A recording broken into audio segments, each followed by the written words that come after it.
O te whātaro whātu I le tunu o le nei tai au fau wha mālo whora umunuia. Nei wa tātu lia le tai au le nei o le stofi. O le aso se funu ma le tolu o le masina Januari I tausanga e lua afe lua se funu ma le lua wha mālo wholau. A le si ufonga le lau mua lo mai au se mai le whaafonga o le tātou. Sao ni ngā lotu o le tai au nei. Te ia le sunga le whaafenga inga pasta sione le asi. Mai le kalesia whaapotopotonga a le atua Samoa I Johnsonville. E usi mai al whaafonga.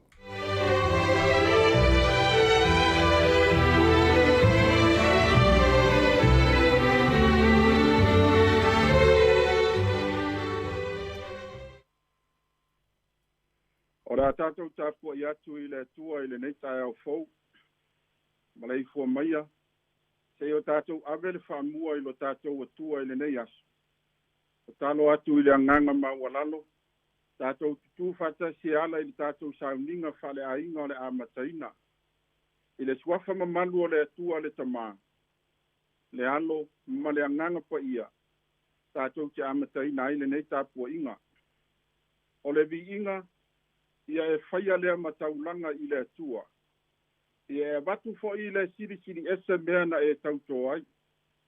Ia e wala au fo I a tea I le aso I ai le puapua ngā. O te lavea I nai oe, ona e vivi I mai ai lea I a tea. Le atua mamanae, le atua lava oe mai le vavau e o atu I le wha vavau. O le puna oe o mea le lei ma mea siri umalava. O whanau na watua mātou loto I a te oe I le nei aso fau. Ia e a fio mai te tonu I a te I mātou, ma ia e a fio tu mawai. Mātou te tālo mo lo wanganga pa ia. Ina ia whātumu I mātou I lo oli ma lo file mu. Ina ia pa ia ma mamalu mea uma mātou te whaia mo lau a fio. Ia mana tiri lau upo la mātou whaalongolongo I ai. Ta tala o mātou loto mo mātou talinga I whaalongo. Ina ia mātou la ngona lo si fofonga lofa. Ao e wheta lai mo I mātou le nei aso. Ono Yesu ke biso wa mātou te talo tuai nei. Amene. O se tusi filfilia mo I tātou, ta ialai nai foi, se au mga nuenga o tātou fo launga o le nei aso. Ma wa mai leere tusi a kalatia I lona mta upo lima. Ta sis fai upo te fia fai tauina. O le nei, I au tau tu mau I le saolotonga ua whasa o loto mai aika riso I a te tātou. Ai awane I toi tau fia o tau I le amo le polonga. O se manatu au tu e tau lai I ai tātou sabalinga I le nei aso I whapea. Tātou talia le tua lalo wa au mai. O le tua lalo le apostolo Paulo, I au tau tu mau I le saolotonga. Ua whasa o loto mai aika riso I a te tātou. Ai awane I toi tau fia o tau le amo le polonga. O le ngata I le kalesia I kalatia, ua whapea fo I tangata uma. O le tusia le apostolo Paulo, maona lo I mata. Ona o le tinga lofa I nisi o la uterisiano I kalatia, ua vabele liu se ina o la tau loto mai le whatuatua, ai pipi I atu I tala inga se sea le au fau vale, ma le au whatupu masainga I te tonu lava o le kalesia. O le ala leo lana tu alalo, Ie o to toyo le kalesia I kalatia. O I la tone I o lo tu maupea lo la tu whatuatua. I le alii o Yesu Keriso. Tātou talia le tua lalo wa au mai. O le tua lalo wa au mai na I tātou talia ina. O le fesili pe aisea. Mua. O le saolotonga. Tātou te le maua whaalua. O le anganga ma le aunga leo le tua lalo. O le fesili. O aina whaia le saolotonga lea mo I tātou. Aina whapewhea foi o na whai. E le tau fesili ngia le tali. O le tali. O Yesu na ia whasa o loto mai a te tātou. Ai o le whatinonga o le saolotonga. Na tino mai e ala I lona maliu. O le winga le mau. E le toi sauke riso I maliu. E toi whaise isi saolotonga mo tātou. Ua uma. Ua tau nuu. Wa mai o na fai. O le ala vevesi leo le au fau wale I kalatia.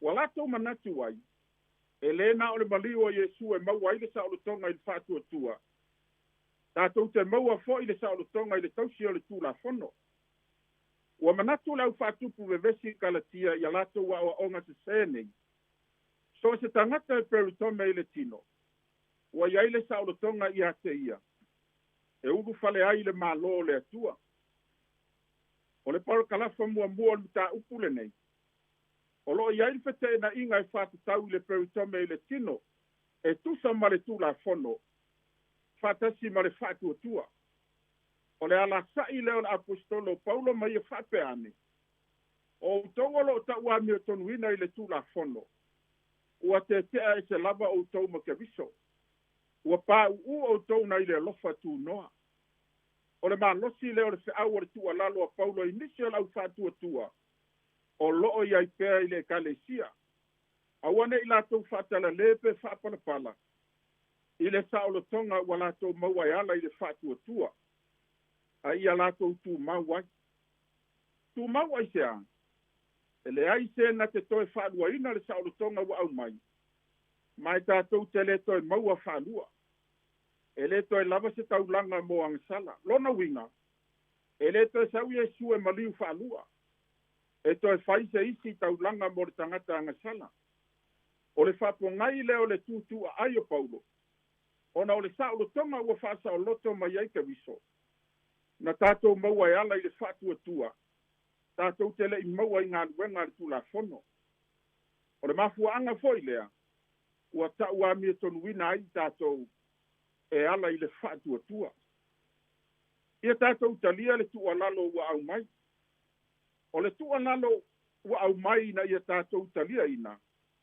o le fesili pe aisea lua o le sa'olotoga e lē o se mea fa'aletino o le mea fa'aleagaga o le uiga la o le tu'alalo a paulo ua au mai ia tatou fa'aeteete i ai e lē o se sa'olotoga na tatou maua mai se tagata ae o le sa'olotoga na afua mai i le atua e ala i le maliu o lona alo iesu keviso o lona uiga o le sa'olotoga na tatou maua i le toto e lē o se mea fa'aletino la ae o le agaga o le atua na mafua ai i le palokalafa e tolu o le tusi lava lenei e kalatia e 5 o lo'o i ai le fete'ena'iga i le vā o le agaga o le atua ma le tino ua tu'inanau le tino e tete'e atu i le agaga ua fa'apena fo'i ona tu'inanau le agaga e tete'e atu i le tino mae mafua nei fete'ena'iga ona o le malosi o le fe'au o le sa'olotoga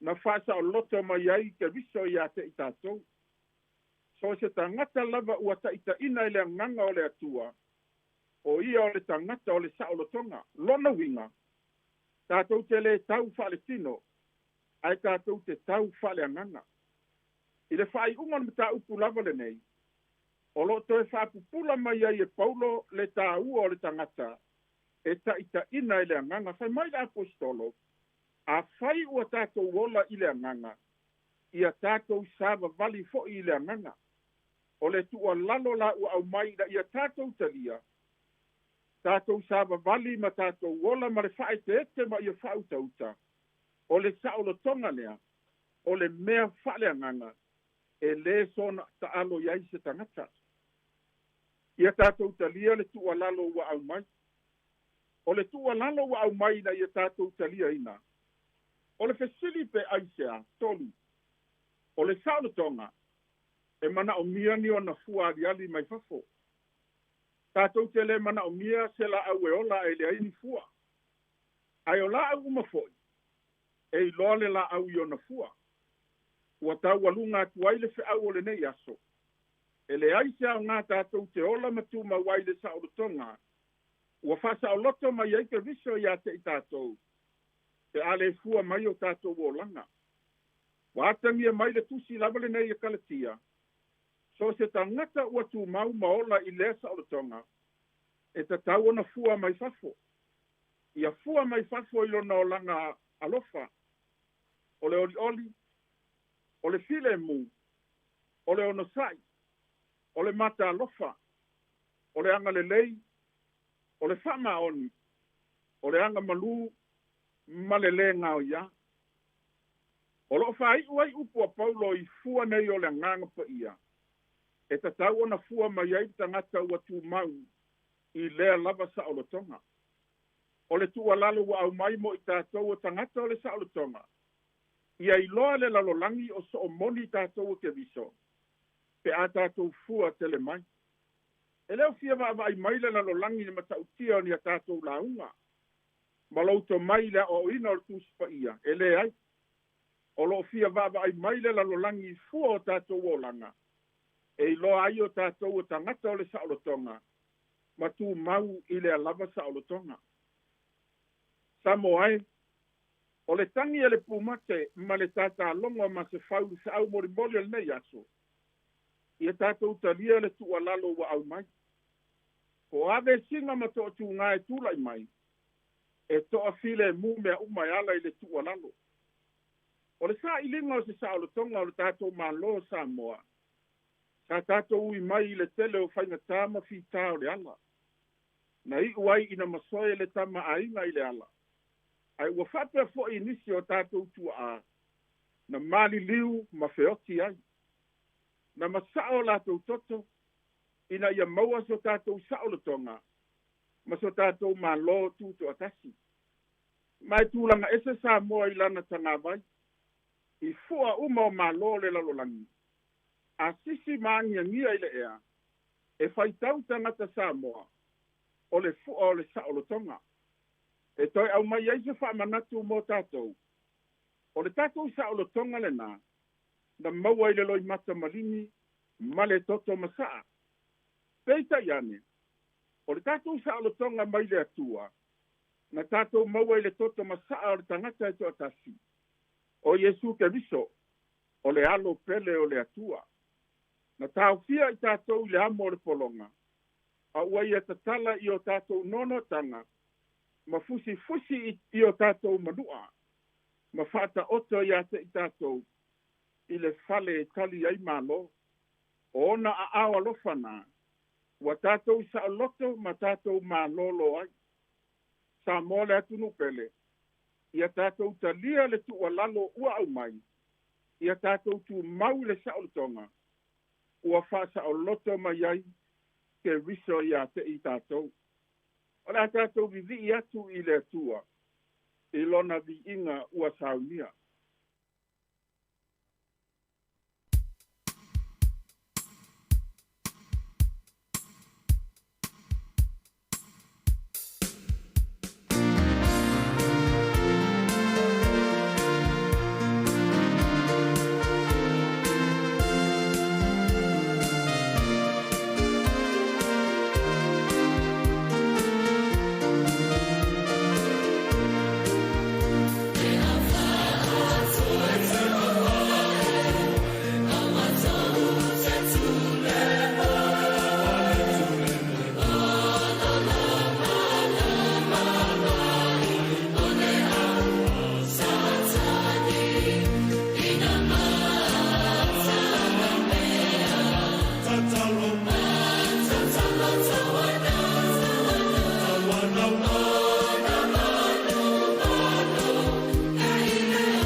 tātou whai ui le tatalo.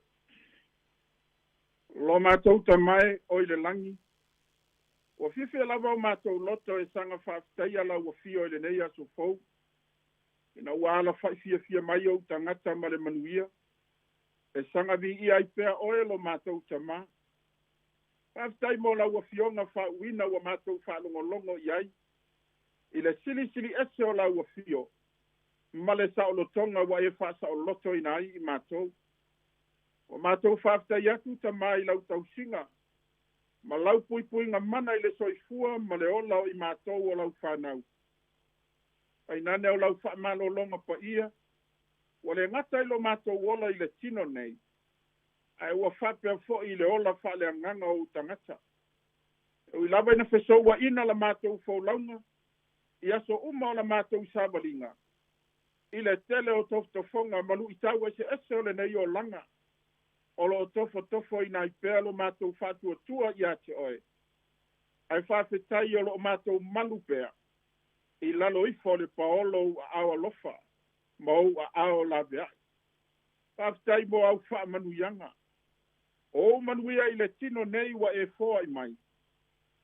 Ma whaatino ai mea uma mātou te mana nao i ai. Ai ua whaasiri ina o manuia whale anganga. I le o langa sa o loto. Le oli ma le fia moni mai lau a fio. Ina ua iai ke riso i o mātou o langa. Ma to tonu o mātou ainga. Whaftai e sui lau wha o la tanga. O la mātou whaftai sili le nā. Ina wai au maia i mātou mai le vanu lo loto se manu a mātou whano maoti ai. Ao lea ua sulungia i mātou i le mara malama o le ola. E ala i lo maliu pua ngai lunga o le sātauro. Ua avea lea mo mātou saolo tonga. Ua whasa o loto ma iai ke viso lo walo i ate i mātou. Pangā lea tuai. E ui lava i le tele o mātou upu mani a mātou tala. Ai la ngona lava lo mātou māsiasi ma lo mātou whatau wa. Ona o mātou winga leanga ma leanga sala mātou te whaia pea i aso uma. Ua puniti ai lo mātou saolo tonga i o manuia sa saa mai. Ua mātou soli au polo inga mautu la fono. Ma ua au no lava i mātou ona whaama wala loifo i o mātou lotu. O mātou vai vainga, ai maise o lo mātou valea. Ta malo whae ua mātou whātangi sia le mana o le toto pa ia o lo walu pele e tōtasi. Na malingi fua o no i mātou o tangata nga sala maneleanga. Ua lava le whai ma o mātou puruvanga. E mama ngalo ai i mātou. Tātou a mata whatasi malaua fio tama. I ti ute ma whaiva o fe au fo i mangadua nga whai o le nei aso. Ia lima taita ina pea i mātou umai lau upu sa mātou whaalongolongo i ai. Ia mātou i loa le ali ia lo mātou saolo tonga moni mai lau a fio. Pamanuia le tāpua inga au auna. Ai maise le ali ia o nei tamā matina mātutua. I to tonu o maota malawa. Fe soa ni atu lau anganga pa ia. Ia fusia pea i le file mua lau a fio ma le loto te tele. Au whianga iai mātou ma mai ki ngā o le ola nei. Ai mai se olu i tau se ese o le nei o langa. O loo a ngai mai pea i aso uma o lo mātou nei ola. Alo whangia le au ngā lubua le nei aso tama. O e wala usu o wafe au mga nuenga masani. Ia pui ma malutia i lātou e le mana o lo wanganga pa ia. Amuia tamai na i whanau. Au whianga iai pēr matuanga o onga le nei vai taimi. Iai pēr lo wanganga i whatasi ma i lātou. Tālo si o mātou malo Samoa. Ia liringi ifo o manuia i lunga ona taitai. Taitai i whale malo, taitai i whale kalesia. Tai nane le au mamalu o Samoa ma ona tangata anu uma. Mai lava i se matua o atu i se au pito i titi. Ia iailo manuia malo file mu ia te ilato uma. Ta malo fae mātou te tangi atu pēr. Matu itu i atu i lau a fio. Te soasoani mai i o mātou tangata i le nei vai tau. Au whenga iai mātou manei whamaioti. Wa afi ai le lalolangi atoa. Ia pui malu i mātou uma i le mana o lau a fio. Mātou tuina atu le nei ofisa whātala lau. Le li pule malau whainga luenga le leitio nei. Ia whamanuia i le lātou tautua. Awa lava se manuia o mātou tangata sa moa. Lo mātou walu i luma. Maaso umai o lava i le whamavau. O mātou tatalo ia tama. Atasi ai matatalo lilo i le loto o le tangata lava ia. O le mawhai o na mātou whaleo ina atu. Ona o lo mātou vai. Sila alofa mai ma e talia mai. E tusa o lo alofa tu noa. Tuma mai o mātou runga umalava le manuia. Ma le file mua o le atua le tama. Le alo. Ma ia pata sia pēr i mātou uma marita ina mana lo wanganga pa ia e le au noa. Nei maaso umalava o i le whaavavau. Ona o lo suafa Yesu ke viso. Ua mātou ole matatalo tuai nei. Amene.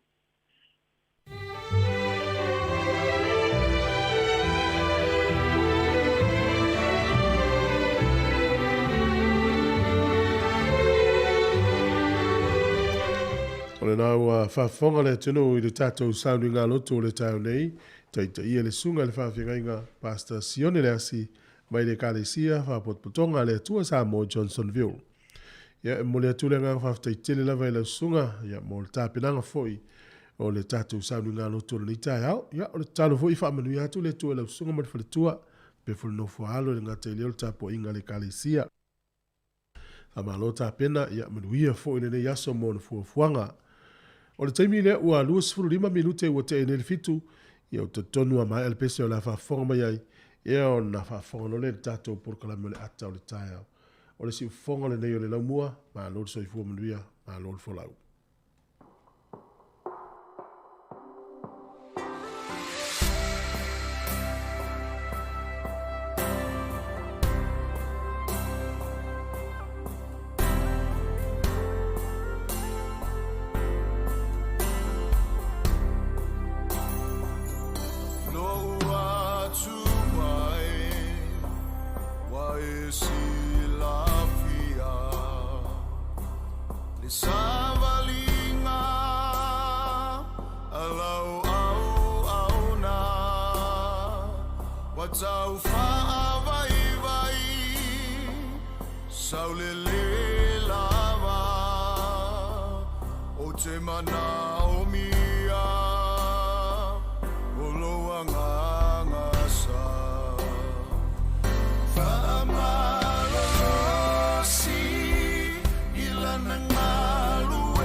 Tai atu Imanui ai tele Wai sauni a moa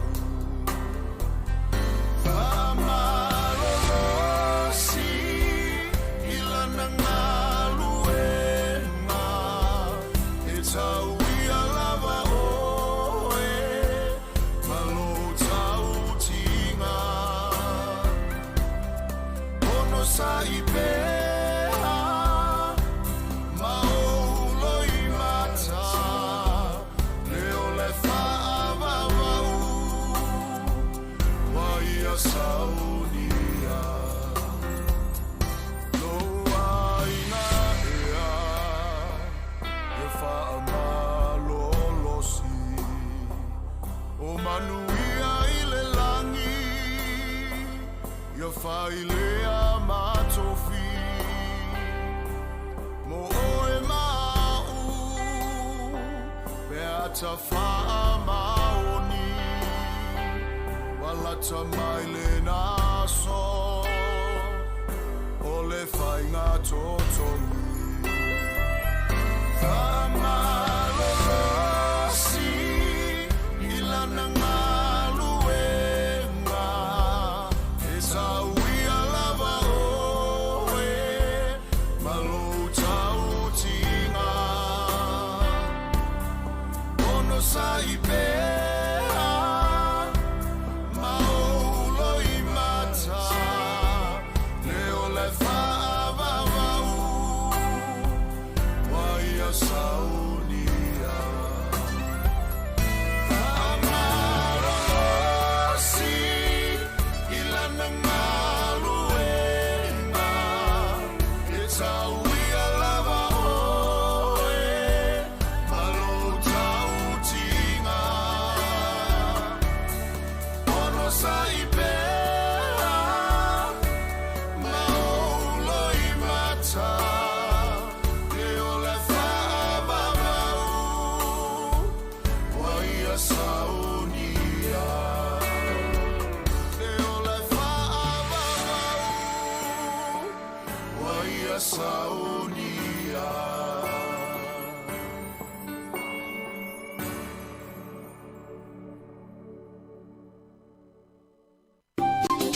Hi Samoa, it's Auntie Tala here.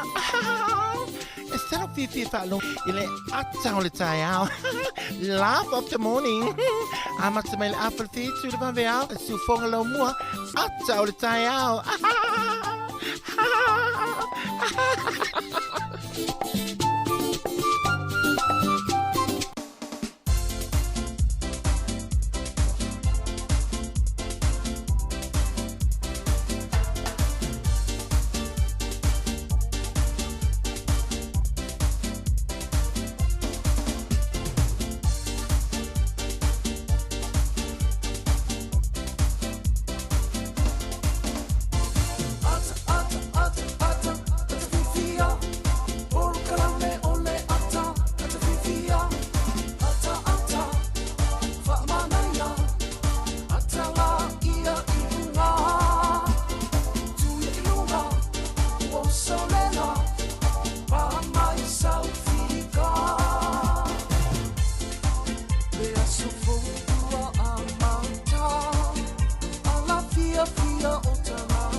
Io e le tātou porkalame o le ata o le tae ao i le fu tātou whilo ai i le lofa malera leo le tua whatala whatu ni tae matango fia ma loso I fua.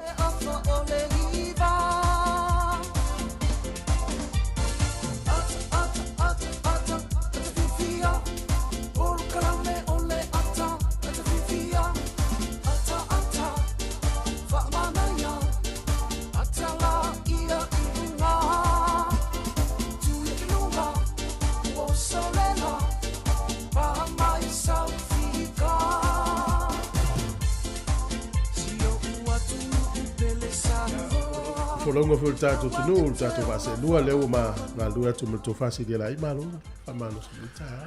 Ja, tau whai whamalo, tu fua ni tae o matangu whi malo tau ata. Malo. Ja, man tae o.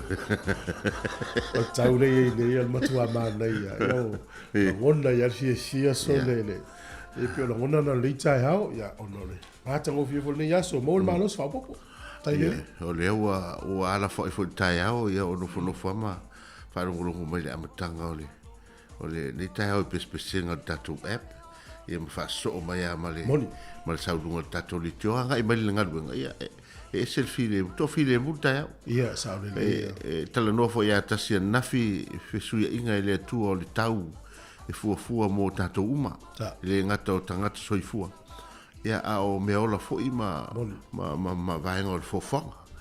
E tate vai ai le angi maalia o savili foi le whaminoi ei lau o la au. Ia le fele lei foi ma tangisi o manu ma tilo mai tatou whio ai atu lalo whanga ele. Ia le o tatou to ai tau nuu mai ma moli mai le.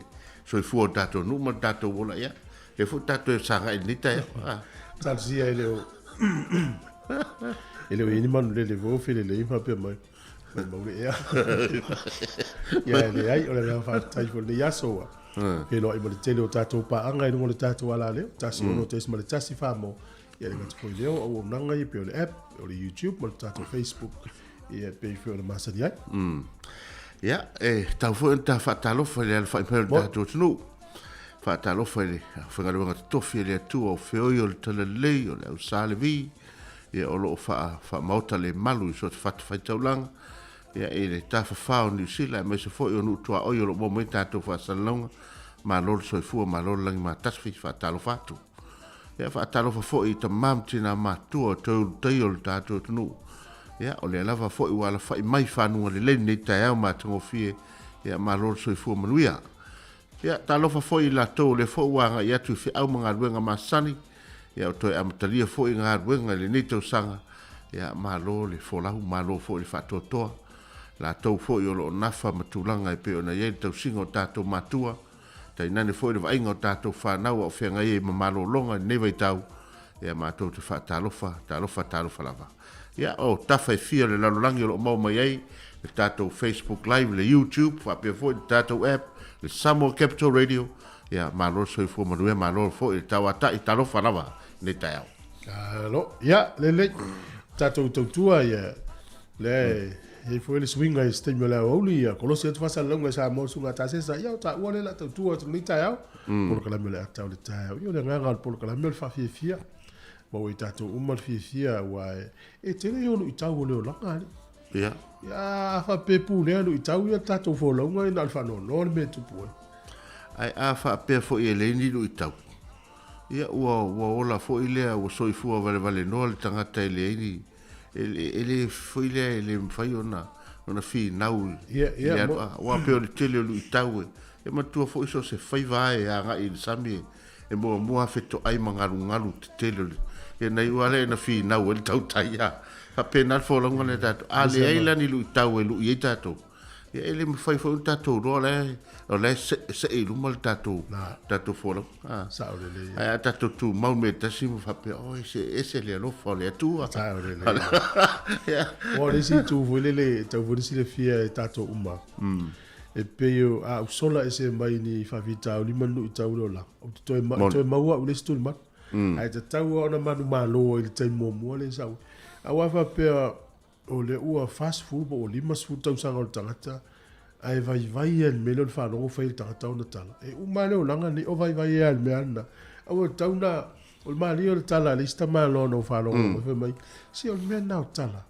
e lua la tala no fa no mai o me na o tala si o me ai talinga na sa o lista ringa le alu lista ringa e lista la no na lua fa mai a fai tangata o tala mi o na wa la wilo na fa sa la o tangata na o ma na ia fo filosofia fa to ina sa o le ia wa o piore tasina lu tau lu mel tasin ni so fo tato ye ya ai e mon ye ai fe me pala ai ya o le fo le ata ye e fo me pese tamit ya he su lo vai ata le fa mo fa ngale o fa na le tatu tau mutato ya ai fai ngasi ala vai mai ala te tu amba sa vale sa vai pe te lu su te vai me ala le atua ala ya malo fo lau so se vai ngale tunu ese tatu tau me se vai ngale america mai se no le malu le tau ya auto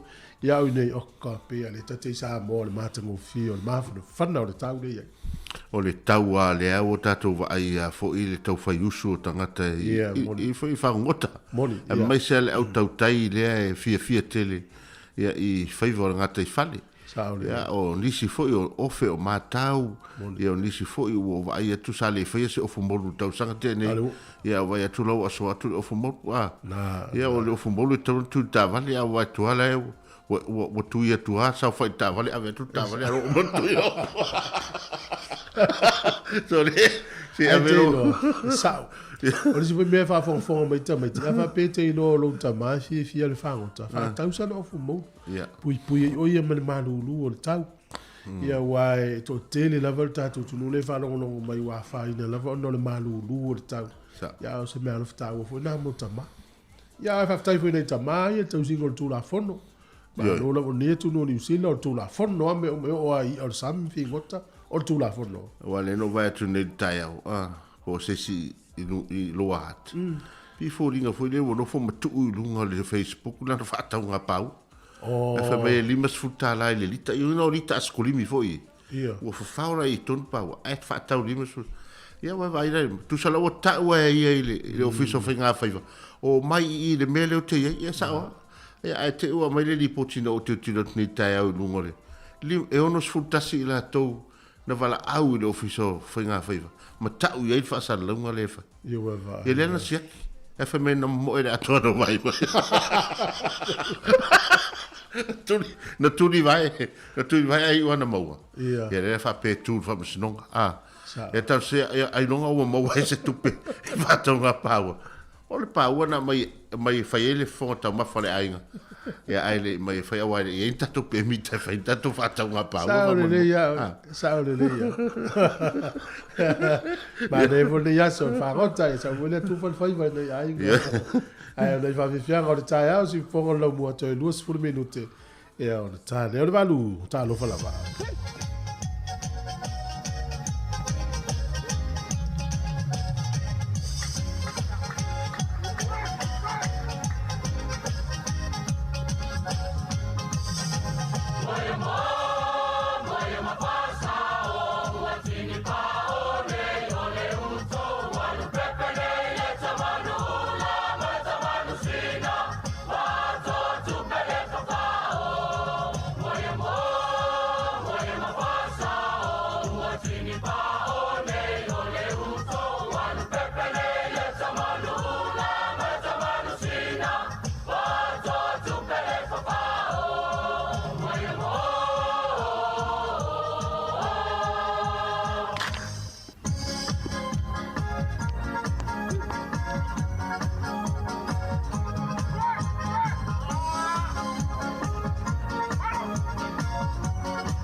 Ia whatalawatu se men whafonga le tātou tala o le tau mō le nei tai au mā lōl fo lau. O le tala o le tau mō le soi Wellington e matua alangi le leia le tau le sofa pe foi le aso tai au a sto nai. Aso sa o le songfua la i swing o le tau i nai timu e vai lava le matau le la. Ka piti manua tu whanganui matau naki e matua alangi le leia le tau le aso le nei pe foi tau bo mamalbra e langi le lei le tau. Pa malu malu le ule o waiwa rapa. Hawks pei to ulu te munga i le aso le nei. E o le maulano le fua le maluru whamawina i nuna uta ua e valu lo i ei waiwa rapa. I e valu foilo i ei taupo whapea fo i mamalbra. Le ea mawhanwhana le maurunga wo otu nei le luas fuma le ono. Whamawina i le nuu lea o Taranaki. Au ki lani le soe langi le lei le tau. I le ia te utou. Hamilton e langi le lei fo i le tau i le aso le nei. Vai foi lea i le moto i saute i le aso le nei e langi le lei le tau le tele o vaenga le moto i saute. O le maulalo le fore e malulu e fitu lo i Queenstown o le ea mawhanwhana maulunga lo i e luas fulma le lua i nele soni. O leo te rengo le tunu nei aso e langi le lei le tele o vaenga le tunu se i vanga na Hastings ma Napier fa solo tu i Kispen i au nai ei nei timu i le nei aso. O apia he luas fulma le ono fuole mawhanwhana e taurus fulu le fuole vela. O le angoto i fuole lai le so Wellington e le toi 2 minute le iwa i le pōna nei. E o soa e le la tai au i le 2 minute te ai le ono i le tai au a tai au. Fuole e maluru whamawina Wellington e manu tua uilo i le vau sfutasi anga i lunga le fulma le iwa. O le ea mawhanwhana o lo o iai lufu lua wha solo i lunga lufu valu. Lufu valu o lo whamawina nuulea o Macedone. O lo hate lufu fitu o lo iai, apa hate lufu lima, o li lue lufu tolu, lufu lima Wellingtone. Mo e whangota le yaso i le tala o le tai i le yaso Wellingtone, pe le tai i le tia o le valu i le tai o nei sua le tai to i luas furu minute i le tolu le awa uli. I o le toi pele o le tai i le toi furu lima minute i le iwa i le fifiana nei.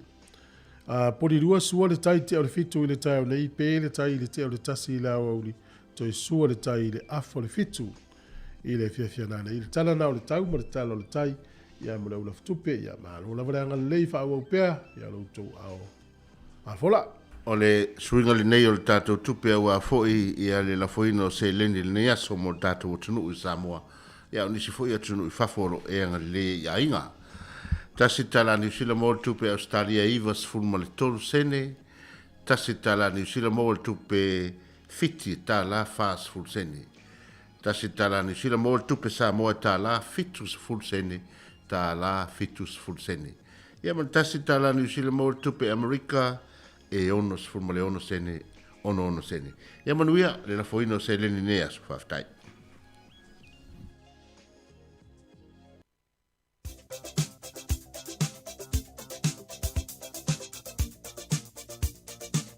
O le avanoa whamanianga o soifua, mui la te umar soifua ni aso, whatala whātua le Polokalame.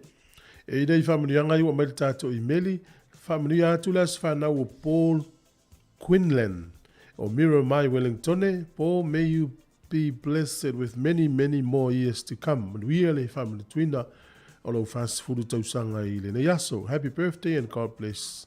Whamania atu le tua, i o whamanianga na watu ia Uncle Sava Inaya Leo, and Sau Hunt from Otaki, and all your cousins in Porirua. Whaftai lava manuia leas whanau ia o Paul Quinlan. E ila lis whamanuianga fōi nei. O le whamanuianga fōi. Birthday greetings for our dearest son, Paul Quinlan of Miramar, Wellington. He was born on the 13th of the 1st of January 1982, turning 40 years old today. Happy birthday, Paul. May God make each day of your life as beautiful and as golden as you are. May the Almighty go on to add more years of happiness and good health to your life. Happy 40th birthday, son. Love from Uncle Nualitia Peter Hunt, Uncle Leolofi Tomata, and all the family in Vaitoloa. Love from all your families in Australia and in New Zealand. Special greetings from your wife Miken and your son Mickey. Love from your sister Marie Quinlan. Lots of love from your dearest parents Trevor and Mati Land Quinlan. Happy birthday, Paul, and God bless. Whaftai lava. Ea, manuia lo wasa I fua. Whamaria tu te o se le ta unga o ingoa maswafa oro I. Ia manuia tele le aswhana o le tama leo Paul Quinlan. Happy birthday to you, Paul. O le tusi whaitau le nei e whaala e auina I pēr I la tau ua whamanatuino tō wasa soifua le neaso. Ia, mo mai le tusi le apostolo Paulo le kalisia e feso lo no tau pui lima a le fwai upe vanu. A wasa o tau pō liulia na mua. A o le nei ua o tau maalama lama I le ali. I nā savavalia pei o e ua maalama lama. Ia, manuia tele o tau wasa soifua a le pese le nei e tai nā tu mo o tau. Ale watu la peste. Tu whasa o tua o mātua o Paul o Trevor ma Matilda Quinlan. Quinlan. Ia, manuia lama o tau wasa I fua I le pese la ne.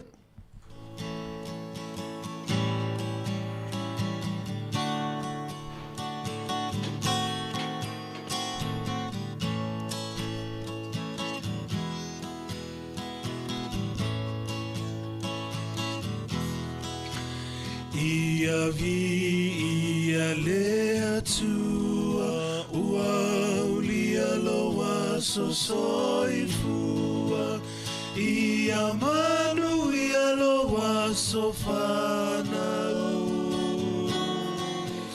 whamanu ia lea tua ia vi ia lea tua ua ulia loa so soifua ia manu ia loa so whanau whamanu ia lea tua ia avea ne Yesu matau tai o la umalanga ao fesoa ina lolanga o Yesu le tai tai ala ia avea ne Yesu matau tai o la umalanga ao fesoa ina lolanga o Yesu le tai tai ala a fesoa ina lolanga o Yesu le tai tai ala.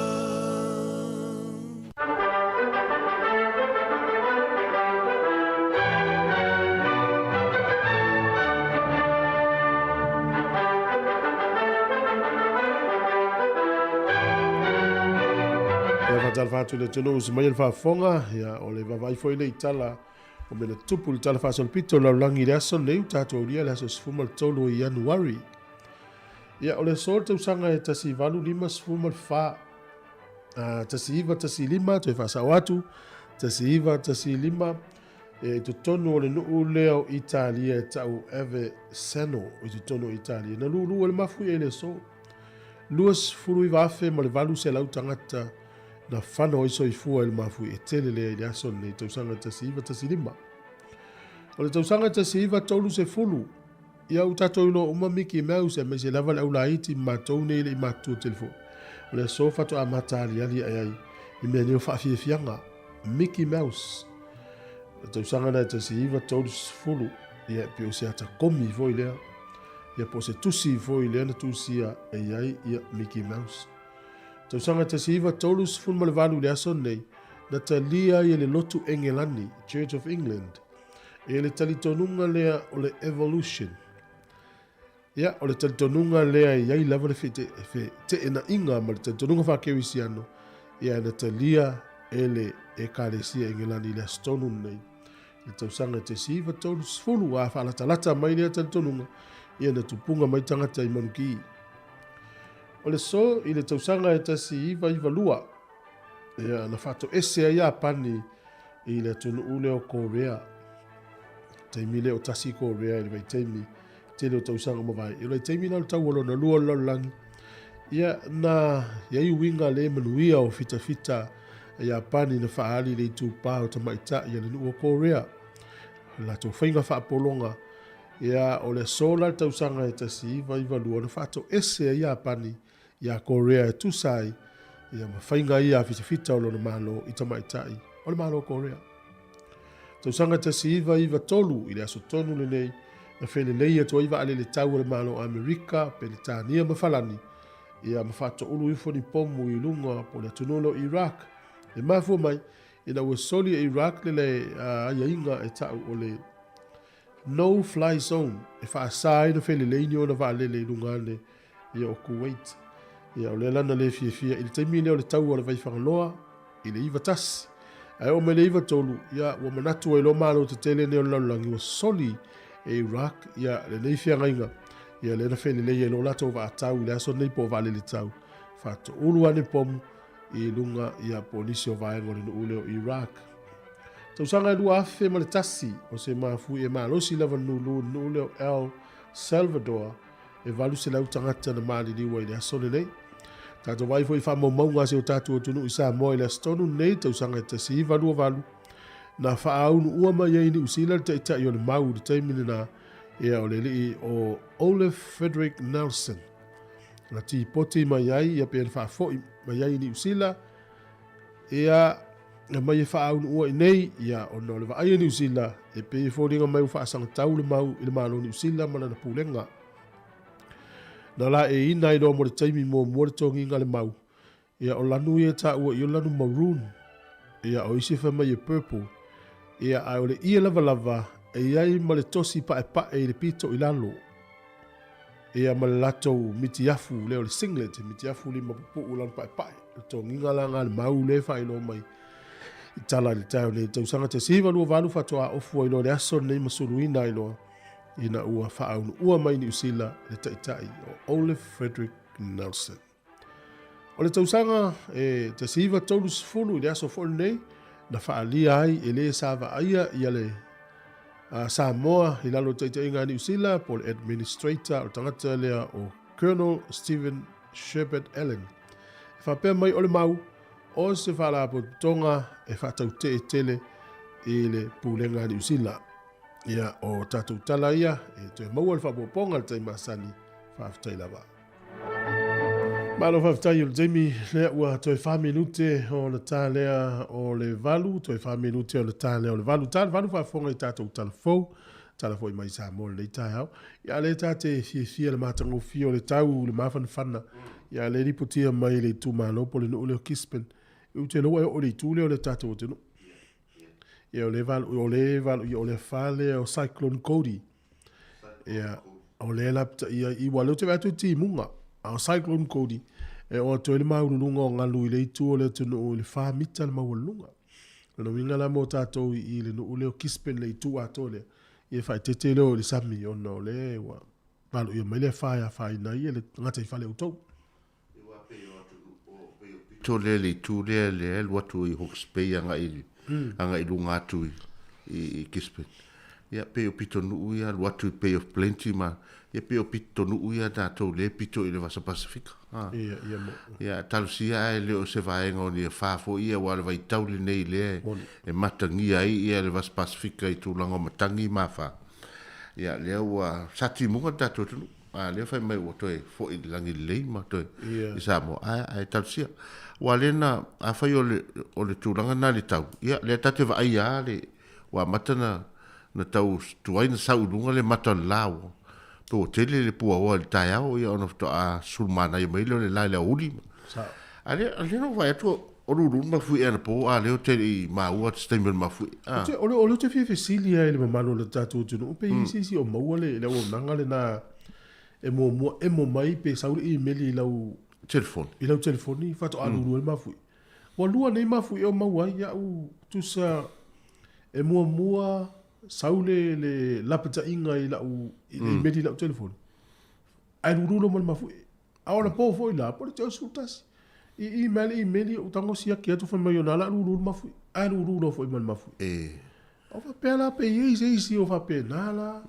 O nga lewa yei masini po poto vani ona po e faina la to valo e ina le mafui e. I nai se kone po dai minuti e lurulo. Ia tafsia i se wa le fo I na fai mai lau tala ni tau a leo. O tira solo i lau telefoni po i se vai. I leo i ah. Ia waru ala lo ma fo fo i pe foringa mai ia wa fai leo tupu.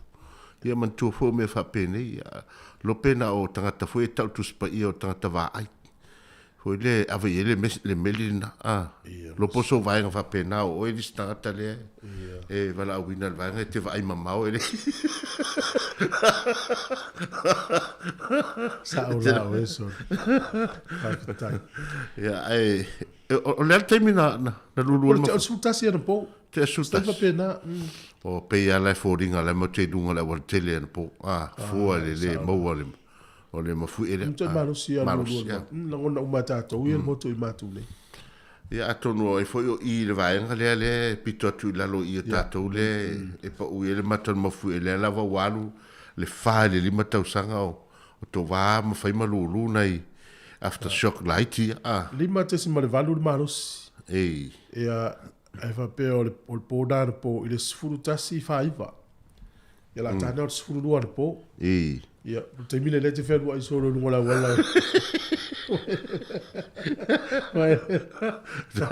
o le fatu mato ai ngana po so le o tau mai ma fui ali a le po ia mai o te milana le tate lunga la wal te wa te tau nu fale a tu va ia tu fa mai o ma fui o isi fa ringa isi no Facebook ai len fam talang ia tal sia ele o faina ni vai ngole atunu ia I mafu e lulu o wala nga leva vai atu ai I mantrupe ia ele foi a mai fam talang a scientist ia la vai ni nai vai nga ai o ni no nei matafi fai ona e fai ma to ulu foi le vai ngole ia ele o yese polenga le o ele o yese se warning foi le mai mo tanga ta fe ai ma tanga ta fa e uma vatu fo ile se tala fa manatu po la tato me fai pa lulu se ma fui terminei e se me fa fonga I tato tala mai Samoa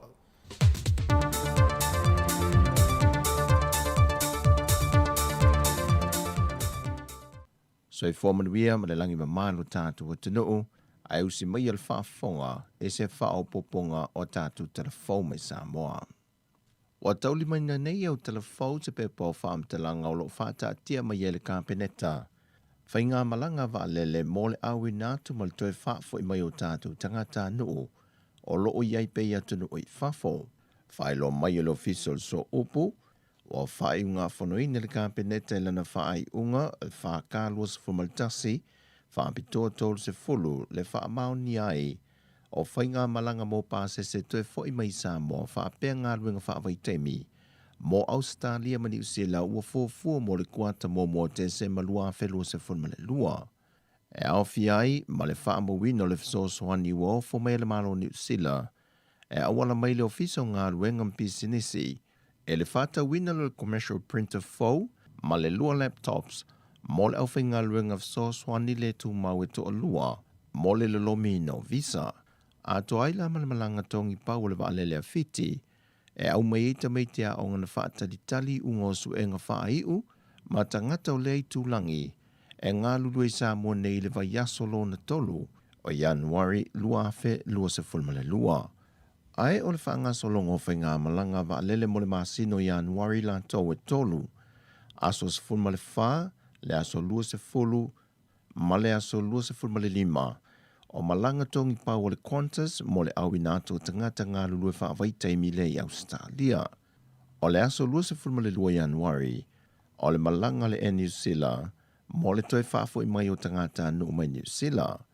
O le aso lua se fulma le ono, ma le aso lua se fulma le iwa. O malanga tongi pau I e lua le waalele New Zealand, mo le awi nātou tangata ngā lulu e mo ngā luenga whaavai taimi. O whainga malanga mo le masino Februari, o le aso lua ma le aso sefulma le ono, o malanga tongi pau I le Qantas mo le awi nātua tangata ngā lulu I ngā luenga whaavaitemi Australia, whapea ma le awi na mai e o tātou tangata nu o lo I tutono le atu nu. O le aso lima, aso iwa, aso sefulma le lua, sefulma le ono, ma le sefulma le iwa, o malanga tongi pau ia le New Zealand, mo le awi nātua tātou tangata ngā lulu e whaavaitemi New Zealand. Au le aso se fulu o Februari, o le malanga tongi paule e tasi mo le awina ato tangata e ngā lulue whaawai teimi Australia. Male aso lua se funma le ono, o leisi malanga le New Zealand, e au mai ai o tātou tangata nuu o loi tono le hatu nuu wa te tau on toi foi mai. O le masino mati, o le aso lua ma le aso se funma le ono, o malanga tongi pau i e lua le Qantas mo le awina ato tātou tangata e ngā lulue whaawai teimi Australia. Male malanga muli muli i le aso se funma li vau mati, o le malanga lea le New Zealand, mo le toi whaafo i mai o tātou tangata nuu, o lo e New Zealand wa te tau ona toi foi mai, e awhie matangata ngā lulue whaamai taimi.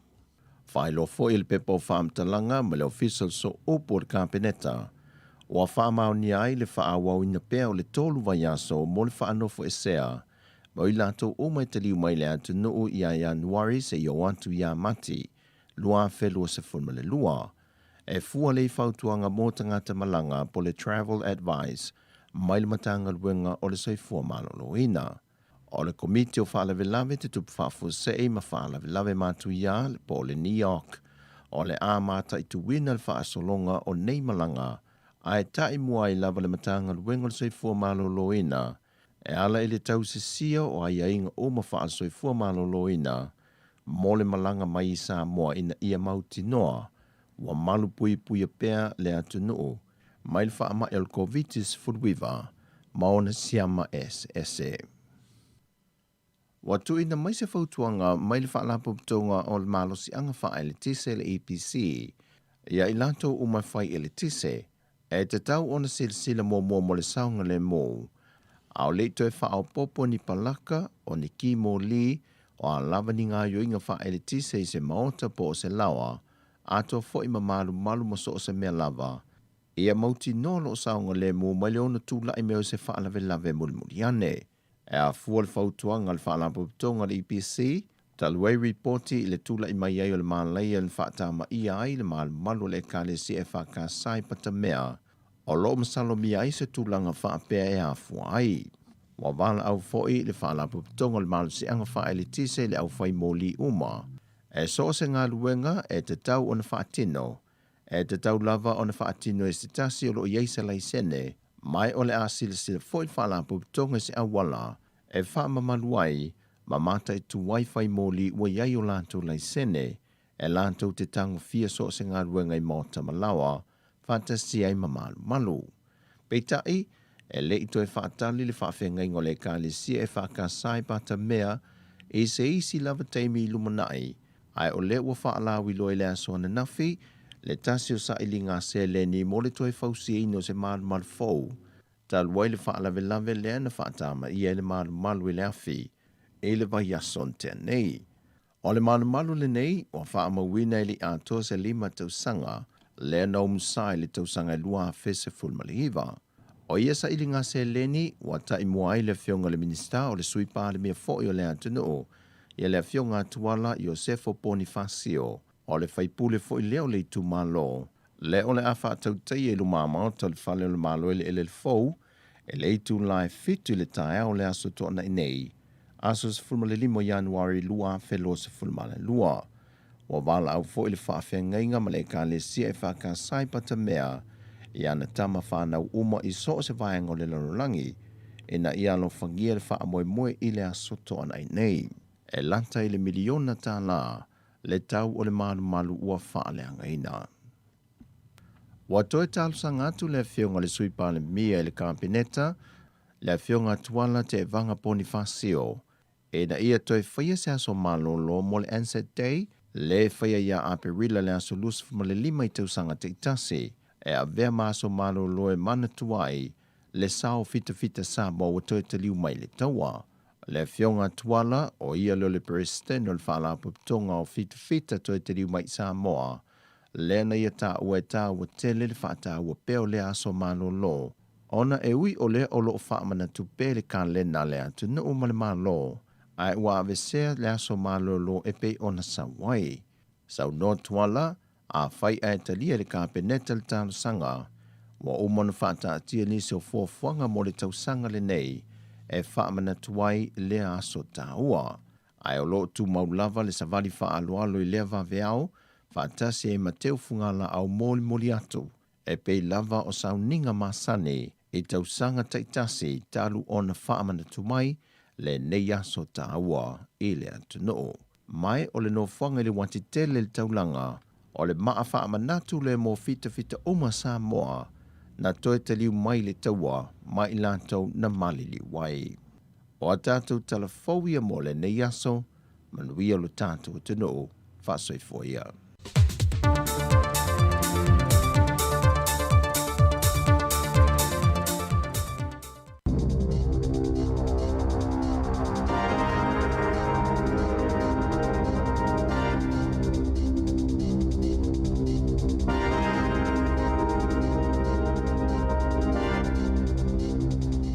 Tala flava al whaapoponga mo mole ne o tala fau mo le so le asas fultolo Januari lua whelua lua mai le si o fonga le lau moa I Wellingtone. O whaalau loe le vaenga ngā lulue mo le lawe inga o tangata I le sami ma le vai. Se la pata inga no fauta iai le atunu. Ona olta o tele o tangata na maalele mo, ma maaliliu iao te aroa, ona o whaalau le sami ma le vai. E mai se mata whanga le tala whātai I se sae, talwai ona iei sia whaalo o whaatuptupla ia, ma o atu le vaenga lualu na malosi o lo oanga I mai New Zealand. O whaaleo I se la pata inga le whaala potupotonga, e whaatitau tūlanga la matia I mata whanga I se sae le whai unga le vai aso nei, ma le amatanga le vai aso fau, ona o lea suwinga o le tau. O lo iei le vaenga mamau I le ono o mai o lea whao koudi I New Zealand, I le o ngā tutonu, po o lea waulu lea stonai. Ma le avave whaatuptupla ia le so o ngalu le East Coast o le motu I mātū, mai lea sofareile ma le whai ungo le vai aso. E iei nisi matawhanga au fiei Mount Maunga Nui, wa valo ia le o atu le whamita le mawalulunga o ngalu I le aso sā, o vaenga umai se sae o le motu I mātū, o le a fia, e au fiei Northland, au Kilani, Coromandel, Bay of Plenty, Kisbon, Mahawks Bay, o le ala matia tangata ta ele mawhaatino fo inisi polkalame talawhātai po o ngā tai whale o vaenga na tā ua. Ona o le a titafe ma vivili ni vaenga o le sami, e le saunga le muai mo nisi o tangata lau tele. O le whautuanga le whaalaputupotonga, iausta I ala tō tīma inga, ma isa ili nisi vaenga saunga le mo, e au awa I beo vaita ele, ino fuanga whaitele. O ana na filena whaalauloalo I eiswa whātau le lea e to olua ia na malele mo le vaitafe, I mana watu I Palmerston North, I le aso lua Januari, ma o ila ua I o tue tu Tony Sitino tolu iwa tausanga, ma Augustino Ioane e lua lima tausanga le mātutua. Walokaina leo se tau le ailawa hat na whaasalalau lungo le Facebook, le whaataunga ana pāua ta ilima sfutala I le pusa, le ta itasi le lita le la popoa. Au le ilokaina leo le tau le lea, na whaalia le MPI, e o atu le ono lima ripoti sa whao o atu e tangata lau tele. E whaatitau se tau le lea, sa ia whaia na whaasalaunga ilungo le Facebook, e le whaatangaino na whaatau atu ia whingota, na tāua carry o le MPI, na whao atu ni ripoti ilala taumtanga luenga la sofito Januari, maana o atu Yesu ilo ofisa whainga whaiwai lea tangata. Maana lipoti e whapea, na sola le tau le lea, a o tala no atu Yesu ile ofisa, ele ilevo na whaitu linga e maua, ma loka ina loa, ma awina atu le ofisa o leo I loa hat, o lo whaawau su enga leo mai ono iai ni mōlianga e whaia, e whaatitau I lea mata upo. E to oluas valu tangata whauna whaamauni ele vairusi le asoana nafi mai tutono le atunu, ai to onus lima I tutono no whanga o lo whaanu no fo ese tangata e tau no ui le atunu. E to olua isi tangata ua maali liu mai le whaamai, e to saima whaamaumaunga le matanga luenga o soifua malolo ina. E to olu se fulumo na tupu tau sanga le matua se tau le lea, na maliulo na ainga le aso lima Januari. Masa whaamauni ele COVID se fuluwiva, ma e fo isi tamai onu se fulumo na tupu tau sanga, na maliulo falema I middle mo le aso saa. O tangata ina whaamauni no whanga whaano no fo ese ai. Samalanga mai Peritania, Afrika I Saute, Portugale, Initia, Fiti, Qatar, Tanzania, Australia, Brazil, Amerika, Falani, Singapore. Wātone I ele se lau iwas fuluono tangata wa'afia le Omicron, iolo o whaano no fo esea talu le amatanga o te sema, ma tangata I to asfultasina afia I le Delta. Sa liputia le News Hub ma le New Zealand Herald se suengo whaanga solo. I se tusi tau whaamata o na whaia whaasanga le pāle mea Jacinda Ardern. Lea e whaapea na tiliva matuwhai ni pusa mele i le masina o te sema. Sa tusi lima lea tau whaamata e whaapea. Ele o toi mamau e whaamuta Ardern mai le nei lalo langi. Na ta ua fo i lea lava tosinga. O lo wha o matia Ardern soifua tangata malato wa ia te tau i soifua fia hai. Na ta ua sa tinisini a Fuel Compt. O le ofisa o leo le Mid North e whaapea. O lo usu e na le vaenga whaapitoa leo i Wellington. Lea tusi, whaatase ma le vaenga o le fingerprints section i Aukilani. Elo le taimo mole o whaieni whainga tau whaamatao. E whaasanga le tamaita i pāle mia. Le fo isa tupu le tau sanga i loa fuluiva. I le tōla whono le malo na sa ili ai au o pea ngai pe o whana o tometi. Ina ua mai a leo se whainga whaatelo lisi i kalai stete. Ele i o atu Thomas Phillips e tali ona molianga le whaamsinonga le asoana nafi. Ma ua ye nei sona tusi sai e loka ina ai. Na ili fofonga tula i e Phillips e le whaamsinonga whaito malo te kuiti le asoana nafi. O le masina o se te amal tau sanga talwai. Na whaiese sa ilinga tele na ua le tau wa aya Phillips malana whanau lai te tolu. Mai le tau langa o Marokopa. Ele i maua ia sa ilinga beitai se fulufitu aso muliane. Ai toi tau nu umale manuia i lo lātou ainga. Na maulia Phillips ono le mau o taimi mapuna oa leo lea sa ilinga tele. Na ta uelana lo ia le whaamsinonga, ele i toi maua sa la fesa o ta inga ma Phillips, talo na whailua iele a solo na whaamasinonga, watu ina atu nei sona tusi sai e whaamasino Phillips Creighton. I whawhatu New Zealand, e 5 fitu tau sanga le matua David Bennett o le United States, wa vea matangata momoi le lalange e whaisona ta utonga watu iele fato, o se mea i tua o lopo o se pua a se itulo, sa whaafai le whaapito mo su enga whaasaya nisi, wali iputi olo o whaasolo manuia le tamaina ua mai a so itolo, o lona ta utonga i Baltimore, o se whaamoenga muli lava lea mo Bennett e whaasau e na ilona soifua. E uia le umanino le taimi nei, po le asewa ai mamau le tūlanga lona soifua maloloina, mai lea ta utonga. Na tu inato i fō mai i le University of Maryland Medical Center. Le whaatanganga whaapitoa ele vaenga i whaietu la whono motonga whitinga whaafō mai i Amerika e whaatino ai lea ta otonga o nei whaapea ale whaia e maliu lava lea ta maa e to osfulfitu tangatai mali liu i lea soitasi Amerika au whaatatali moni tō tonga a waola tō tonga whitinga.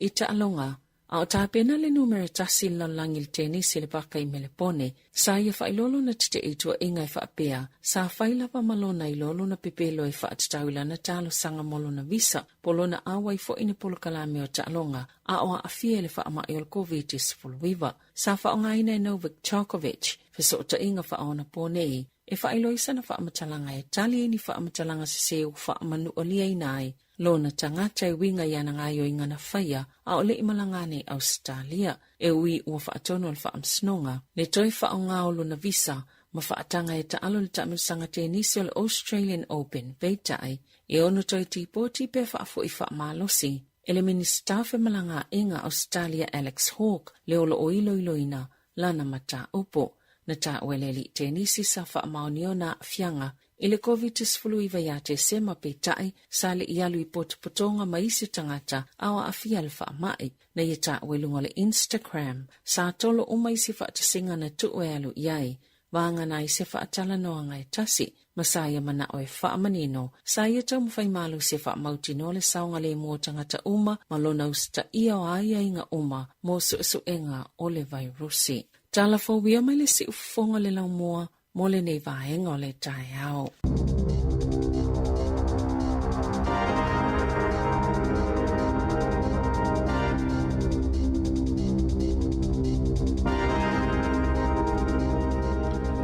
Malo faafetai na faafoga le tunu i tatou telefou toe maula manoe faafoga iai e le tae o nei lava le tatono le iva o le taimi lea ua se 7 minutu e le valu se ufoga le laumua malo lava le mafuta mai o le na ofisili atu i le tunu pe to tele nisi na latou maua le faasale lauga e lapata ia le fe ololo ai latou sa o le na maulolo minga na le ua iai foi latou inga masini ia ua ia pani le se tunu ua latou faia foi masini faapea latou te pe me volelo tu loa te o se sele o fa winga Pe mo tai fau so songi ho.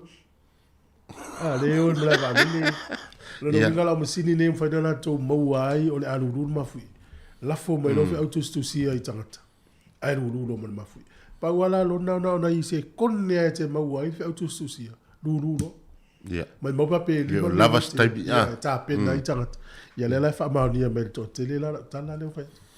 Yo mana ia fo se fa manatu mo le ne vai tau o wa ta to tele mai lo fo tu langa me no mafui. Me tu fa fo se. Ia va ai se lau o lo la tane ia e alui lalo ia kavale u ia tavalo au ma kulanga mo fa pena ia ai me se fo tu la fa to ia kavale sa o le puno lalo ia mo fa tali se malulu mo efta sa va tu so o le sono le mafui e le fa tali fo le mafui e fa pe se longa lulu to akili ti o fa longo o me fa pe lulu mafui tu so lulu mafui o ina ta to temil nei a lulu ta to lo me fa na no winga la pe na ta o e fa na mo la lo lau na mo la lo lau ya ia puno lo mo fa pe le lulu na a wai fo le si fa pe ia fa pe o la se si e ile ava no yo fa sa o ina ile o la lo lau o se me malo fo ile alo ese mai se fa mala matele a wala tala ia ine nuti ti o ata ia no lo ve ile o se si lo po lau ana e fa te inga le tele va ngai te vai le solo fa mai o le fale I lalo ia wa polo kaila o I lalo lau dia ala mo sinava no mfaina e manava ia mai tam faisa ili se so ia na lo le tau mio oi ia na le mfaile ona ia o se vai nga pena ia mo foi su ela wata mai la to mo fa ta oto mai ia ta iala ia wa sanga le mo dato ta lau tele ia na ia mo la tau le to la tatou I le tule o kispen ia I le fale o kodi le wa mata na tupu ai ia le mata timu ngai o to fa solo mai fo I Napier ma Hastings ia alo ese mai le o sami ia o no o atu fa I le sili atu ia mita le maulunga o ngalu ia o tau e fai ala si so o sami fa no ngo tu langa ia o tau fo na la pata ia la to le tu ia fa pe foi tato Wellington ia wa ile o mamau e man tu fo sa le au e fai asi mamau sa le au ia e va silsila le tato ia fi o fa ngota ina ia mata I tu tau ia me se fo ia wa man tu tato Wellington e le fai foi le tato va valoina te me sa mata e te ia o so to fa tau tau mai ia tato savi ia ma so le sami ia ala wa o ngato no o sami wa fai na o tom fai sau I tau te tafe atu le leo e no fa so na fi le tama amerika le lima fitu tau sanga le o fai tau tonga so il fa tol pua Ioi, e se foi le maofa wa le o fa matala au ili mai da telefone tai. Maofa foi a le ata mai wa. O ia ia le su enga I la to fo mai mo scientist. E wa ile te fai na na fai no o ma foi na fai ni na to su enga ia ma test fo ile tu langa ole po tu sa le alo ole pamu fo ile ole fatu tanga so fu ma pamu le alo ale foi le me ola le me tolo so ta fo ia ale a fu ala I tu so le pe o tolu e aso tan o ma felta o tonga le fa so manuia istamane ai pe ma fitu tu la felta o tonga o ese la lo ma fo te o se la tala le tau fa ya tu ai ole alo lo ma fo fa sentis le ma fo fa tanga ai po tu lo ia to dio stato fi il fatto e fai fi o felo o fol fatto ia ale la wota le to fi tar no ono le u fa ngal po fatto po sta ma ele sui e fu tu langa o tau ma fo tato wi o ale na o mai ele tu le fo le fatto po tato to fa ngai na ia ono lo ma fai na ave ia wa me vai no facile o te leo le saiso le va fo fa fo le tu o le saiso le fatto il pua ma le fatto il tangata la no fa pe u ia lo tu e faisi la po le titolo fatto il tangata e a pe fo linga ai la wa vatu fetau o la uma fai le malo so le fatto na pamule le toto e alu ia la toto il tangata e ola o le mena le ufisile ia mantua la e tele o taimi ona o e lo fatto mo upo pese o fatu ona le fai ile si por tamati na ele o fatu o le la ofisili nei la o ave ese nei la fatu tamalo ale utu el fatu el poa pe o toi la ngona la tamalo le la ngona foi le alo foi lon to o lo fatu ai lo so no fatu ia mana ia foi e fa umile ita ele lo fatu poa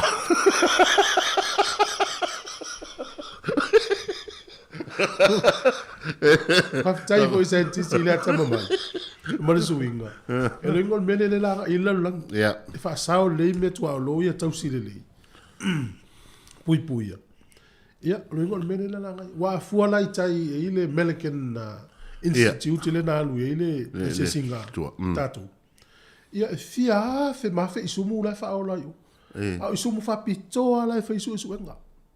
So nga fa pito ala va ilo wa le mo le mau la scientisia le American. O mafu anga fa sao isumu fa pito. Ona tu sale le ya le tele va ngol isumu ma va ngol tata. Au isumu fo ia mai fa pito mai fa fo. Ile pe isumu ta solo la wa. Isumu fa la fua ile wa au isumu ne umana. Tau le. Ia wai mana tua so se vai la au apo se fuala au. E mua test il meo. Ia a fa pe fa ia to la ia ona ilo le. Ia o tatona. Ia ai le fa pe sa o se vai la au sa lo alu tono tino tangata. Ia ai pe o tatal no il fatu le matau tia. Ia se tato mata i tu ina tonu te o sau i lumana i se si tala anga o le tama lima sufito sang. Lima fitu. Ia o taunga malo si leo se fuanga o le tangata. Ia a lela ua toi fodele ua ese li si vaenga le ue.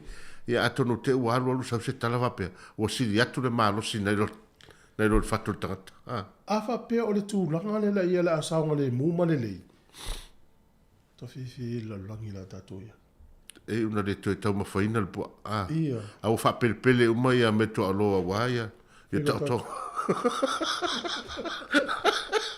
Ia talo sia. Ia talo sia ia. Wa pe o le siva. Wa pe o le siva ta wole na ele fa pe o lai na fafanga lan e foi le o ia me to alo fa pitoa. Ia wa fafanga ma tausi se no fuanga sa ngale mu. Ia e fai ia vaenga ai le fa pe o se la fu a foi le vale se fa to anga manu lena. No, ia scientista mai po ani. Ia lava vai foi tatu pes. Lus 5 minutos te ene valu. Ia pese ne o lo fatu po kala mo o lo fa lo.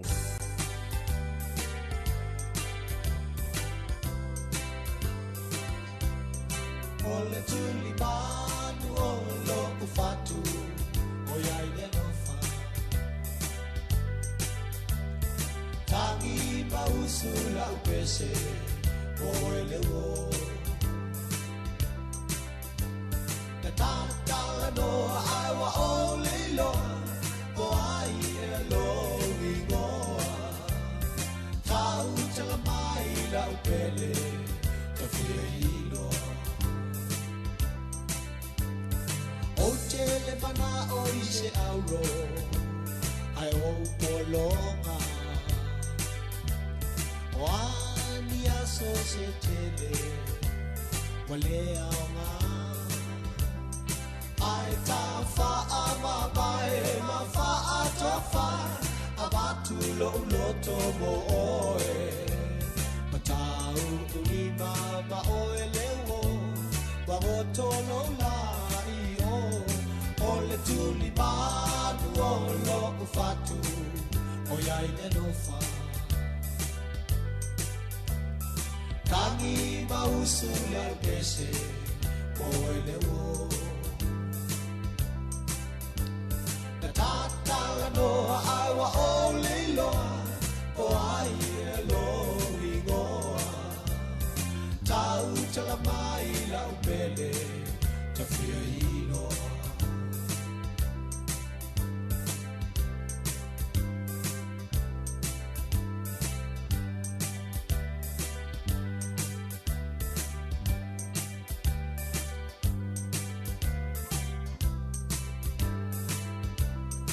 ai ta fa ama mai ma fa atofa abatu lo to mo oe matau ulima ma oe lewo wa moto lo la io ole tuli manu lo fatu o ia i le lofa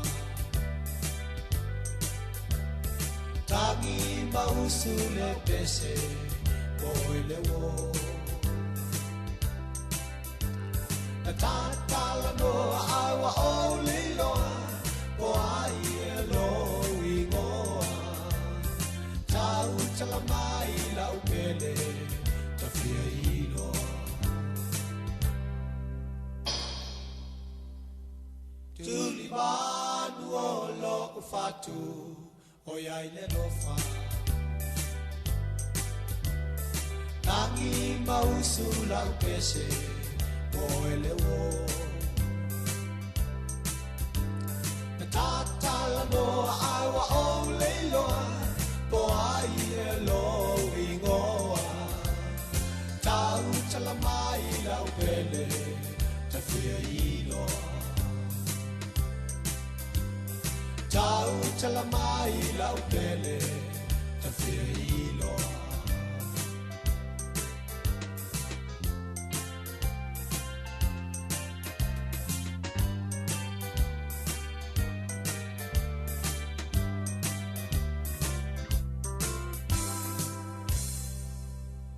O le whaasisilanga tāua, e whaamana tuatu i le mamalo le tātou au whaafonga, e iaila wa ia te tau i lalo le tulafono o le Broadcasting Act tasiiwa valuiwa, e whai eisa u whaasea po o se whai tionga i mata upu, tau i whaasalalau i lunga le Samoa Capital Radio. O lo au ili lalo le upenga o sota inga le pūlenga o whaasalaunga, po le Broadcasting Standards Authority, bsa.gov.nz. A inga mo le whai o sau whaasea i se polkala me whaamanu alia i lau whaafonga anga. O lo o au fia ai vaenga nei, o le ale teime mawhaiona whaise whaasea, o ai tu ainga polkalame mawhaiona o whaasea ai, o ai e whao o iai la o whaasea mō le teime mō mua, whaftai. Nisi o tau tua whanau loa wana whoilo tau si pia pewa pe whaisau whaasea ia o le tau tua lava si ufongo le lau mua, e lima taitaina lava i tula whono whaasea lau ngani usila. Ima le tua le tātou YouTube tano e subscribe, o omi le wha maulan mumuna i o le tātou a vea oe ma tātou o ma tātou pāanga i mea neo whaasana launga whaaftai atu tō tele leo subscribe ma no lava o le wafa le valu o le lo i le motu i saute lea i kala estete o lea e wha iloa mai nei tangata lo ngā tutono kala estete mtua malo a le tele o Pasika ia male au te e leo tu whaatasi lalo le te ingal tangata leo Brian Tamki i whaifi au o le lotu le Destiny Church ai o le lau a vatu e le City Council kala estete le pili e ova ma sfuru wha feta la i le vaenga le na wha mau popoina so te e le tolu so te e le tausanga tene a Wellington la tau te le o avese pili sfuru wha fe mon tupu i le vaenga te e le tausanga tene i le wha ngaino tonu o le tātou lau mua Wellington. O le tala na le no va vai tu foi mo foi tau tua ia. E le mo le atu whao ngā matua. E le whao ngā fua ina paka ma o mea tō tino a sirikanso a pitonu. Mo. Ia e fisiringia i foi le tūlanga o le taitai wha vai ane ale o whainga runga pa ia le atua o lātou matafa ioi o whaalupe o whiwhiau. Ia al whiwhiau tangata le. Ia. Ia ale tau la mua i le whaingo so te ema tau la mua i le whaingo vaenga whapene. Ia o te le loa i le tangata po le mea o le opopole ai i pili nei o na o wha moe te le o tupe le na rotu le. O le si vaenga tau te sili foi mana foi tatu sili fa tu bona tu na tai o nei au fa forme foi le tu. O le aso si le fia o fe tu o le o ke wisia no me fa pe te tau na wai. Ia lau ke wisiano i ni solo te i le malo ia po fetu o i tātou o le ale o onga tu si le tātou te tonu iai tau te o e whai ni solo te kia fia wha so mai fulu tātou le ino le tonu wanu ni manu o whatasi wha lau te le tātou mta upuna i le tai au ne ia wa le mani noa ia le mani noa vaenga solo te e lea whaina pe a whau ni vaenga fo i e tau mta upu tau malo i e iro wai a te tau. Ia mo. E a le to inga mta upu wha pia pe o tūlanga i peona i e wha mai o le launga tasia i le larolangi. Ia mo. A le e o i wha tau la mua te te. Ia o le winga na le fisiringi ai po whea la le i e le malo si po o na tū mo le manuia o na tangata lotu. Ia. Ia po tu mo le tu langa foi le o te fai pel mele mana oi. Ia wa te o nei sala e vatu nei ele tamai tu. Ia po fa pe ia o fe me ia o no winga falling mai le fa mo il te o tupe ia mo e la kalesia le fa into tongi pili ma ia po le fa le ke le tongi pit. Wai o le siwi ngola telefone le no tato foi ke usia no Samoa. Po fea ye il tato telefone ngai taimi wa ngalunga le fail malo tato vai lo tele mo le manu tata uma. Ai o le te foi le la ke usia no pe o le taimi pe na e ta wa fa ina ile tato telefone fa ke usia no male pe la o mele o le pula euthanasia le sa ya o mena la tal fea ngai. A o lo I me fa pe foi. O tato fesi ringia pe sa o fengo ni me so ma le fa ali me mo na tole tu Mana e so ti polo o le tu no fale la ye o fua la fu ti polo a wa le tala le mai I fa mo mo ngali usi la la o le ti polo la o le tau malulu o le to e lua masina o na fua le o ti polo ni usi o le la o matua ta ngota ti polo I fa lo o le wo mfaina o atu se fulu ta la kilo tau ti polo isi va ngo o kila ni manu o le tu no le sa ulti polo te mine tato America ai fu le ni usila le fu ulti polo to le ai ale la u ma wona I to ta ulti polo no winga le falling mai o e tangotati polo tato o ai la o te tilo ye le New Zealand le men la ye tono flolo e mo tua mato fia ma foi dele marumia ia falling mai lai wa fai so tipo America ia o tato wa ai foi to inga sao ya ro ia pe fia tanga io le tu fa ta wala tu ala tu la tu awa wa ai le fa nga tanga ta le tipo ia le tase me fa ngai o fa ngai kuka ia o peki o fa nga fo il fai ia ma tu le oka tau samia tato tanga Pasifika o tipo lo ia o nisi o fai la to vai mo so fu maloroi e o le kokaina tulo ano man fasi fa nga for tipo ia se vai e so I fe filoi pe tu fatasi mai o lo fo ia la au le masa no fai no le intia ia so ai mana mi al tipo lo ni sila le fa tata no is containers ma America le usa tua ia o tau le u tangu tala ia em fai na ai se semana tipo lo pe wa o tipo lo ai a o le na o tipo na to na o le ua fai no mai ele minista o lo avi fa foni usila o le ua nga ine le tato a skulimi I fa fo iso na alu e mtua sao sao la o le tau le skulimi po le maketi o skulimi la langi a toa I le tausanga tasi se lau ma le fitu biliona tala le tau ana le skulimi le maketi la langi a toa al mol maula le tato minista le skulimi ni usila o le ua nga ia tu nei de tele o tunu o la langi e te mina matou ia tulo le fa forma tatou a inga I Amerika ma wa ia e se ale tofo le lei tele o skulimia ni usila ai no tatou susu pe e le fa no isa mo ma wa le skulimia ni usila so le o le tau ngata ia so e wai o tala no fa skulimia I le matou waite I Samoa e pe tasse fa skulimia e tele fa sa fa tau skulimia ia e foi escolimi tu al market foi le tatu tu le tatu la vidi me ava pene le foi no escolimia ia ai pe yo le escolimio le lo tu isa e ta o le escolimio isa ta fa longo ila ia so pi ia male fale le bank of Western Samoa le yense bank ia pe yo le o pe yo fale na le sa no me tasi escolimi ia so ia le lo tatu ye lo i tatu vara na no so fu ta no falava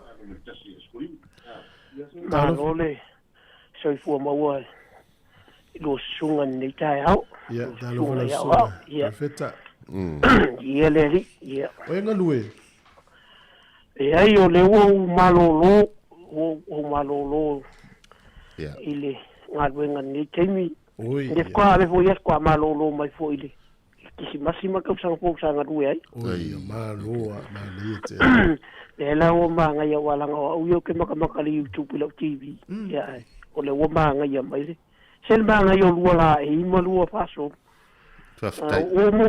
o mo ko fale na ku mai o po feme mo wa yo ko su e po feme o tau so na se mai male ainga se o se fale te no fai ai la lai o le fa finga mo ka meti ora o ki rangi fa vera la ko ai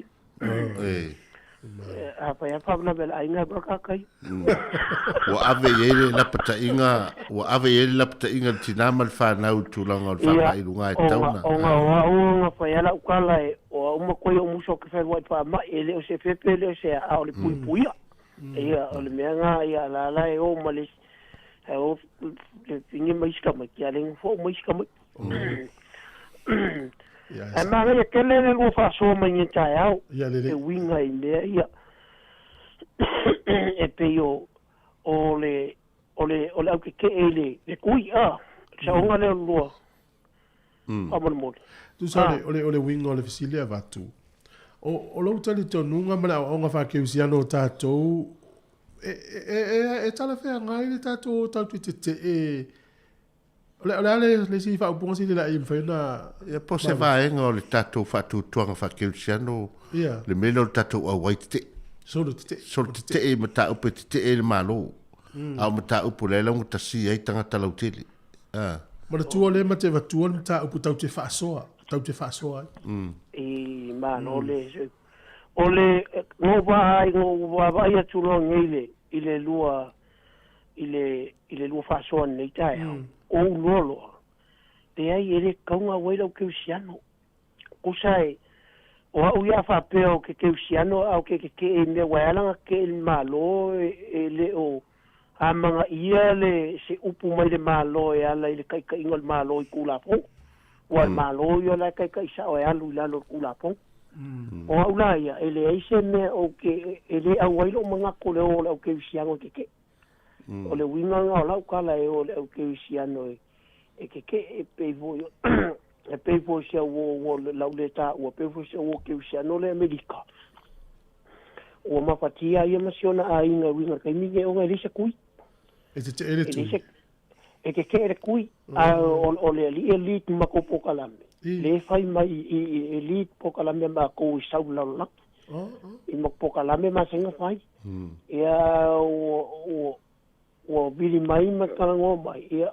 o fa ele karia ko fa le mai le karia so se mea rai ai so le de fale wa le vai ma le susu se kulo lai ia ele lo polala le mea a fai de kaimini nga te taloa ia ma kauria voia ka ko kalo le kum ka ko fa ko mo mi nga yo I fai nga ru ia pela ku langa nga ia o nga sa o le mafaina to e wo poloka o mo mea umai I mela ia ile o le fai ko fai se ku o le fai ko fai se mea pela le o le winga la nga kala o sa ala ke nyengi o o sa valio que so que me iso se pili al malo e mai o que e foi la malo lo que o ngai la loma o kula fongo mo me o mai ma o que visiato e se me o que visiano ia o le ale me o mai ka ko kalia mal fa kai ma ka ko ka po ia ma ka ko lango lango o wa ia o le ale foi nga malo ka ko ia ka ko lango lango le fino ngano le tu mai ile me o mai a la kala ni ka ya lu sunga o ke le la ngona inga le alu ke siango e ke e me ia po so se me al malo mai po se ase me I le ka wanga wa ke siango ia no so ke ya peor kulanga nga o fa so ko ni ka ya lu sunga I ni ka ya le lo fa male anga le yo le tu ia o fino ngalo na lo sunga o lo wala fino ngalo ne peo le o le peo o se sere kala peo o lo manatu nga e ala ile lu finga ngalo tu mai lunga lu faso ia e peo ni ka au ia e manguia kele lava le lua tau tua malua wa nanga ne yaso ia ala la fa no lo tu pe ia pole ase tau unga ka ko pokala me ni ka ia manguia fai va no fili mania so le lo nanga le tua ia so ia so tala da tole na tolu van lima lo fatasi ale fina ngalo ale si so le ngala mai sunga dia lo fatu por kalam ona wa pe wa o tato tafsiri va ngalia ona le taula mua le fa au le no io te lo le fa pena tile tesni church o pe le fa Samoa fa au parangi maul ya talo fa malo so fua Malo sai fu tu fu msine la e. Good morning. Malo sai fu manuia. Vi ele li. Ya mana ya yol fa asona au mai o lol festili. Asio manato lo wa manato ele sai fu manato isi. E sele mana ya matalia foi na fetala Yesu o to le mala malama le lalolanga. Ele mafai ona lilo le a ai tu le maunga. O to le masima la lang, le masima na te ba to le flavor le tangata. O le masima e a nga e pui mai ai mai de pipi mai ai o sia mai se me sa umafa.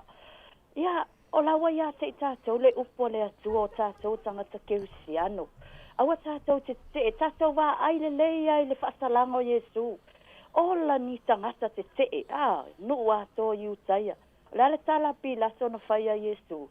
O le ia te au le pule te tala ai. O vai le tau tala pila so le ile pule. Fa mai le ia te ia. Ai le ifa apea na fa apea to Yesu. O ia wale leila. O le ata taula. O la le upo Yesu na faya ai.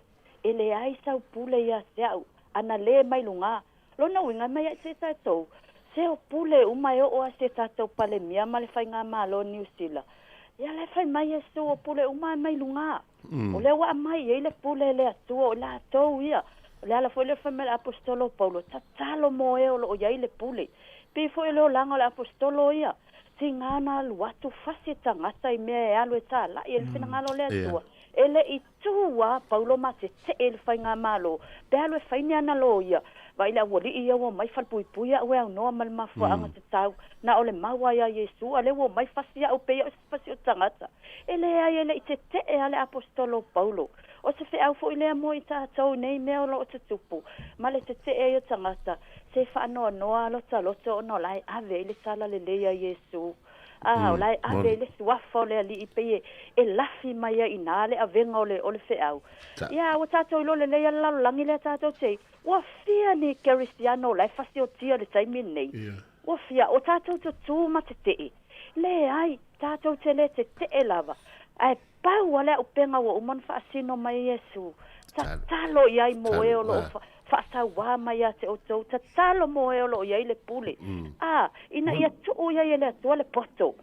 Ina ia le file mo male ata mai e fa tau tai ai ia me uma to normalo a manuia la tangata ia le pule mai ia le file mo le tua o le matua manuia fo yo tangata e ola i to no se atunu ia mai ia le file mo le tua le ni taua na o tato fa fetai ma fa fo ile vi inga le tua ile nei malo tato te ia fa no ale nganga lan me ale alwa iloa o e te ele malo alua o na wa este a wale avea fole faula tanga a wale avea fole suwa folo tata wali a wale itu wa Yesu ma te tinga fa mel so Yesu la lama he rota fa sio te oi ya pa wale upa Yesu ya fa ya tuna alope o te fa malolo nei tangata o te tutuli te moni ele i fa pe tua Yesu a mea e o ya kaisara fa mai Yesu tanga aveni taulanga ya kaisara la le upa Yesu mai le tupe o yo na fa tu sa ya ola ya ave ya tanga ta ona mena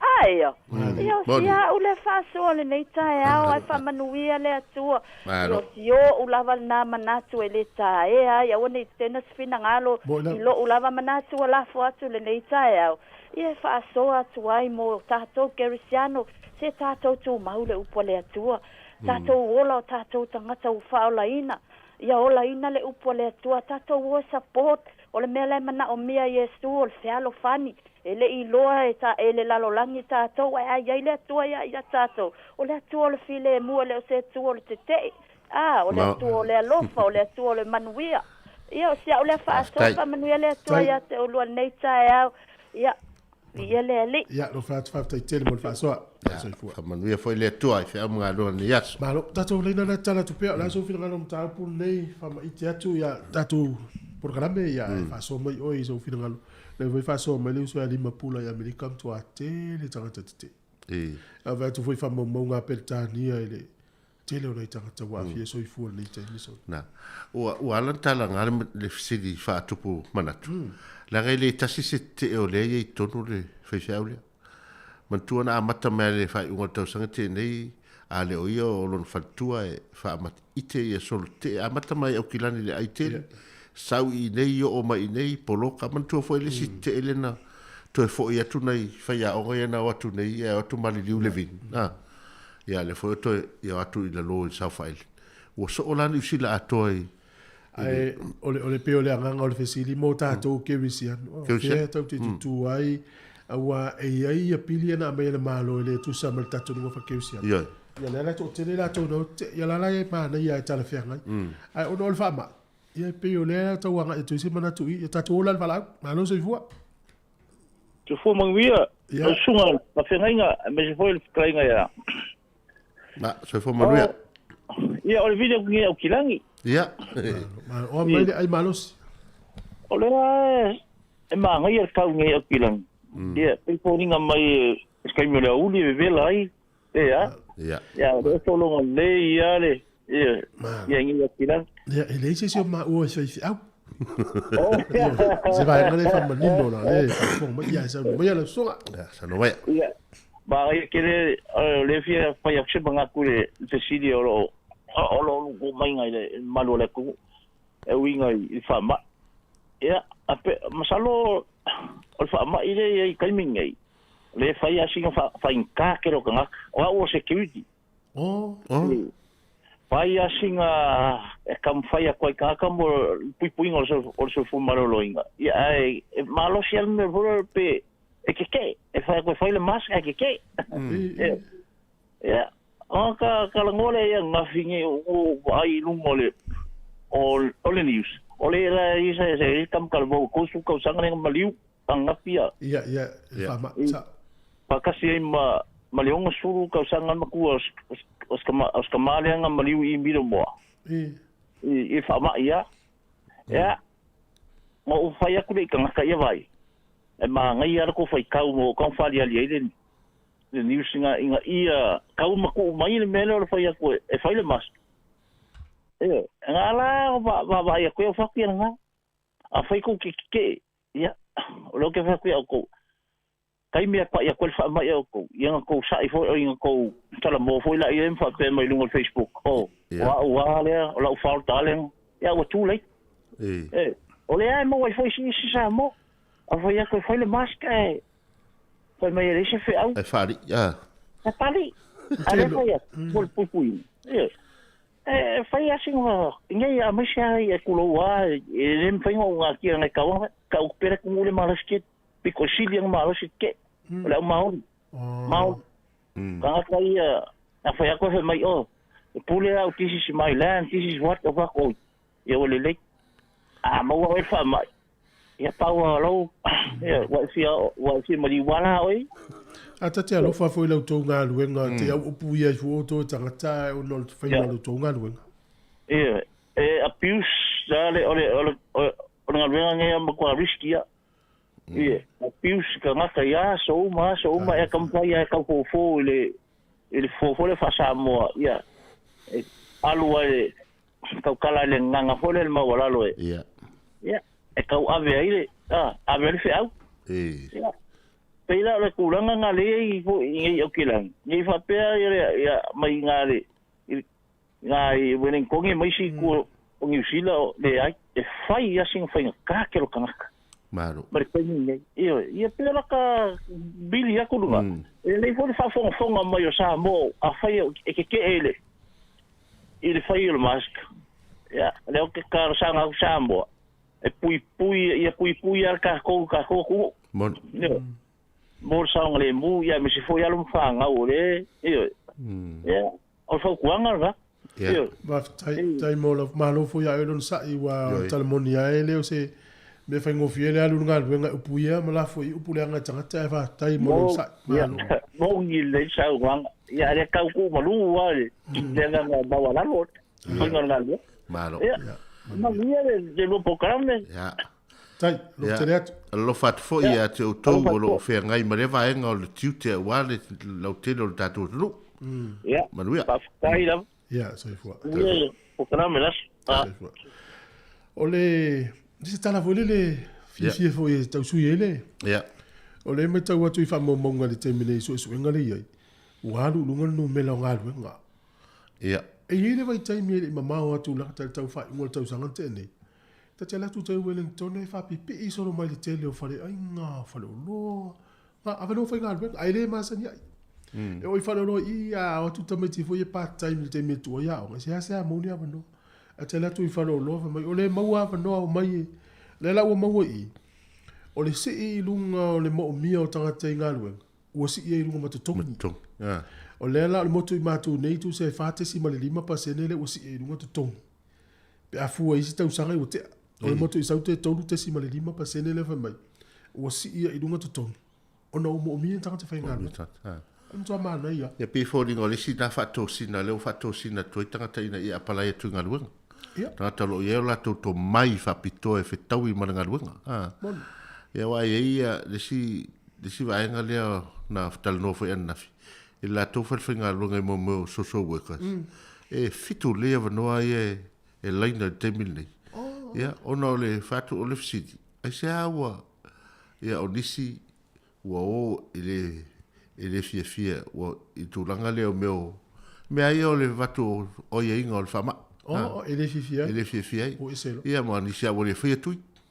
O lo oi. Ro no winga, e fōringa mai ropo 10% le vei tangata ia le tau su e mai o mai whai tui.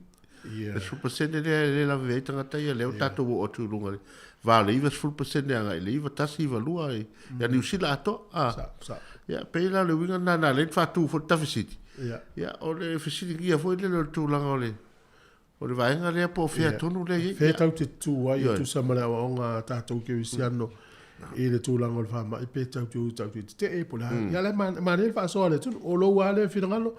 Ia le tau pu le whama i te atu. Alaba vai fo e stata kese. Mani. I whianga le tai au mani whtulima, lupa siri wā. Ono minuti o le tai leo le iwa le si whonga leo lomua.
Nei fa fianga nei tai mele tai au si fonga le leo le lau mua hea o lea ua. Toi 2 minuti ana tai leo le valu.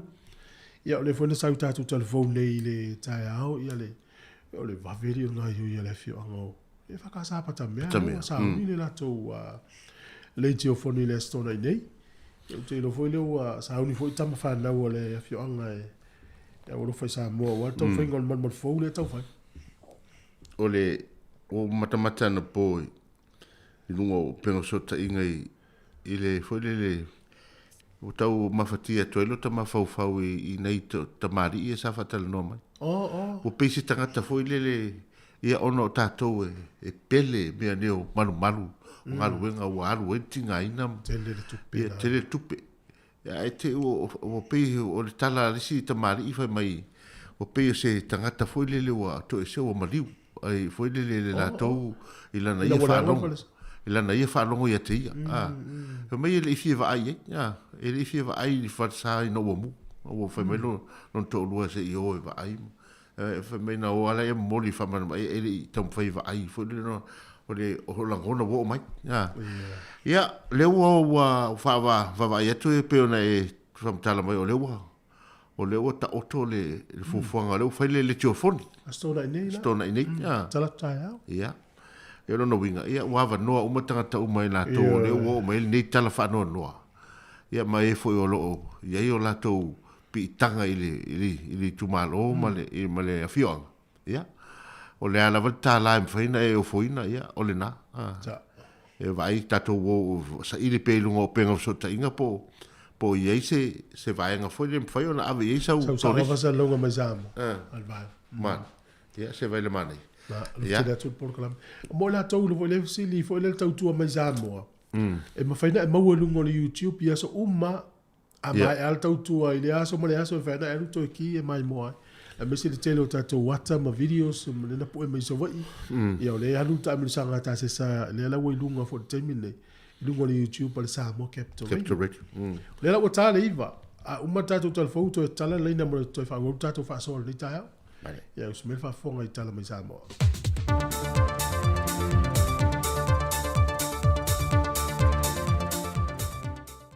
So i whamanuia ma le langi mamano tātou o tunuu, ai usi mai al whaafonga e se whaopoponga o tātou telefou mai Samoa.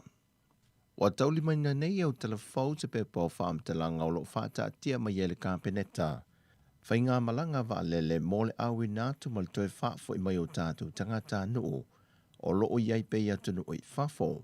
Whaelo mai lo official so upu, o whai unga whanoina le kāpeneta ilana whai unga, wha kālua se fumaltasi, wha apitoa tolu se fulu, le wha mauni ai, o whainga malanga mō pāse se toe fo i mai Samoa, wha apea ngā ruenga wha waitemi, mō Australia mani usila ua fōfua mō le kuata mō te se malua whelua se fulmale lua. E awhi ai, ma le wha amawina le fisosoani ua ofo mai le malo ni usila, e awala mai le ofiso ngā ruenga mpisinisi, e le whata wina le commercial printer fau, ma le lua laptops, mo le awhi ngā ruenga fisosoani le tu mau e toa lua, mo le lomi no visa.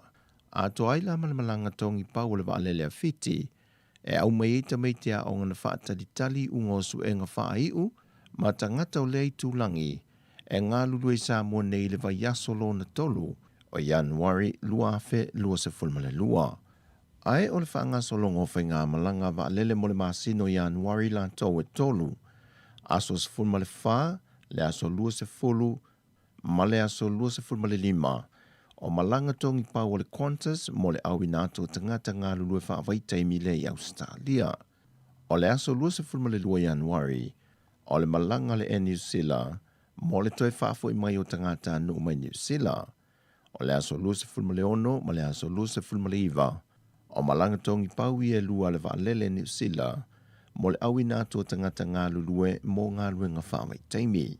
O whainga malanga mo le masino Februari, o le aso lua ma le aso se fulmale ono, o malanga tongi pau i le Qantas mo le awi nato tangata ngā lulue ngā ruenga whaamai taimi Australia, whapea ma le awina mai e o tātou tangata nu o lo i tutono le atu nu.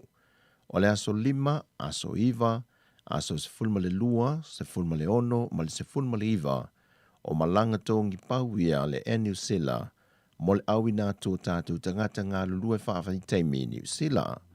Au le aso se fulu o Februari, o le malanga tongi paule e tasi mo le au ina tō tangata e ngā lulue whaafai teimi Australia.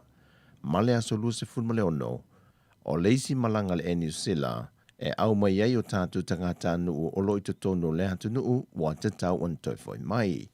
O le masino mati, o le aso lua ma le aso se fulu ma le ono, o malanga tongi pau i e lua le Qantas mo le au ina tō tātou tangata, e ngā lulue whaavai teimi Australia.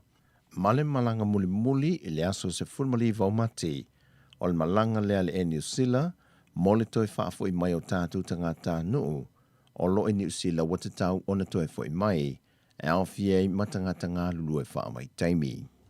Whai lo foi le pepo whaamtalanga ma le official so opo le kampeneta, o a whaamau ni ai le whaawau ina pēo le tolu vai aso mo le whaanofo e sea, ma i lato o mai te liu mai le atu nuu i a Januari se i o antu i a mati, lua whelua se fulma le lua. E fua le whautuanga mō tangata malanga po le travel advice, mai le matanga luenga o le soifua maloloina. O le komiti o whaalavelave te tupu whaafu sei ma whaalavelave matu ia le po le New York, o le āmata i tu wina le whaasolonga o nei malanga, a e tai mua i lava le matanga luenga le soifua maloloina, e ala i le tau se sia o ai ainga o ma wha asoi fua maloloina, mo le malanga mai i Samoa ina ia mauti noa, wa malu pui pui a pēr le atu nuu, mai le wha ama el covitis fudwiva, maona siama SSA. Wa tu ina mai se fautuanga mai le wha lapo ptonga o le malo si anga wha ele tise le APC, ia i lato o mai whai ele tise, e te tau ona sila mo le saunga le mo, au leito e wha au popo ni palaka o ni ki mo li o a lava ni ngā yoinga wha ele tise i se maota po o se lawa, ato fo ima malu mo so o se mea lava, ia mauti nolo o saunga le mo mai le ona tūla i meo se wha lave muli ane. E a fua le fautuanga le wha lampo pitonga le EPC, taluei reporti i le tūla i mai ai o le mālai le wha tama i ai le malu le kale si e wha ka sai pata mea, o lo masalo mi ai se tūlanga wha pēr e a fua ai. Wa wala au foi le wha lampo pitonga le malu si anga wha ele tise le au whai mōli uma. E so se ngā luenga e te tau o na wha atino, e te tau lava o na wha atino e se tasi o lo i eisa lai sene, mai o le a sila foi wha lampo pitonga se awala, e wha mamaluai, ma mata e tu wifi mōli ua iai o lantou lai sene, e lantou te tango fia so se ngā luenga i mōta malawa, fantasi ai malu. Peitai, e le ito e whaatali le whaafenga ingo le kāle sia e whaakasai pata mea, e se isi lava teimi lumanai, ai o le ua whaalawi loe le aso na nafi, le tasi o sa ili ngā se le ni mo le toi fausi ino se malu fau, tal wai le whaalawe le ana whaatama i e le malu le afi, e le vai ason te nei. O le malu le nei, o whaamawina ili ato se 5 tausanga, le nau musai le tausanga lua fese fulmalihiva. O ia sa ili ngā se leni, wa ta i mua le fionga le minista o le suipa le mea foi o le antuno, ia le fionga tuala Iosefo Bonifacio, o le faipule foi leo le tu malo, le o le afa tautai e lumama o tal fale o le malo ele fou, e le tu lai fitu le tae o le aso tona inei, aso se fulma le 5 Januari lua felo se fulma le lua. Wa wala au foi le whaafenga inga ma le ka le sia e whaka sai pata mea, i ana tama whanau uma i so se vaenga o le larolangi, e na i alo whangia le wha moe i le aso tona inei. E lanta i le miliona tā la, le tau o le malu ua wha le angaina. Wa toi talusanga atu le fionga le suipa le mia i le kampineta, le fionga tuala te vanga Bonifacio, e na ia toi whaia se aso malolo mo le Anzac Day, le whaia ia aperila le aso lusifu ma le 5 i tausanga te itase, e a vea maso malolo e mana tuai, le sao fita sa mo wa toi te liu mai le taua. Le fionga tuala o ia lo le presidente o le whaalapo pitonga o fita toi te liu mai Samoa, le na ia ta ua ua tele le whaata ua peo le aso malolo, ona e ui o le o loo whaamana tupe le ka lena le atu na umale malo, ai ua avesea le aso malolo e pe ona sawai. Sau no tuala, a whai a talia le ka peneta le talo sanga, wa umon fata tia ni se fofuanga mo le tausanga le nei e whaamana tuai le aso taua. Ai o lo tu maulava le savali wha aloalo I lea vaveao, whaatasi e mateo fungala au moli atu, e pei lava o sauninga masane I tausanga taitasi talu ona whaamana tumai le nei aso taua I le atunoo. Mai o le no whanga le watitele le taulanga, o le maa whaamanatu le mo fita uma Samoa, na toe te liu mai le taua, mai lātou na malili wai. O a tātou talafauia mo le nei aso, manuia lo tātou atunoo, whaasoifoia.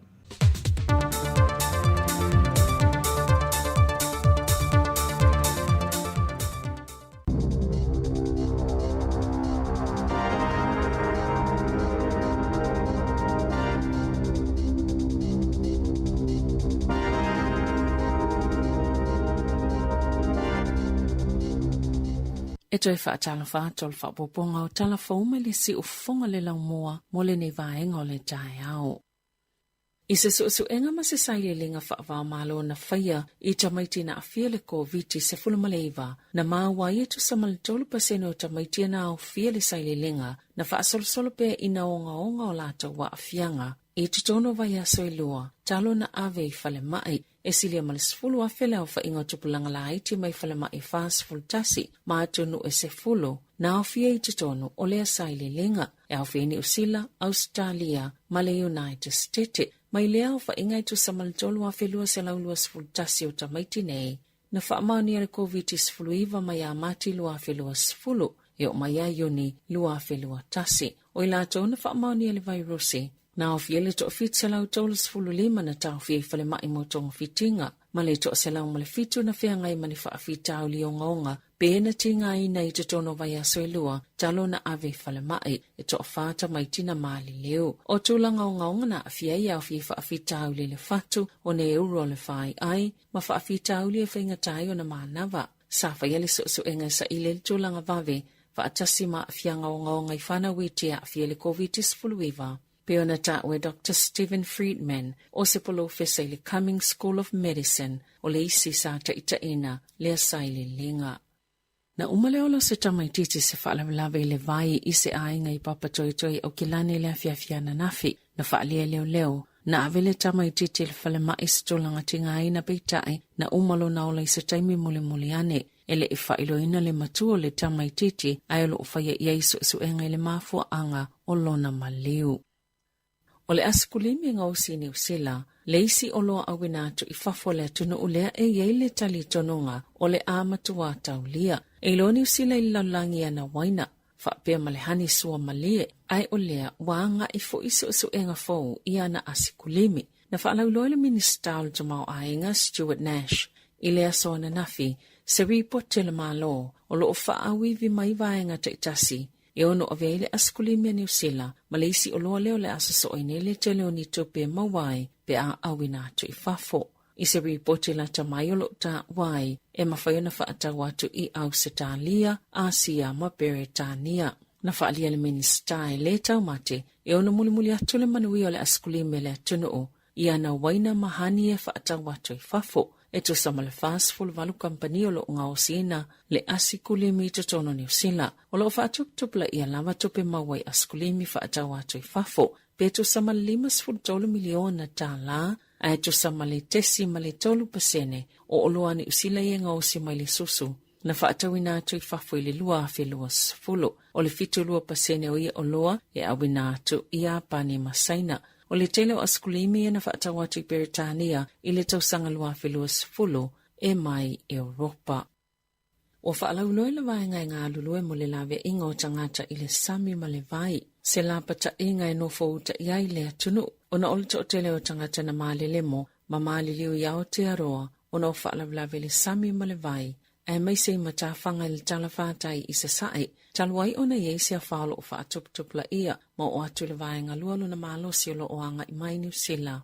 O whaaleo I se lapata inga le whaala potupotonga, e whaatatau tūlanga la matia I matawhanga I se sae le whai unga le vai aso nei, ma le amatanga le vai aso fau, o na o lea suwinga o le tau. O lo I le vaenga mamau I le ono o mai o lea whao koudi I New Zealand, I le o ngā tutonu, po o lea waulio lea sto nai, Ma o le avave whaatuptup la ia le so o ngalu le East Coast o le motu i mātū, mai le asofa raile ma le whai ungo le vai aso. E iei nisi matawhanga au fiei Mount Maunga Nui, wa valo ia le o atu le whamita le mawalulunga o ngalo i le aso sā, o vaenga umai se sai o le motu i mātū, o le a fia e au fiei Northland, au Gilani, Coromandel, Bay of Plenty, Kisbon, ma Hawke's Bay, o le a la matia tangata e ta ele mawhaatino fo inisi polkalame talawhātai, po o ngā tai whale o vaenga na ta ua, o na ole a titafe ma vivili ni vaenga o le sami, e le saunga le mua i mo nisi o tangata lau tele, o le fautuanga le whaalapatupatonga, iau sta ia la tau ti ma inga, ma isa ili nisi vaenga saunga le mo, e au awa i beo vaita ele, ino fuanga faitele. O ana na filena whaalauloalo i eiswa fōtau le lea e to olua i na male le mo le vaitafe, i mana watu i Palmerston North, i le aso lua Januari, ma o ila ua i o toe tu Tony Sitino tolu iwa tausanga, ma Augustino Ioane e lua lima tausanga le mātutua. Waloka ina leo leo se tau le ailawa hat na whaasala lau lungo le Facebook, le whaataunga ana pāua ta ilima sfutala i le pusa, le ta itasi le lita le la popoa. Au le iloka ina leo leo le tau le lea, na whaalia le MPI, e o atu le ono lima ripoti sa whao o atu e tangata lau tele. E whaatitau se tau le lea, sa ia whaia na whaasala launga ilungo le Facebook, e le whaatanga ino na whaatau atu ia whengota, na ta awe carry o le MPI, na whao atu ni ripoti ila la taumtanga luenga le sofito Januari, maana o atu Yesu ilo ofisa whainga whaiwai lea tangata. Maana lipoti e whapea, na sola le tau le lea, a o tala no atu Yesu ilo ofisa, ele ilevo na whaitu linga e maua, ma loka ina loa, ma awina atu lo ofisa o leo leo ilo wa hat, o lo ufa awaus so enga leo leo mai ono yai ni molianga e whaia, e whaatitau i lea mata upo. E ta alonga, o maule wano e tole neile li talavo Nico Jones ini usile le moana Pasifika. O io le alo le li ilawi loe le lakapi Sir Michael Jones, sa ili fofanga malangai Nico Jones si Amerika, e talia se ofo malta msanga lakapi o le Major League, ile masina nei, au le imaule wano e tole ni ai le moana Pasifika, e faale o leo mota mamanu nua. Na toleni Jones le Blues i tausanga ilua utuana e peitai sa amatona vava ai e tono i fafo, ina ule filifilia ma le mawaso na vano ile laina iluma, ile awa au kilani o le lakapi supa. O le tai au leo sane ia mataina le tamlisanga ni tipolo le Quad Series ilo ne tona, ile va o awa engelani au Setalia, Afrika isaute mani usila, o tamaita i tongi polo le Silver Friends e New Zealand, le awa awinato mo le tamlisanga e whapea, o niso ilato, e le tutusa le sila fia maisi saya i mua, ma o tamaita i o Maya Wilson, e pito sili o na lavalo na sila fia i le taalonga, Maya ilato uma o le autongi polo ia o filfilia le taimi nei mo le tamlisanga, e fua le tele o na taalonga whaitau lia, o Crazen Weke matiana me tuarau, e na o le tolu taalonga whaavau malo, o Phil Davui, le usau ni molo na taimi mua, e waiele whaatua tuanga o le whaiaonga Dame Nolene Taurua, ilana autongi polo i le mama, ia ua filia mo le taamilo sanga. Tala fawia ma le si ufonga le lau mua, mo le nei vaenga o le tai au.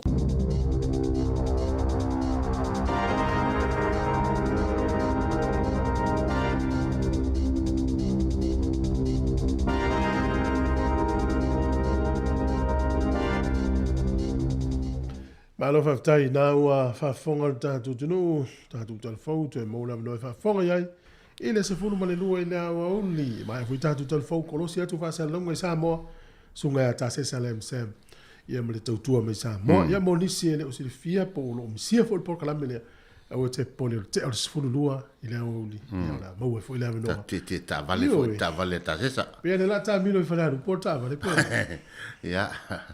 Ya, ai foi la matonu o so foi tafa. Ya pa fa o umi te le to o datonu. Lo va ole ina la. Ole ta ua yo foi taule e au ina ila wotina. Ai o lo to afio anga le ma fu. Ai fa fetai no o ye. Ele i va o ale me ta se sa va o te. Ma to ma nino le lo watu ia i tu ava no ale tu le na to ta mai le i. Ia pe fōringa o le vaoa o whaimene tala ta se se lea so na o vaoa o whapea. E atama mai fōri matonu. E whaavaoa fōi le leo na wale intūrisi atu. Se i o atu. Se i o atu tūrisi. Ia o fōi lea. E na waila e vele i fō le vaoa vetu o tua wa ila ururi papa fōi e o peia ni papa fō. Ita fōi ia. Ta te le tu ia fōi nei ainga i Samoa i le te o te ua o mata. Ia sa oi oi. E tinga i ne te ua li tangata o. E li tangata. A mana i fōi lele ia. Te tala role. Ia na...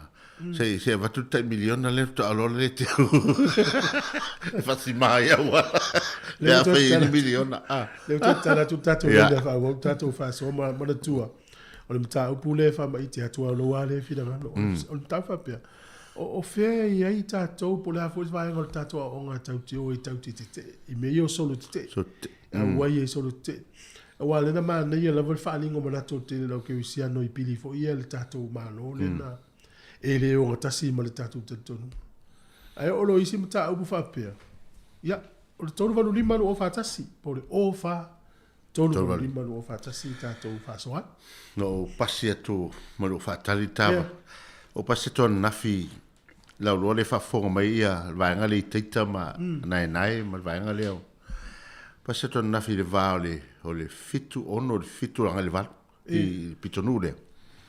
Ai o fai checkpoint lea ina ele.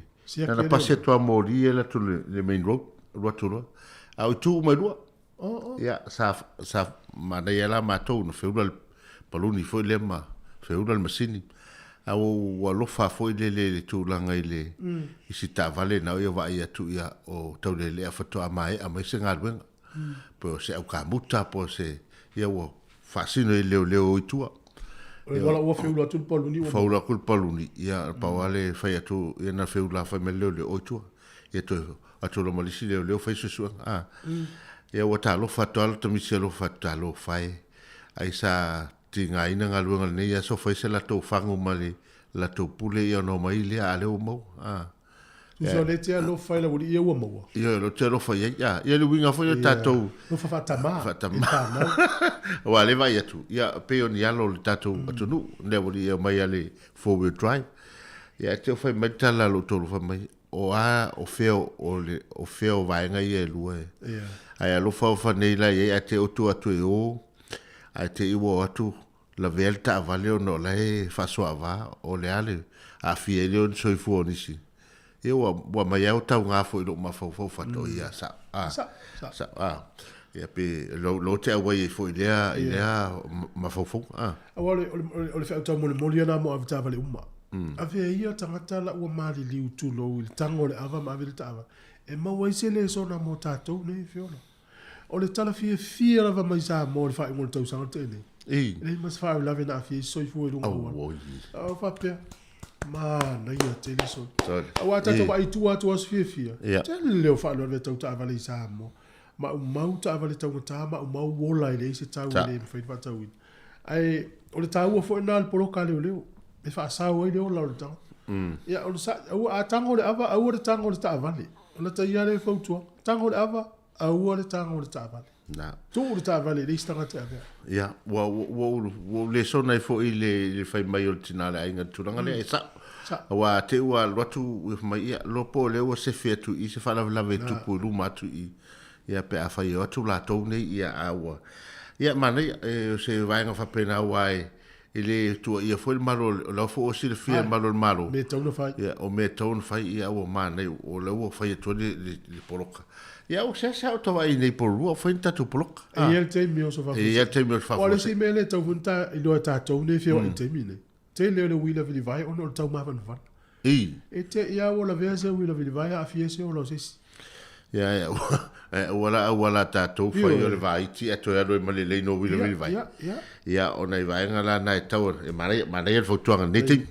Australia, mo tau i New South Wales. Le wa mele polo inga le malo Australia, mese o tau New South Wales.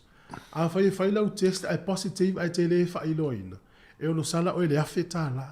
Doi ngā whai lau test ai positive. O mauti no mo wal wha ma. E i le app o le website o tau i nai tau, na whai loa i o wha matalanga. A le whailo ina e maua muli muli. E a whetā lan sala. No chod. Ia. Leo fai loa to mo to na New South Wales. Leo fai loa to Premier League tai ha. Ona pe o alu pe story nga vile solo fa ma ile wo ya tato Australia. So se vai ngol la. Eva tai ile di stato tu no New Zealand le solo ngol le ya ma lo fo ie o tai ia fa ma no. To tala da to leina. Le la ve solo le solo le alu fo fo nga New Zealand pe ne tau. Ale wo fa fe palmia. Pero na mai ta fo. Ya o la fo dinga mai. Te lo wa mo. Te lo a wa mo le ala wa mata na mata tua ya wingo tanga le. Ya wa ma mata tua na fi ma to ma marima ile tusi. O ma to le ya le tusi lima tanga le tusi el tusi.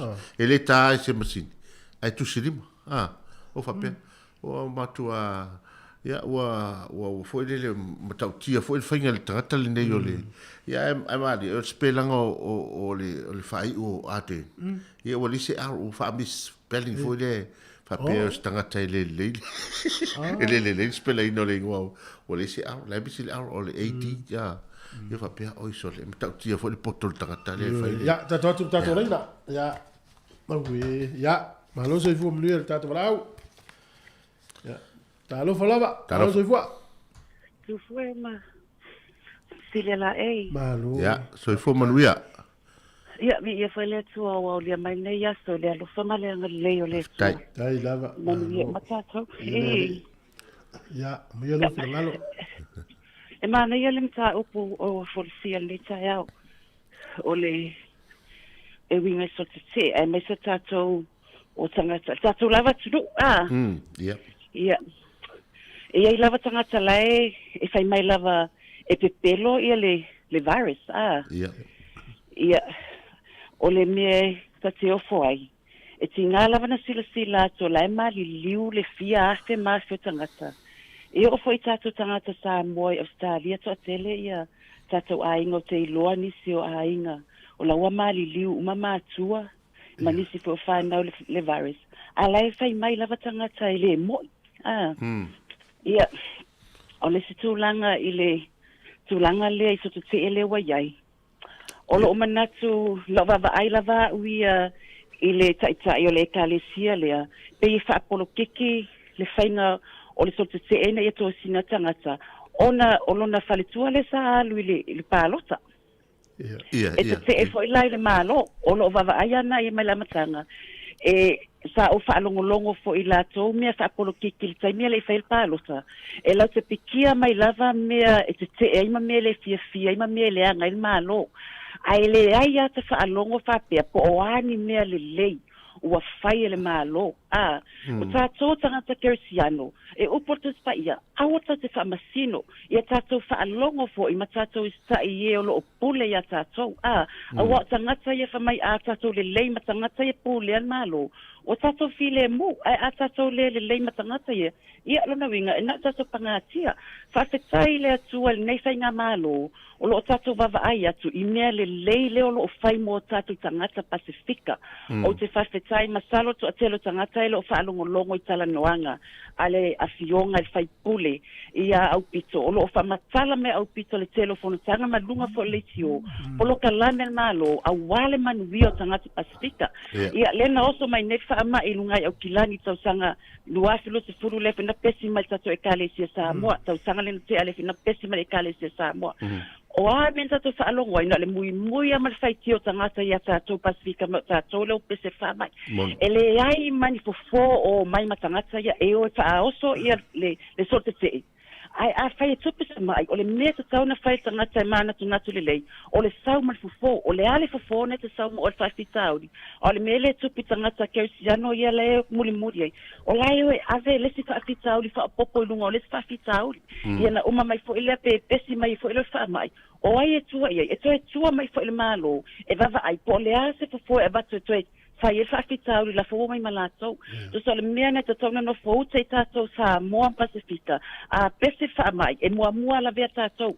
Leanga o tātou tangata, lea ngā lulu i whafo, whale o loa, a de ta avale, o lunga o pasi, o whale a onga, o kilini, o tātou tangata i e tele na whaianga nuenga i whafo. A pese la se wha mai i whafo i opo oan whawhitauri, e mua la vea o tātou tangata na, o na o mai lea au mai tu tono o tātou ainga. O lo to o lua fo e kilini.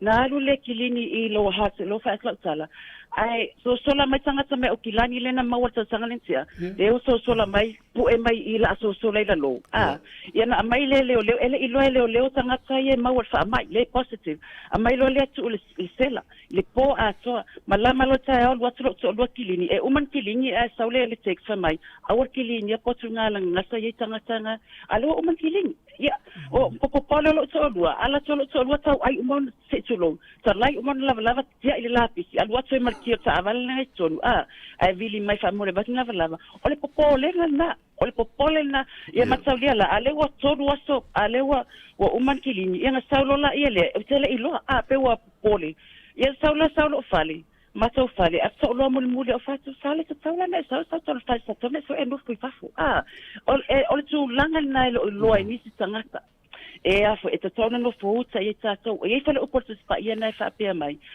e o isi me fa pu porto tangata tau matato ele o awa ile atua e ni sengo tato fa pe o fa ai ta tona su tato po o tali pe sa ole me le fa po se mea tūlanga sao, po se mea mai le tua, pele ai, langa e toa tele lava o tatou tangata ke siano mele amatanga le wha mai nei, no wha alongo ai te tele mea malo, ia le walo wa e tua, whawhetai le tua, le wa awai matatou, susungai whawhea ngai nei Wellington, ele na whai tatou tui pui, awa atopul whawelavi, ele o mei tangata e lawe ai tatou, tatou te toe tua lava tatou, ia tatou, mtoe tua le malo, ma fō mai, e faile fa for fa fitau ia pe ala so anya tula ma le la fa so ma lo fo I mole fina ngalo malama fa tai fo isio ainga mo le tautua fo lo fianga ia ia lo ftele mo tina ma le ainga tai ia ma ia fo ina ia se fo fuanga ia ma ia te lam sa mo to fa se fo fo ia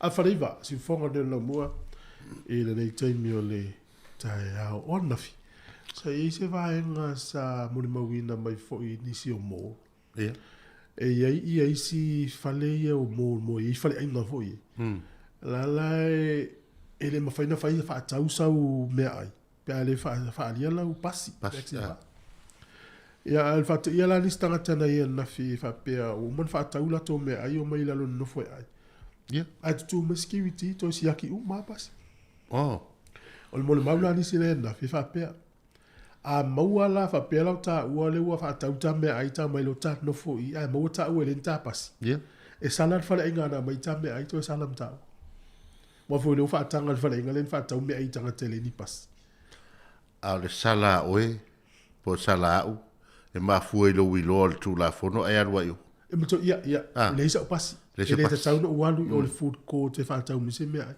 mane ya nai fam natu na o ta faonga nei taimi nei sala si ya pe sala fam natu wa ne lo so o fam natu wa nga ya wa o nei o nei tatu pitunu pa al fam natu e lo ai o le matala ya fa lo matala I lato e te ia o tu fe la vaccine pass ya mane ya fe ula le lo ua le tatu pass ya batu fo tono telefone copy mo fata singa fo ia toi fa manino afa pe mana tu tatou fa la putonga ya lu la lo le la nu modi le ni tatou le orange ai talia fa ngale vaccine pass por passi ele tapu la atanga tai ai se fa moi e tu sa lot pa wa le ia fa ali la vaccine pass ai mana tu tatou fa ingol tatou fa go ponga por tatou fa now e tatala tanga tai le ni passi na le limas fulu la tanga tai fa o le limas fulu tala le va 5 mita fai male mask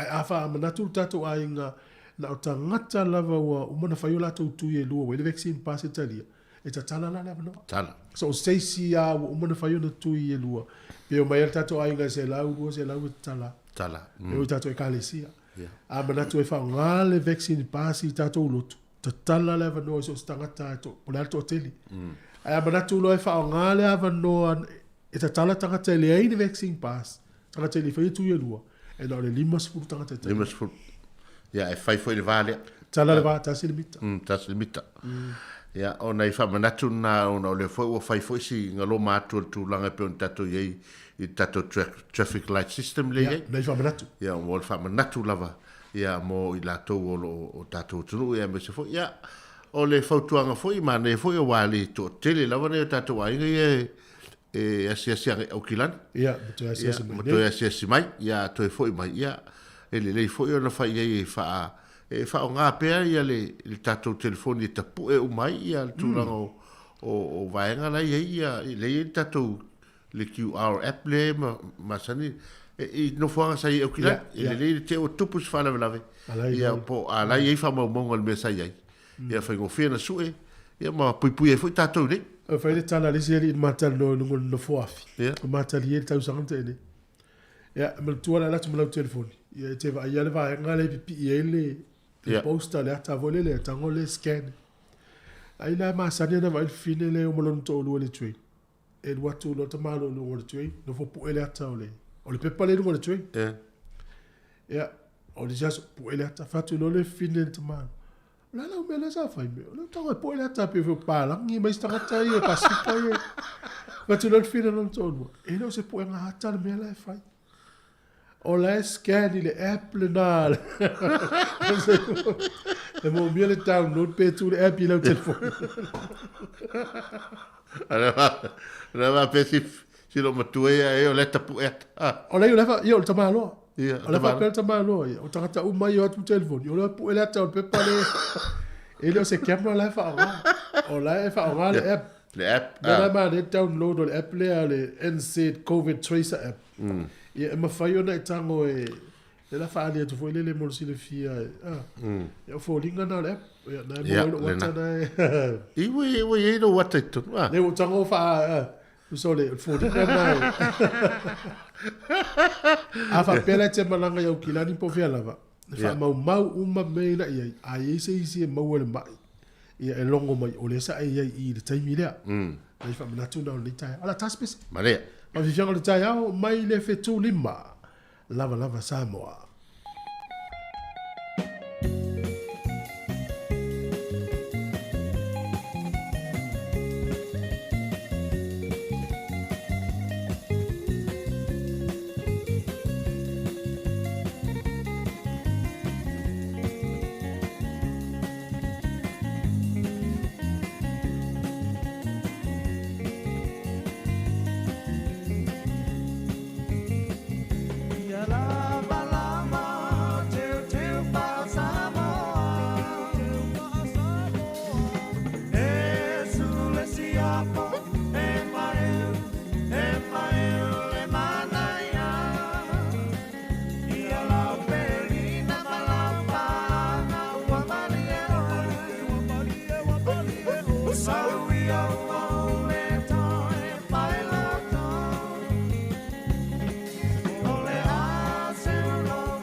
O le tautua le si ufonga o le laumua o lo iai fo i le langolango a le New Zealand On Air.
Fiona te miltai au ya mai le tama le titi le o sual pese le mami o te le fia ya ma le fu te mina e mai pese ya o to pe o se pese fo la fa longo atu le il leva fo ele to tai na ta to pese te le fia ya e o na ma le si fo ele sa o talu to apera ele se o mai pese na se suira la ta ele sfa ele na yaso ia Samoa il mato fu bijenu e pese alfa il e te mi tu fa to la to tam pese na o lo tai ya pule ale tu mu ta ile pese la to tam va ya la to va to tu mu lo ta ta vo po sfuru po do sfu ta tu lo la to tam e pe la to tam male pe na tu watu al mai ma wala ama all right ladies I don't know what to mal. All right. E va to lo matunto ina la mata ya. Ora pese la ya lu le la walu solo fa ili wa. All right. Yeah. La wa fo ta. La mo ma wina mai le lo si fonga le fa ingol va ya sole. Il va ngale sa yenta to fa fingal ba. O fo le si tata no ai tua. Ele o ia lungom ta upor le tai. Subscribe to YouTube pa mo le.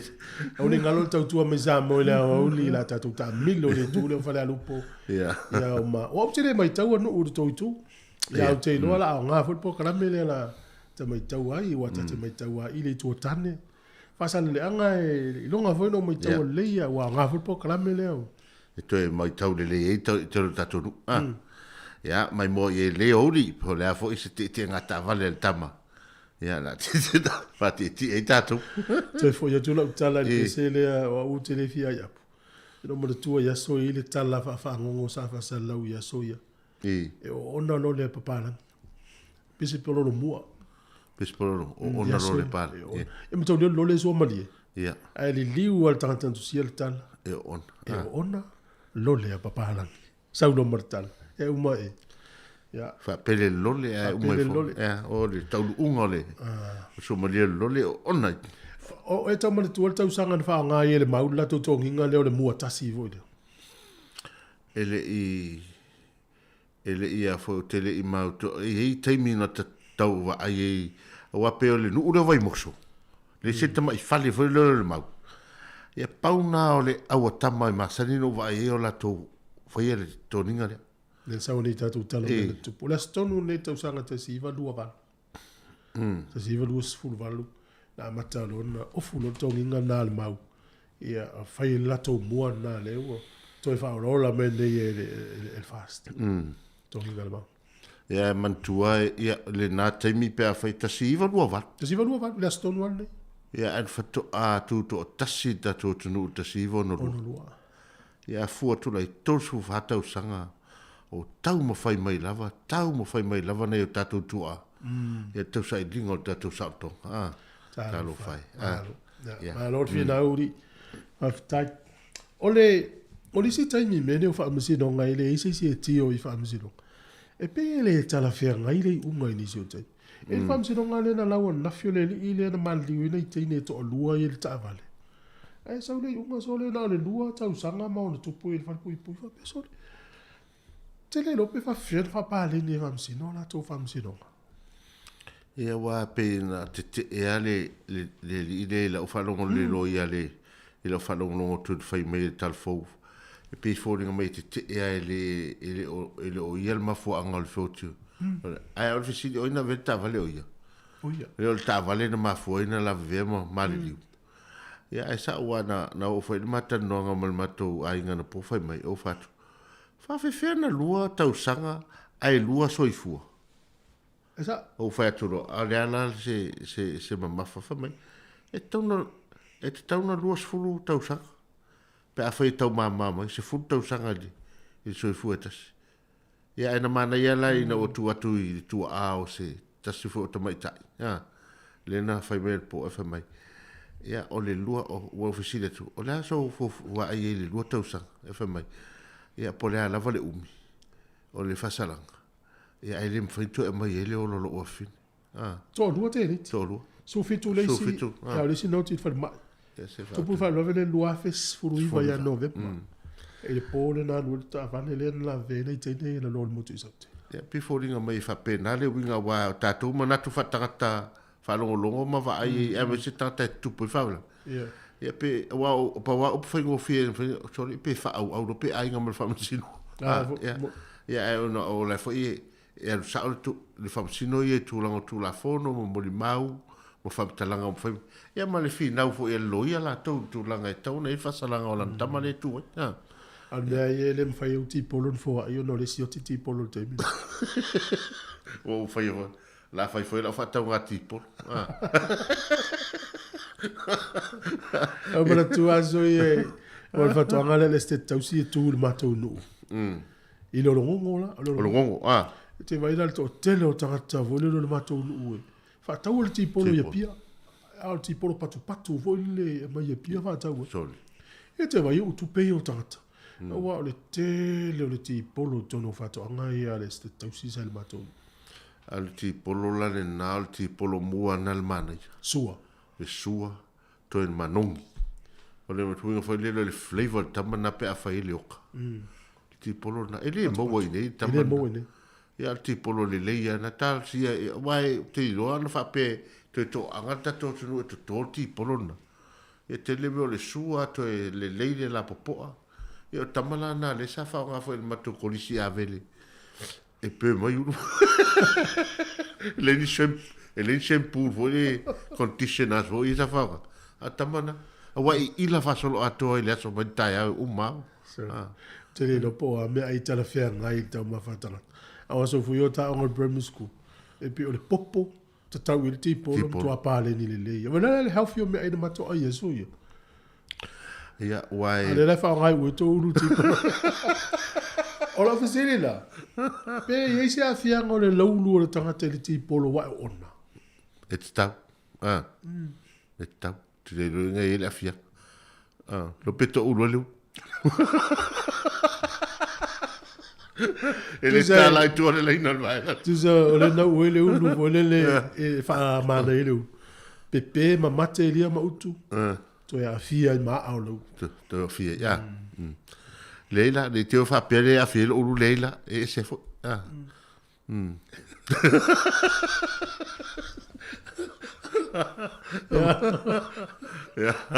Alo te la tu po club tato Leila le na tala ya. To lunga tu tato po club me ta pule u tala ma pe pa ta ne. O me lo vai. Stay home. Stay home. Rule may be back. O valo anga ia la wata mai ni usila le vai el fa mai. O no.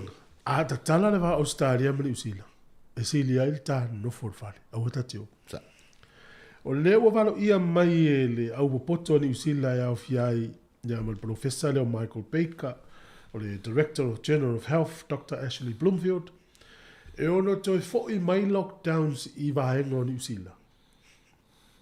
Pe a fai te tele le Omicron i tono tato. O le lava e mawalunga lava le COVID-19. O na variant po na ave i a file tauta. Tauta man. O le manus. O le Omicron. Sao atu la nalo. Ai e pe e sao le mula titi ai le inso i fua tele a fia. A le la uvalo ia la uata ma mai le va i el fama. A fa a pe e sao le Omicron i New Zealand. E ono toi fo i mai lockdowns. No inga a fia onga. Ngā luenga. No inga fai vaenga fo ile le Wellington e o Kilani Kalistete. No inga la le la wa o portulanga na le ufata o traffic lights le. A emo mai a fai mai porirua ma Wellington e lanu mumu. Ia. Lower Heart o le lanu Orange. Ia. Fa pena. Ntato va aiara e le tula. A le o manta o tula fo. Ia ai awane i sai be fo te ita to turanga le. Ono le tato ma ua ia fa fonga te fa tata no tato ai ngai Australia. Le tau te loa ai le sao le le Omicron. Ia ai tal si one ia si fo itu ai nga. Te si to na fa mai to sa mai tu ato le Omicron. I te wa fo i umatu to mo wa te sa fo ilis. Ia na te ila ia le. Ia e pe ia o le taimile sa o le COVID-19 le amatanga. Le te o se la o tala no na ia le fa mo no fai tau i te mine tau su se vai la au le na mo le faisa. E pe ia e lima ia i tu ainga virus o le COVID-19 nese le e foli. Ia na so ma fo ia wa fai tau nei le o fio le o to ia fa pe so le ma o te le me o yo so o fa pe anga fai sa o la mate inga le o to inga to e lua ia le sa o se fu malo de fa so no tui ia o le vai la iti ia su kasi tau sanga bi fo ilalo ia a o le te me fa tau no ia tu fo i mono tu silfia o le pusta le ufanga so no tu no to e o te il tato fa nga malo mo so i fo malo loi fa piala to ile to tele tanga tau fa tu yo le pusta pa so o pa mala familia ona tanga tala wo fa tu no no a to pa o isi pitonu o le se vai la au la so le tas o apeno o tu le fast food tasi ya fina so le tasi tratana va vai la mane o le tau fa san la win o le to fa mo ni tupe foi vai tra sta ele to isi mer penal malo le o matu e lua ia tau ale pusta daya fai elo fai tadia ele yo ta o fai pusta ia bo ma la se la ngona o ya o tu nto ele ise a foi lingo se ele foi se swinga pa wal men o faloina na le nila wa tui ma le vai la au ale so no soi no tau la ngona ina e o ngasero lima ia pe tasi le aso atoanga o ngase utili popole ala ia po ise afianga wala wa tai do o le mele tu e na umato ale na umamali tu ala ele e tai tu sale ngase o lima le tu ima le ngase o lima pe al mele le idio o le fsidi mai si vai ngona tu ia ma fsidi tu o po fele vai ngona lo sa tele e ti polo po i po tafa fa ele stofi au mena e no va tu tali ya o le video le fio anga o fa loa ya mai le tamale o tala paunga e fa fia to por club le ato le taio to 5 minuti o le taio se fulu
masi ana ula awe sunga wa e ono mea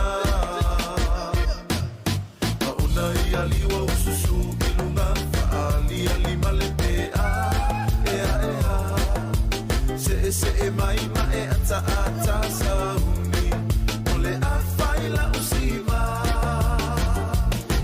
Talofa Samoa Ole a awalo atofa afia fia Fatulo Tolo ia Ole a no atofa atingo tamsala Ole a no atofa atingo tamsala Ele umatala kumata mo fia Samoa Paingata ole atunu otama ole manu Samoa Afio mai e moli mawilo taulanga o pia Seba ainga winga ese e maofa yo e mata utia Se ia si mai E te tali tonu ai Awale no foai Ai oe ituai No Samoa uala Woto fu telefoni uma otamata E telentoi Tawa gerisi ano foi aina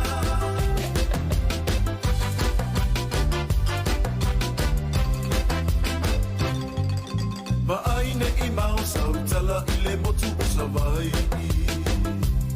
Le isili mata usanga ua kumu I kamai a vakasi Fa solo ane I manono ma a olima Ole limu malesea oka wafa ateteleina Se ia si vai E te tali tonu ai Awale no foai Ai oe ituai No Samoa uala Woto fu telefoni uma otamata E telentoi Tawa gerisi ano foi aina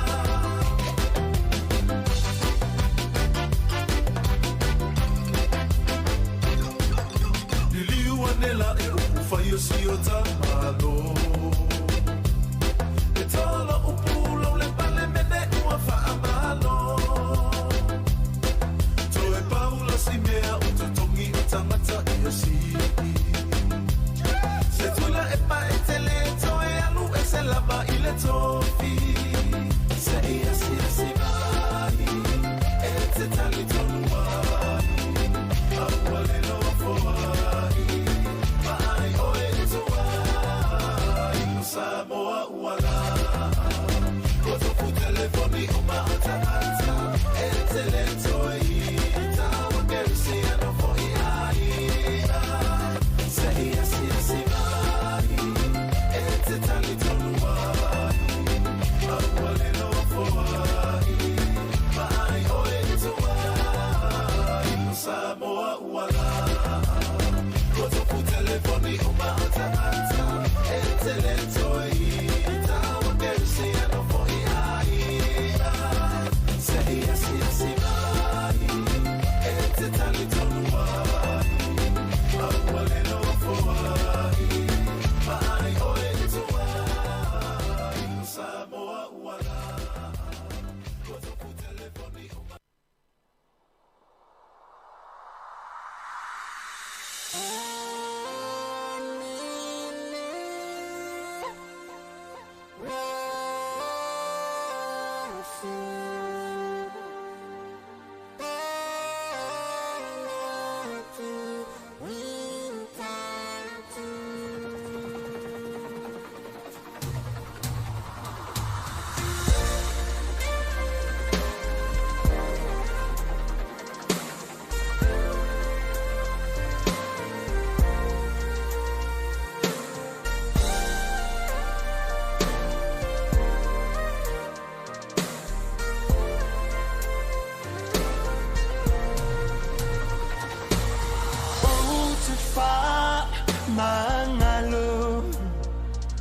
Malo ulo to faangalo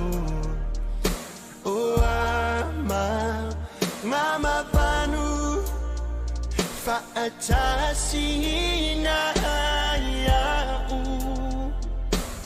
anu salende alofa Safano ai lo uola o te ino ai lenei pe a fai hiwa ele langona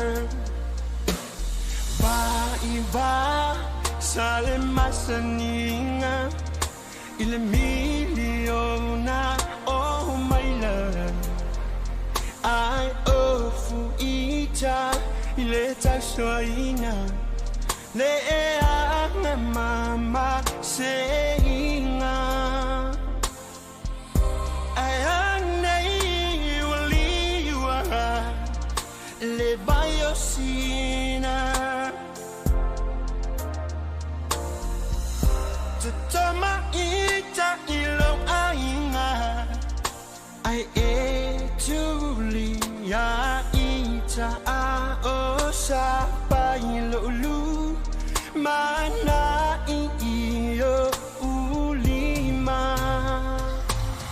o te fa mangalo malo ulo to fa angalo o ama mama panu fa atasina ia'u anu salende alofa Safano ai lo uola o te ino ai lenei pe a fai hiwa ele langona naisa afi afinga isia ufanau ia puna pea le oli oli e o le fa ababau tu salamba po ame uma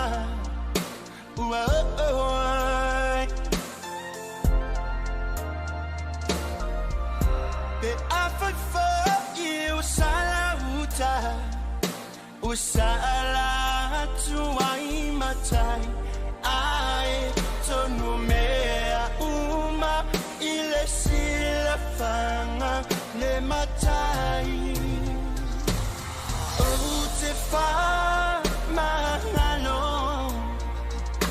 malo ulo to fa angalo o ama mama panu fa atasina ia'u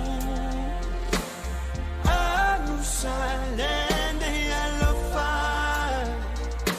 Safano ai lo uola o te ino ai lenei pe a fai hiwa ele langona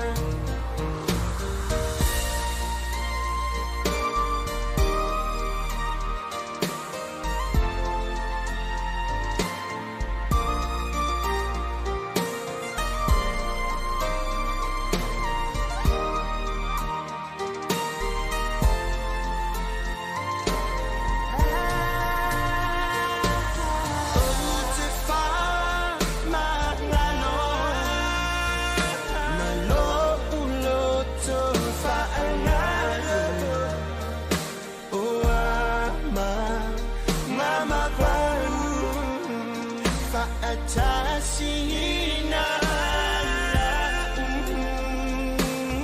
anu salende alofa Safano ai lo uola o te ino ai lenei pe a fai hiwa ele langona o te ino ai lenei pe a fai hiwa ele langona O le tautua le si ufonga o le laumua o lo iai fo i le langolango a le New Zealand On Air.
masese na sa olo toa i Samoa. Kiole makalia le vala, we kusala va pepa apola, e kusa pepa apola, we kusa pepa apola pepa, sala e fala lau. Chia koe kuma e pai mai ai, Samoa e a kole kai, e kari e langi soka koe, whaitari ala vangi o sila. Kuata masese le alofi, kuata masese le berenice, kuata masese o le toa, kuata masese na sa o le toa i Samoa, kuata masese le alofi, kuata masese le berenice, kuata masese o le toa, kuata masese na sa o le toa i Samoa, kuata masese na sa o le toa i Samoa. San ola e tuol tātou ainga tamalilei whalongo I upo uman whaiatu no whaasanga whaina onga tau mawhai awal whaai tele to anga whailau te talo I le tua I so ao manipo le whaatasi le tua maoe tātou pese Alo I o whaiwai a manuia, aua e te loto vai pea o mai whaina tā, lua te whaatasi, ma le atua I so o se ala e te uia. No uatali ia e whalongo mai, Ila une upu ole a whai, Ia e no fusauni, awa e te solo muli, Ila o whai unga ua whai.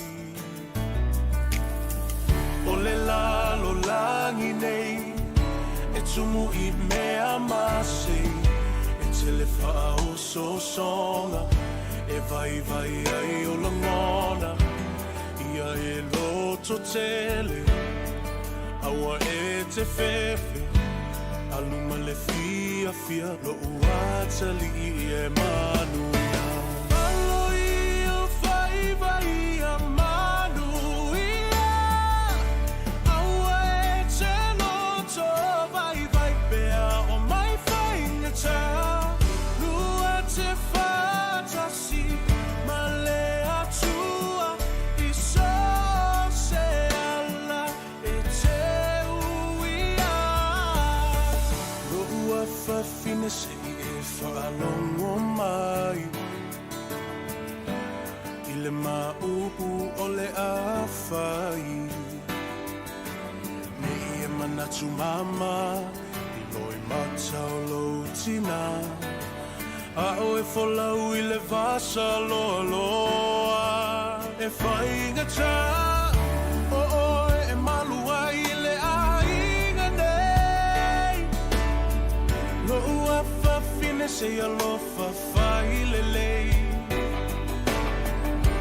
tā ai e se lau whala, tu e se le alunga, whaamalo si mai, se ia o I le taununga. Alo I o whaiwai a manuia, aua e te loto vai pea o mai whainga tā, lua te whaatasi, ma le atua I so se ala e te uia. O mamanga louso, alo I o whaiwa I o rulu maka wholau lo wha mo Ia kolo loko ia manga kua lo ku ile muri papanga ama kua ngai ainga ai mai se la la fanga ngofka kalo kapua I falo lo le ala awalo savalinga nge I kuia lo vai se maa lo se falongo le lei ile au ngangi a mama papa fau kua ngai fai mo e kua ai mangule fainga malanga falongo le lei mai manga kua alu maamo ngai kama kua au e ke fefe loko kele o ele lupele a falele ki ke ele fili ki ke ele pia kamo e sapo le manguia ko anga le loko ko anga kakalo au nge ngalo la kuspa ia oi se sale te au ki kangi ke bakau lai le kua le langi fa amaro si o ele koa kau le kaua mo Samoa ia o ke lenga pau kuanga ke o loko malo wanganga e sa uka whako whai e kuia o whai o whama Awalia whai wai o manuia Awe te mato whai wai mea o mai whai na ta Lua te whata sia Malea tua I sa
O lau whanua o Samoa. Ua o se nofuanga e na te taia, lea tata o na vai tafe loloto. Malona vasa I ilo. E na te tali tā lia foi, le ngā se, o ngalu whatio, ma ngalu whatisisina, o le taitai au. O lau whanua foi o Samoa. O le nofuanga na te pua ina maia, leo malie, o futiafu mai atu maunga. Ma le whaatiu, ua o whanga iai le manongi sa sala, o le langa ali ua tuwanu, ma le ula fala a le fale upolu tā fiti fiti. Au te whaata lofa I le paia o le au whaafafonga. O le whapoponga le nei o le tātou talatalanga whaasolo, ua whaa au tū, na whausia ea mai ana mua, le mā lo tuto o tasi, ma le wha vai wha kerisiano o Samoa. O le tāua o nisi o vai tausanga, ua tau mawhai ai pea le tātou polo kalame, e a mana ia vai tausanga. A wālava le tuli loa ina pea, o le sā ilinga mai o le mā lo tuto o tasi o Samoa. O le nei mā lo tuto o tasi, wha pea lona wha vai I le atua. E matua tali tonu lava le tātou polo kalame. E mamau I tuatu ma le se lau tausanga. Talu lona tāpenanga. Ae wha to a tātou paleina I le tausanga e afe iwa se lau ono lua. O le ie tonga Samoa. Ua wha ailo lona mamalu wha leanga nu. O le mea sina a Samoa. O le upu sina. O le upu e wha aingoa ai se vaenga o se nauna whaitino. E ui ina I titi. Ai I ila ese mai lava. Pe lale lei ese mai lava I le vaai. Tusa lava pe ufitia ele fongatai lanu moana. Le ngatai fale o nuu tu matafanga. Ai ila mawhi I lafi ese mai lava.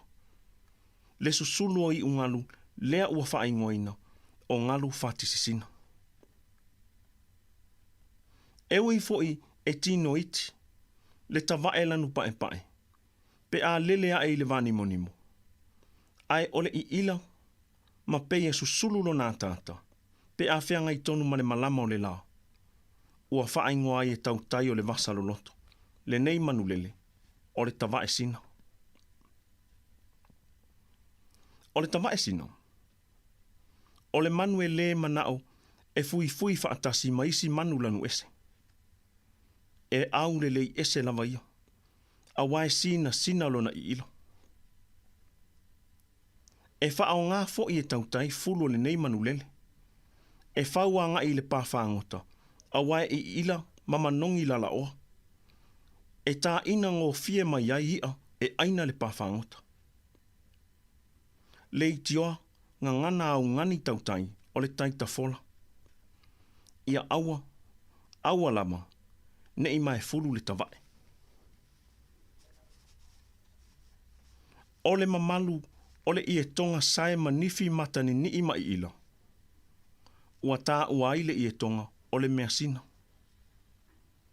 Sa whainga tāo na so ona fowai.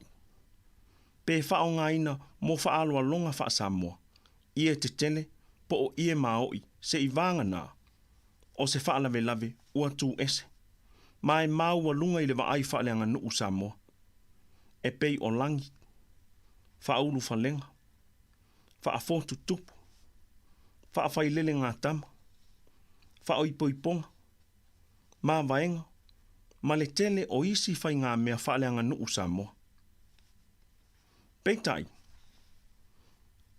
O tausanga ua mawai.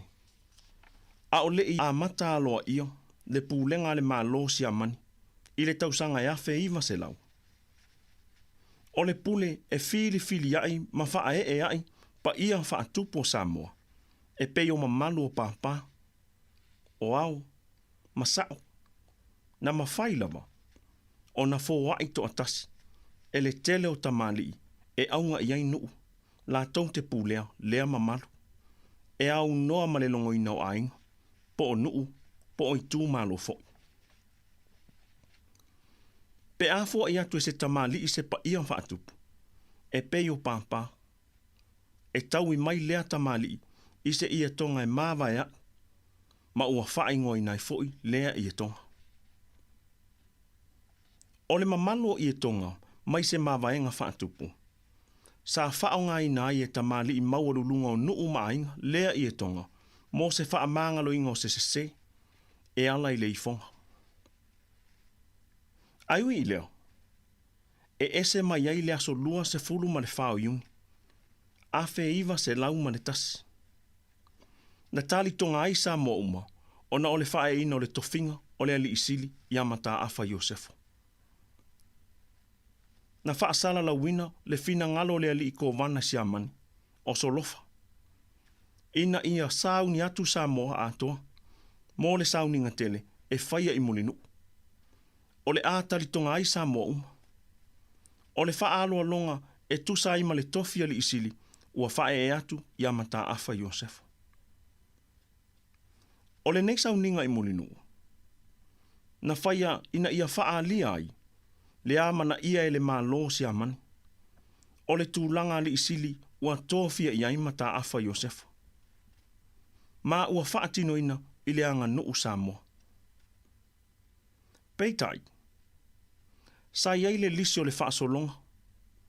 Na momoli antu i tū malo uma. E aua ua i atua i mulinu e fua i le lisi. O loo wha iloa atuai, le aso tonu, o lea i tū malo, ma lea fo i tū malo. O le isi vaenga tonu, o le nei wha moe i mulinu. O le whai ai lea o le wha le lenga, i le vā o le malo, lea ua sui mai e mata afa Iosefo. Ma nuu po i tū malo uma o Samoa. Ai mai se lava, i tū malo manu, na aua i taua Samoa, i tau sanga ua mawai. O le aso na tāli tonga ai Samoa umai mulinu. Na whai ai la unga o le lenga. I le vāo i tū malo manu. O le whaasale le anga, na whai le lenga mātua. O palauli, na whai le lenga mā ana matui sa mau. O sa tupa i tea, na tūla i fo i mawhai la unga o le lenga, matui sa mau ma sa fata. Na whaale leia tu fo i manono, ia sa fata ma waa o le fonoti. O le tū malo whaleata, na whai fo i le latou le lenga, ma au i matangi ma sa le aula. O sa fotu, na whaale leia tu fo i a vaisi ngano ma sa le aula. E whaapea fo i le waa o fonoti, na whaale leia tu fo i, ia au i matangi ma le whaale ono. E o atu i le lua afe le au wha inga o le i e tetele. Na ao i ai ainga uma tau i amata afa. A wā lava le wha moe i mulinu. O nisi o ainga o mata afa Iosefo e au fia i ai. Le ainga pa ia i asa le malasi. O le ainga sa tuala. O le ainga sa fenu nui vau. O le ainga taua ana. O le nuu manono. O sa papali i sa vai. O sa lei a taua. O sa lai a sa. O le ainga o sa tango. O sa taua. O le ainga sa amitua nai. O ainga fo i tautu mua. O ainga o le nofo. O ainga o tofinga. O sa moe le oi. Whaapea uso lii matamapa. O tūla fale lava o nuu mai tu malo taitasi. Na whai masui o lii mawhaipuli. E ta lia le whaalo alo mawalua. Po o tonga na au iai, ma tā afa Iosefo o na ainga ma le malo o siamani. O le aso se fulu ma le malu o aukuso, i le afe iwa se lau ma le tasi. Na si ai e le li ko vana si amani o solofa. Malana au malanga, nu uma mai tu malo o Samoa. Ina ua mai ale whaale lenga, na tali tonga ai Samoa uma sa whaia i mulinu, a wale tō whinga o mata afa Yosef. O le malanga le nei ale malo. Sa whaia na ia wha malo si ai, le lenga i le vao le malo, matanga tanu uma o Samoa. E wha mao ni ai foi, le lenga, anu umai tu malo, sa whaia i mulinu. O le afionga ia awelua, na whai mafofonga o le malo, e tali whai tau i la unga mai, ia i la tau na whaafeilo ia mai ale whai ngamalanga. Ina ua taunu watu i sa wai. O le maota o le afionga ia le ilua se TV fatausi, na api ai le whai ngamalanga mamalu, ale ko wana manisi o li o le malo mai apia. O le fitalainga ia tu i langi le tasi, na whai masui o le nuu, na ia whaafeilo ia mai ale whai ngamalanga. Na wha uma le aso i le fono tele, a le atu wha asale le anga male kovana, sa whaia in sa fotu la whai, ma na whaia ai nisi o tō whinga wha le malo. O le afionga ia le ilua tau mei, na tō fia e avea mapule silo ngā luenga o awala mo savai. O le afionga avui, na tō fia e whai ma wha masino wha le itu malo. O sua palasi, na tō fia e whai mapule nuu o sale lavaru. O le fionga ia tō filau sai ta ase, na whaafeilo ia maia le au malanga, ale ko vana, ma le malo ina ua taunu uatu i iwa. Na api fo i le whai ngā malanga ma le ko vana, i le maota o le fionga ia le leisi uau, le tai tu malo mai palauli. O le tō wha ia mata a whāsu e tena, ma le fionga ia fia metu ngā sala, na whaafeilo ia maia le whai ngā malanga, a o le ia lo ava palauli, a wale ko vana.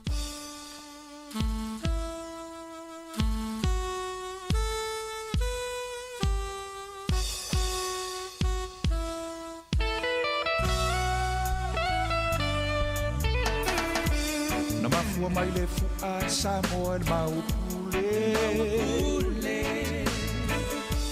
ona yo tatua msa ona tutoto sisi ai le fua o le sa o lo tonga Samoa tula ia awa e sa lo to le mawapule le mawapule le mawapule le mawapule le mawapule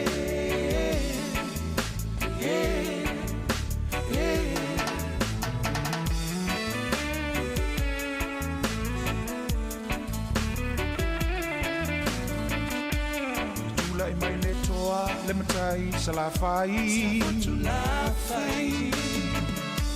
ona mula waki siva o valu malefono amatai ia fai se fufuanga i pulenga asiamani pule fasawai Samoa mo Samoa le nei o lo ula batofi mai le matai le mawapule Samoa la fua le mawapule Samoa i tautua le mawapule Singa fua le mawapule Samoa i tauila le mawapule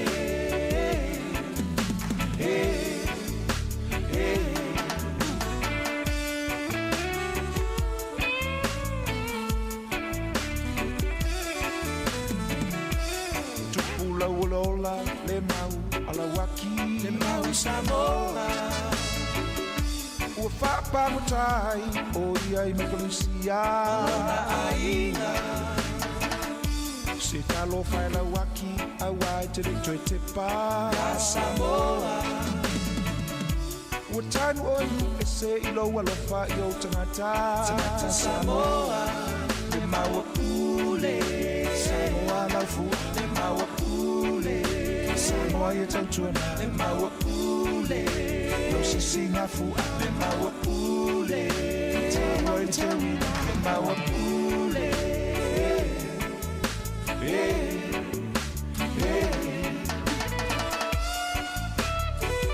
Maua Samoa mo Samoa. Pa usto atu mai ofa nel soni. Le maui a mai. Fal pui pui oia inu sila fatu sanga. Fatatala mai. La ilole tot putum sese le lofi. Le maua Samoa mo Samoa e le suia. E fa avavau. Le maua pule. Samoa la fu. Le maua pule. Samoa e tautuana. Le maua pule. Sisi na fu. Le maua pule. Tawa e tewi. Le maua pule. Hey, hey. Aliliu o tātou tua. O lau saulo tonga Samoa. Tula i mai New Zealand e sui a siamani. E whai le pusawa. Se vale file mutukua i le solo ale mau. Ai whanai ina. O se astona i riuli sulu alu te sema. Te siva lua iva. O tangi ai fatu malele o te msese. O malona ola. Le maua pule. Samoa la fu. Le maua pule. Samoa i tautuna. Le maua pule. Sisi nga fu. Le maua pule. Tawa i te wina. Le maua pule. Hey. Hey. Hey.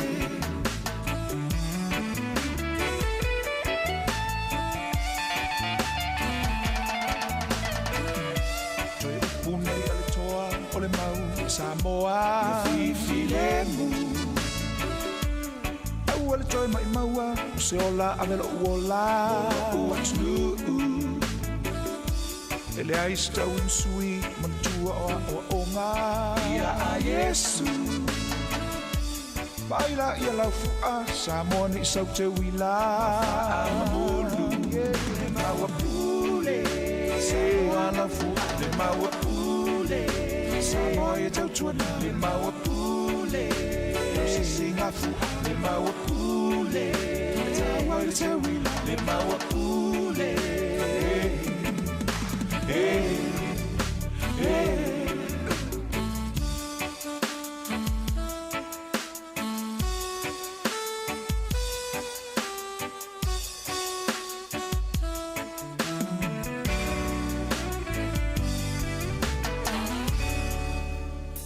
O le aso lua se fulu ma le malu o Februari. E le tausanga e afe, iwa se lau ma le tolu. Na wha awae aloa i ai. E le whainga malo a le malo si amani. Le ofisa o wha amasinonga o whanua masuafa i mulinu. O le wha moe moe au tū. Na wha tū ai le nei ofisa. E su e ai le tele o tangi, po o whinaunga, e mafua. I le pule o whanua, ma le pule o suafa, o matai Samoa. O le komisi le nei o whanua ma suafa, o tainta ai le li ko vana i asolofa. O Dr. Sulusi, e presidene i le whaamasinonga. O li ipapalangi e toa lua, o le komisi na tōwhia iai le li fua whanua o Headland, ma le isi fo ia li fua whanua o McDonald. Na tōwhia fo i le komisi o whanua masuafa, le toa fitu matai mai upolu. Whaopopo iai, ma le toa fitu fo i matai mai savai. O sui o le komisi o fua whanua, po le sui o le komisi o whanua masuafa mai savai na tōwhia iai. O tōwhi lau sai ta ase mai iwa, e sui mai le whaasale leanga. O tua le mafua, e sui ai nganga i whamaunga. O le fionga awali itia, na sui mai nganga i maunga. O le fionga tau ili mai ne yafu, na sui ai la taua i sisifu. O sa tele mai sa taua, na sui le vai singano. O niu pulu su Williamu, na sui mai palauli. Ma le fionga i atuala silivelio, o le sui foi mai nganga i maunga. O sui le komisi o whanua masuafa mai upolu. Na tōwhia i aile whionga i atuatanga loa mai pontasi. E avea masui mai atua i saute. O le whionga i a leota Napoleone mai solo. Na sui mai atua i mātu. O pue mai, o ia leo le sui o le vaofonati. O le whionga i a ama, o le sui o le tua masanga. O le whionga afa masanga au auna, o le sui mai a ana. O tā māpua mai matawhanga tele, na sui mai ele sā. Ma le whionga lei a taua se leni mai whale u, na sui mai manono. O le aso lava le nei.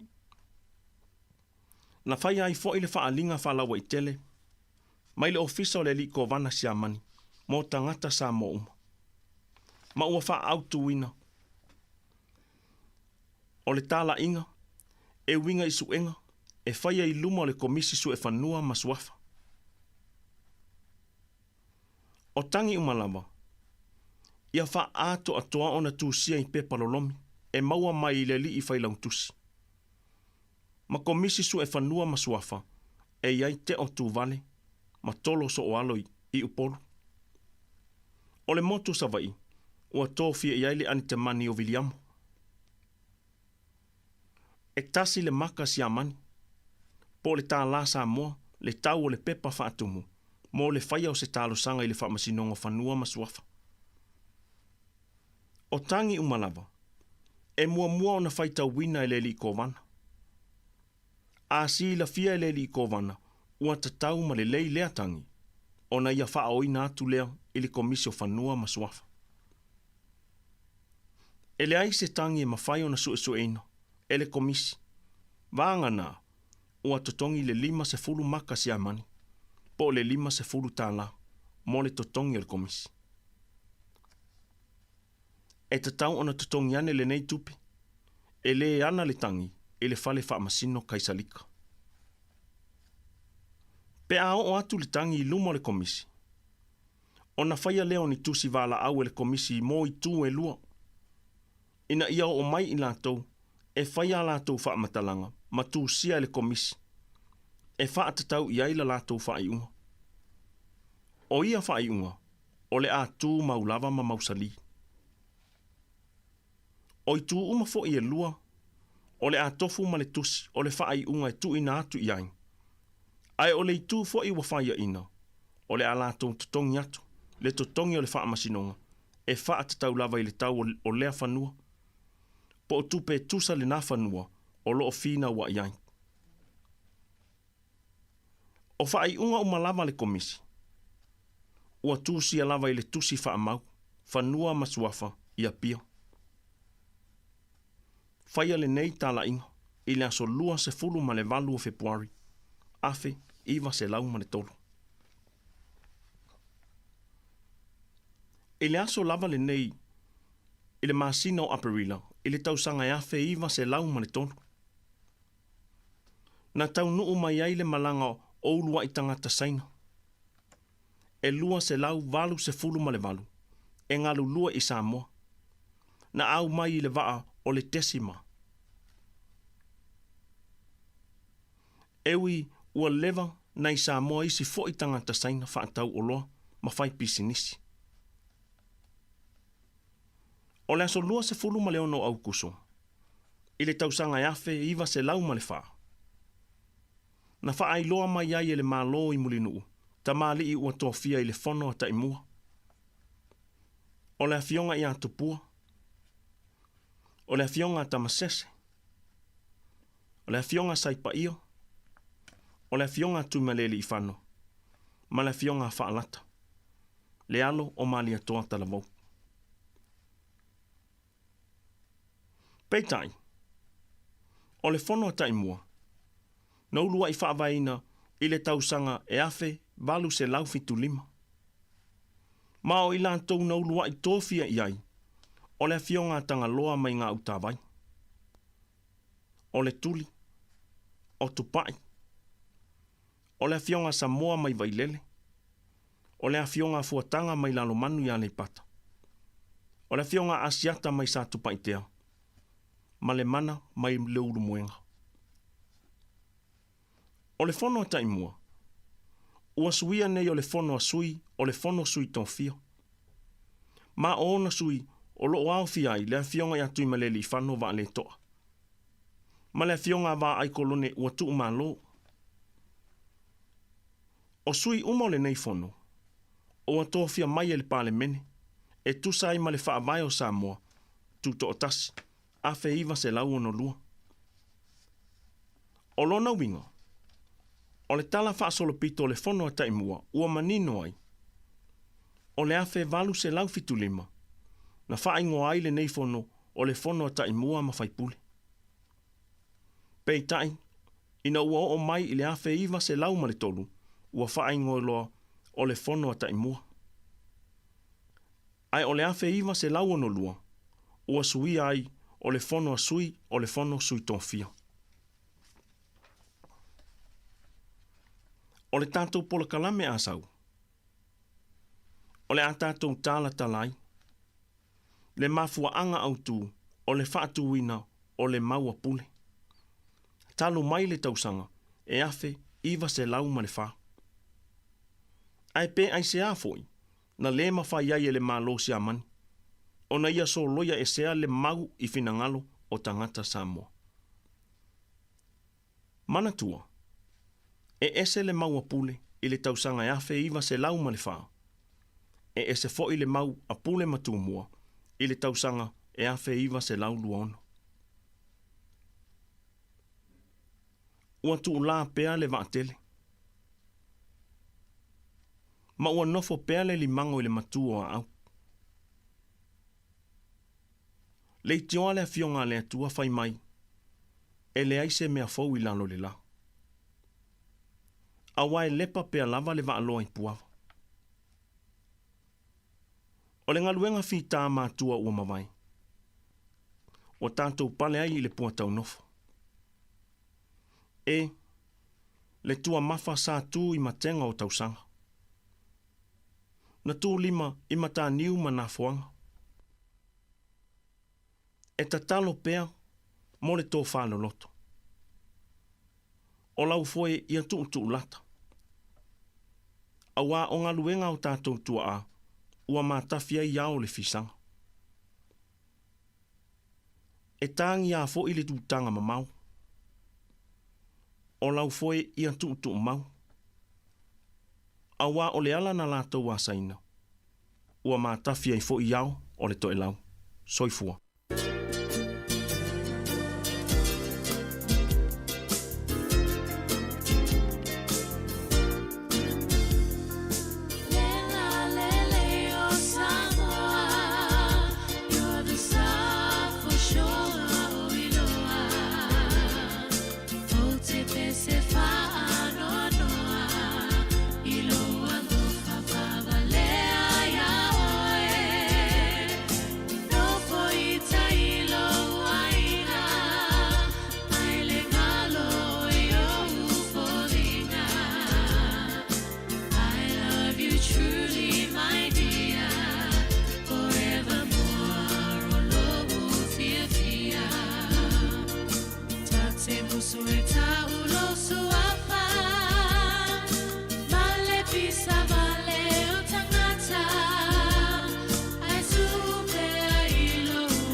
Tātou pesa na vivi inga ole I tu malo whale alupo e peo na ieri tātou pesa na ia olo o langi ina ele li pesa na e kon elio se umanu tafa mai Australia. Ia ole teimili nei ia lea ua mai atu fo inisio tātou proklami o 10 minuto te eili tu lai 10 maltasi. Ia ole fo o tātou mai tātou fianga sui fefiloi, tātou pespesenga se inda whaano fa file mui foi, ia le tāpua inga ma a foi mga ruanga le tātou atunu, ta tina mātua o loo tāpua mai mauta malawa, ia mai se foi le mamalu le tātou atunu o loo whengai pia ma wheau mga ruanga ile nei foi tū la o le tai au. Malo le folau, malo soi fua manuia, ia e manatu ia olo o ngā solo le pea fuafuanga, ia malawa singa pa ia malu le atunu. Ia o fea lava olo o anga iai lo usai le nei aso, fea foi olo o whatutu iai fuafuanga tangata lava ia tauto rua lava oe, ia e le li i mal tātou atua, ia e manuia I mea uma. E ta iala e mua au e muri au le whainga malanga, ia ma pui lo tau sui fua mal tātou ola, ia walo o tele lava fa fitauli mfalavelave ia e tupu fa fose ilungo awala fa foi le leilo sa ia ai mese foi ia matua mata itu le leilo silsila ilumo la wala pe fa oe le nai te tango fiel foi ulu ta vale ia fa talo fa foi ia la to lo fa ngaluenga ilungo pasi malungo taxi ia longa ta vale afi o fe lava lo mo mo ia to fa salalonga ia fa talo fa tu malonga lu malol tau tu atunu. Ia, ai o tātou pese nei, ia lela whasolo solo to fo ine tātou musika, ia o vivi inga lava o na inu, ia awa lava fo ia le siva mai, ia ma awai mai, ia o sauni to fo tātou tunu I vai ingo le awauli, ia ma le maro o longa fo I o ngā ruenga pe o na iei tu rais fumari lua, ia o mai atu fo inisi tātou pokalame pe o na iei, ia tātou pokalame na, ia o le pokalame lava o te au mai o tala mai o tātou tunu Samoa. Le safi a fitaitunga ia I sunga ia o momeo talafo Samoa mo na lofanua ia lea saunia e le fionga ia fonti sa manga pea ia e pe ona ia il pokalame na ia e sui e foi fa fora ro mantua tato pokalame ma tato li tio temile nei ia o le lava e tastasia le la tato pokalame ia ai o lo malolo o foi pokalame mo temile fatto a e mai ia I le vai aso mo ia Januari. Ia manu ia tele tātou tunu pesele nei mai vivi ingol tātou nu o lalo monga ia I le anoama.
Ia was fulma le 8 minute ua te ai nei le tulas fulma le tasi a o ngangi malia mai pel savili talfatai o Wellington ia pe ona vai atu foi mai tawina atu fafo mana tua foi ia le na watu i tatou telefou nei tai au savalina le tulanga pe ona iai ia tatou pitunu i kispen fa pe foi le watu lea pe of plenty ma pe Hawke's Bay ia o lo o fa malu mai se matangi ia e tatou pitunu le nai si e foi ia le tulanga e ngalu malorosi o le tau ole fa fonga tai ia e tau foi ia tatou ia tape pende le vai tu ia swing o le Samoa savili i nei Wellington ia e fa manuia fa talo fa foi ia la to lo foi malanga mai i lungo le wala mai au kilani ia atonu tonu mai ia malol malanga manuia malo foi ia le fa malolosi ia manatu ia lea o tau mai le laumoa Wellington ia wa e foi se swinga lefta tau nu mai i le laumoa le tatou o tunu New Zealand ia wa e se foi le lasio le vava ai mal sila le topitonu ia e hao mai lo i nei le taulanga i Wellington ia ono tau sila le fia lo lea la fato ato o mai meta o New Zealand ia fata lo fatu ia i lato umalava lo fa fonga mai lungo le tatou Facebook app fa pe foi mal tatou YouTube mal tatou Facebook live ia taina ne foi lunga le tatou app le Samoa Capital Radio ia ai mese o le fata lo fa pitoa ina ia wo mana ia paanga ia o lo lunga o le tatou si fonga le laumoa ia le tasi ono tesmal tasi famo e tali tu le tasi ona mai a foi le tatou fasalonga ia ai au tu watu tatou fasalonga ia o lo tau tua mai sunga ia ta Salem Sam ia wa foi tatou ti ngata vale nei aso po fea ole anga ia ale wo 2 minute o te eli tu la se fulu male tasi tatou pesel nei o vivi ingol tatou pitonu po tatou fio anga fasto uta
Ile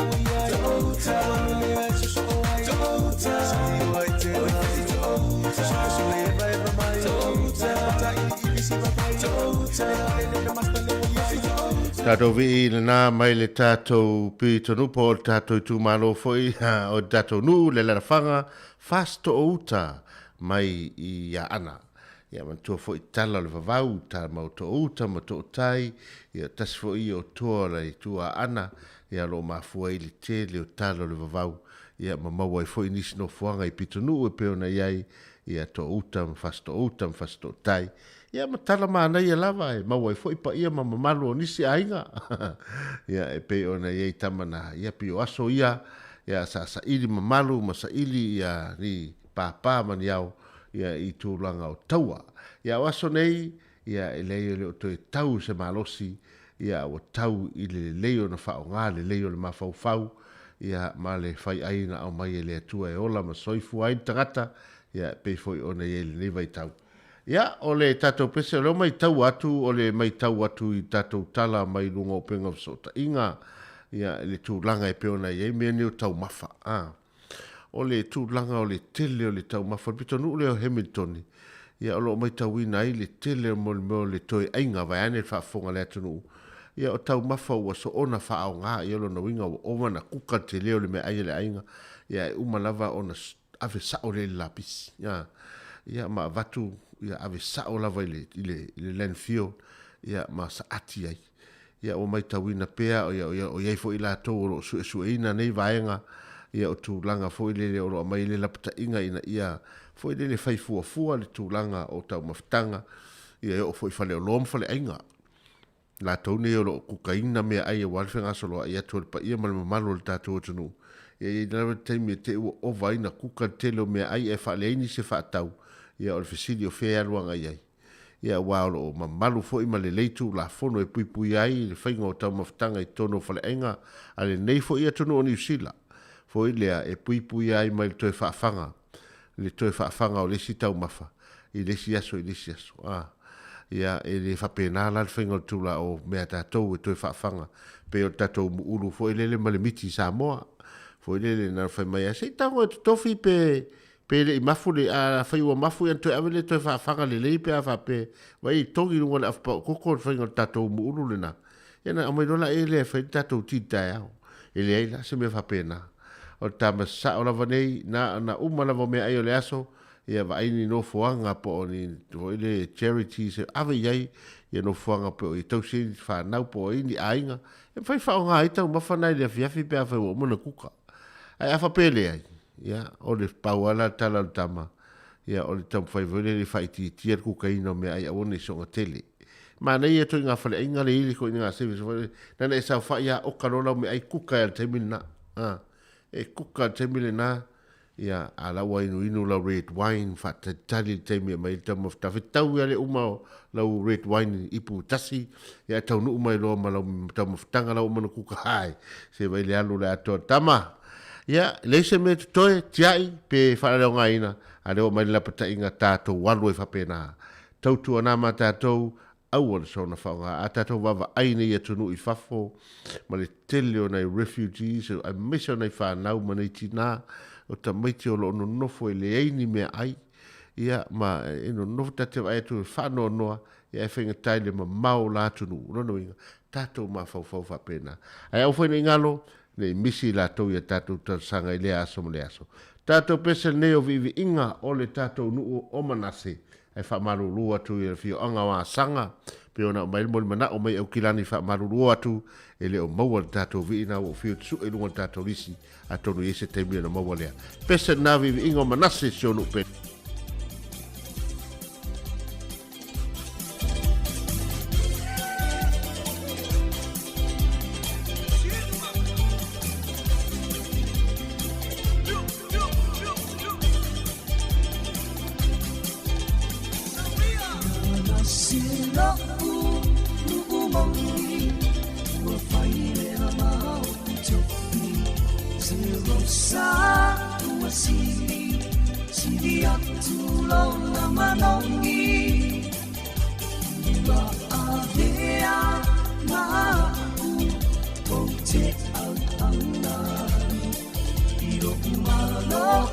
Sereo tu alo mata, olo o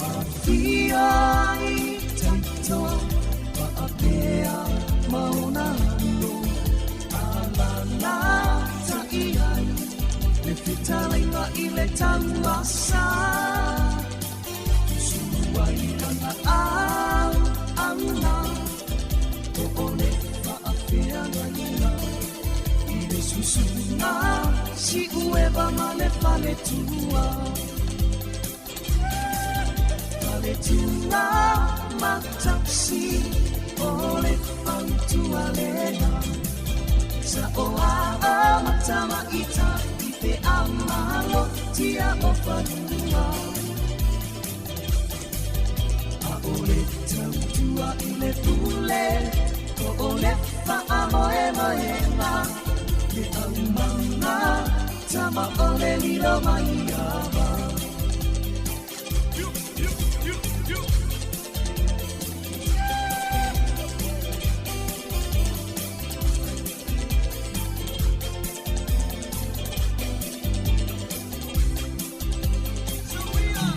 Wande ina, tai wale, tai te po ole whaana e. I le tele o whingota, I lona liti tai. E alo alo hane, alo maa, sina I amo le tani mawhetanga. E ai lama se popole ina ne I e mo le mana ma. Ola ne eni sini Tolo moli wina Vai te la usavani I leo leo tua ili ole sa Ia e ufale I se mauta Mota ua ina Si I le vi inga ona ole tau singa le atua Ole tua matausi Ole whautua lena Sa oa matama ita I te amalo tia o whanua Ole tautua I le pule Ko ole whaamoe moema Le aumanga Tama ole lilo mai awa Ole tua matausi Ole whautua lena Sa oa matama ita I te amalo tia o whanua Ole tautua I le pule Ole whaamoe moena Le aumanga Tama ole lilo mai awa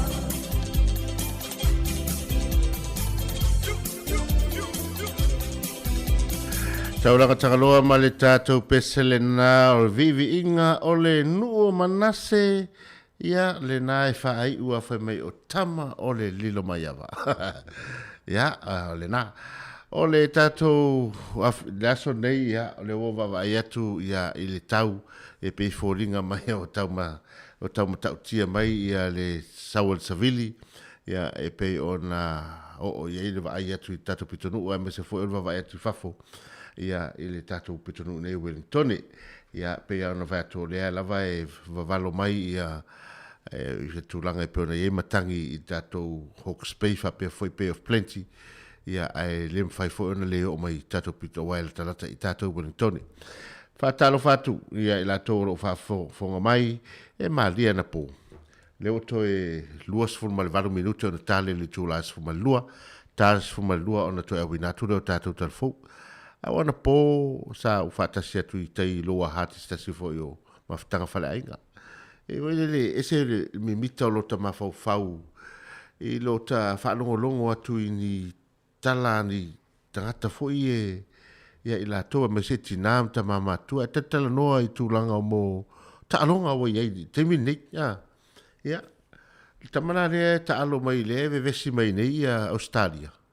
Kamale o Djokovic, Te por sa o ngale ngoi te o mape vat se lau se sita o ngoi tam te niside. Ai ma die la o whanongo longo fo le tala noa stasio tina matua al matuai. Ai se malama umai I tangata te nisi. Tangata te nisi o lalolangi.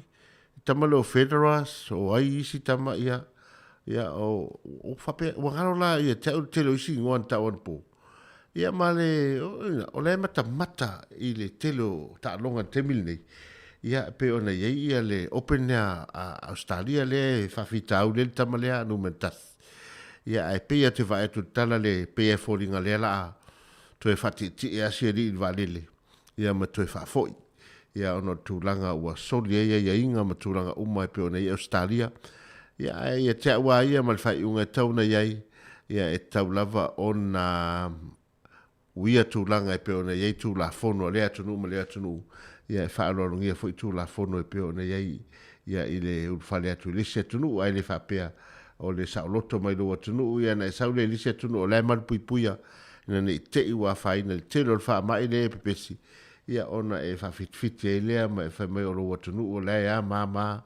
Ia e mese foi o le tele o tūla fono o le puipuia i tātou uma. Ia e le leo na ave pia lau whaaloalo. Respect. Ia e le whai atu a whai mai ia e o lo atunu o le a ma. Ese atunu. Ia e le ave foi le leo ta alo ma le tele. Ia e paura fianga. Te ua afia i lato umolo lango ina ta longa. Ia e maise lau sponsors ma tangata foi le malu lau tele. Ia ni te ua faina. Ia e tato mata i tūpea le tūlangolo iai i el whangasolongo ta longa. Ia o le tato pesa le nei o vivi inga se o i tū malo o i ku malo le o se mai. Pei al tato i tū malo ali pata. Ia lea o le a o tu iai le tato vivi inga. Ia lof tele foi le o ali pata le ftalenga ia le toa. Ia whape la foi ia i lato umolo whafonga mai tato i tū malo ali pata.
Tana pesele na vivi inga le tanto a fio anga po o le tumaloa le pata e pei fo i ona iai.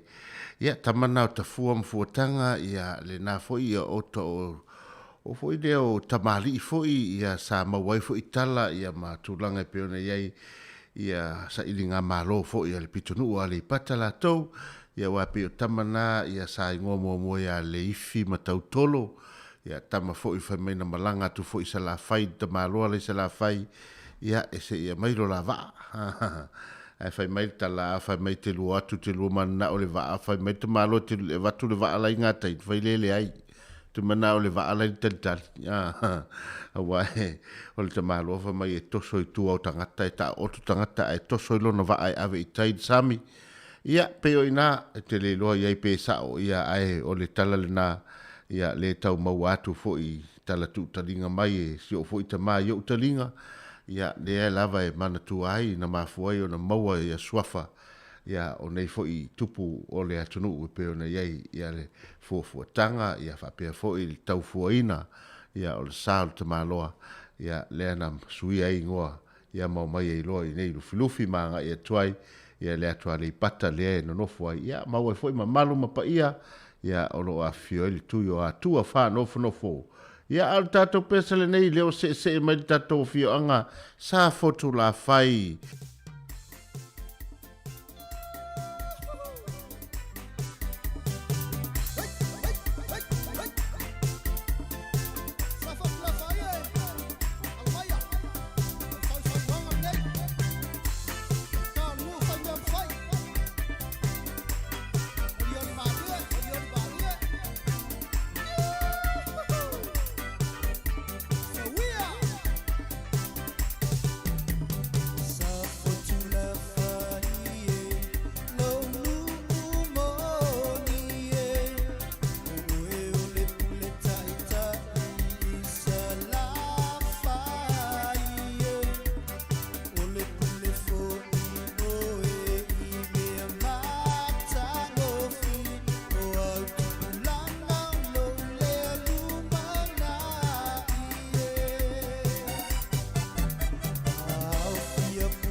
Tara pesele na vi inga o sa fotu la fai e peo na ye foi nei a wauri ia wa foi le fa fonga tapua ia le tatu waturu e manatu ia mana ia foi e siva mai ma sa mai le lo matua ma le toina ia a o sauniuni le la tau maftanga le au kuka foi nei a wauri ia wa lava foi ia le fanga sorongo le tatu waso to es fuma le ono minute o na tale o le tu las fuma le lua tale tu las fuma le lua au inatu tatu telefo au ne ingalo ia le sunga ia ta Salem Sam mai Samoa ia o le tatou ti enga ta vale nei so pe ia e foringa mai le la ti e to li tu tane o na fa solo atu ile li tu asau ia o na fa ngata mai le ti enga nei i le matou nu i fale alupo ia o na aiwa la tu le ti ta vale va vai atu e se ia nu le mana ia no fo ero ina pe na moya ina ia le ta vale ia le fatu asau lola ia le o so mai le tu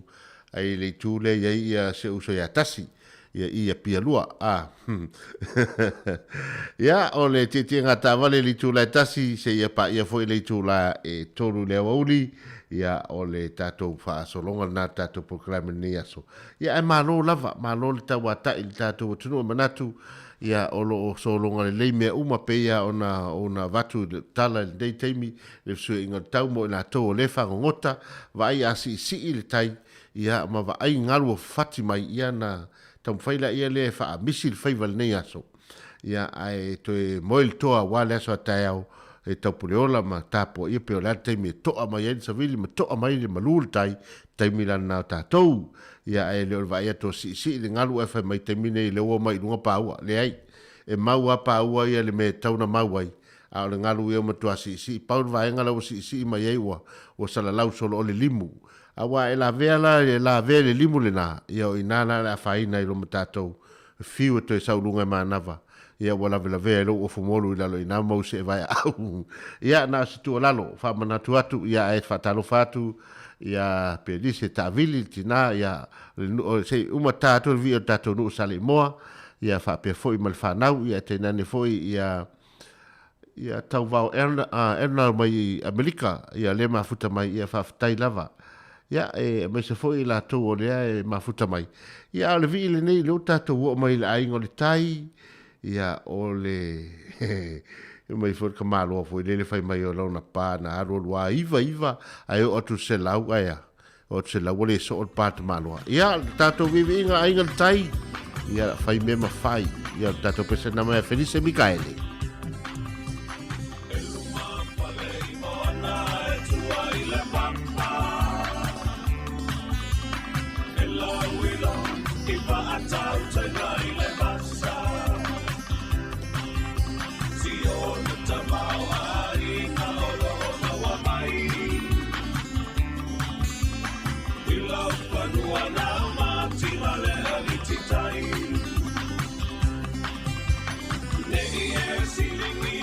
Samoa boy o talana o le lalulangi e te silapi ai ngai le tai e ua e matali o le toto o e tausia le pela pani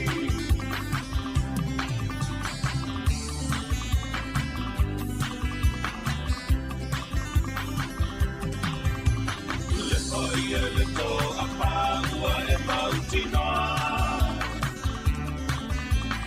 uso ali i paapea lo mali e toa susu mai sa ua atoa o utapau ai pola pui e puti mahau a pau le i e silingia i ta Samoa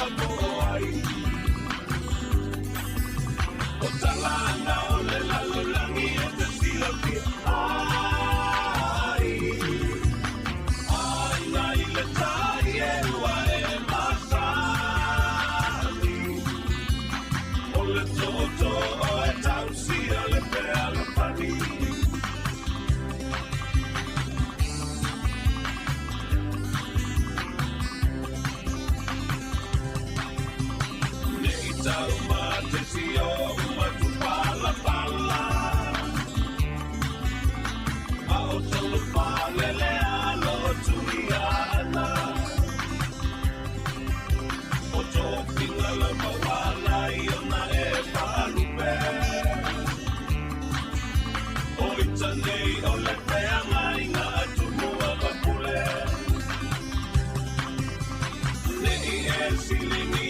sa Samoa ko ai o talanga o le lalolangi e te sino ki ai ngai le tai e ua e masani o le toto e tausia le pea la pani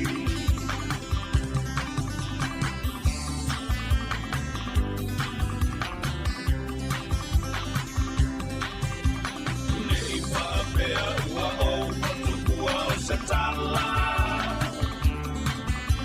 o tala tu o le atunu ua mala malama o le o langa tau I bitanu mai le mamau so wio ua mali e toa ua malo tau nei e filingia ita Ioe nei e silingia ita po fe sa wai tama le ainga le tai ia o tama malolosi nai tu ngā wa a fautasi e peo na iei nei fo I tau sanga e tele ia peo na tātou wawa ai ma whaafonga ma mai moa iai ia I lunga o penga so ta inga I mea neo tu ngā fautasi ia whatalo what fo ia Amelia a whamoana o lo whamai whapea fo I lato umalawa ia o loo mawhai o na whamai mo mai tato. Ia o tato vivi inga lea leo se e atufa me o lea la se tali mai ale a inga sa Samoa e tama mai si umu ia e pe ona iei tato vivi inga le na warofa tuai mo I lato umalawa mai tato tu malo si umu ia tato pesele nei mo tou.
Tato vivi inga na mai le tato I tu malo tele o si umu ia ele afio ai o le afio ngai ato whai ono.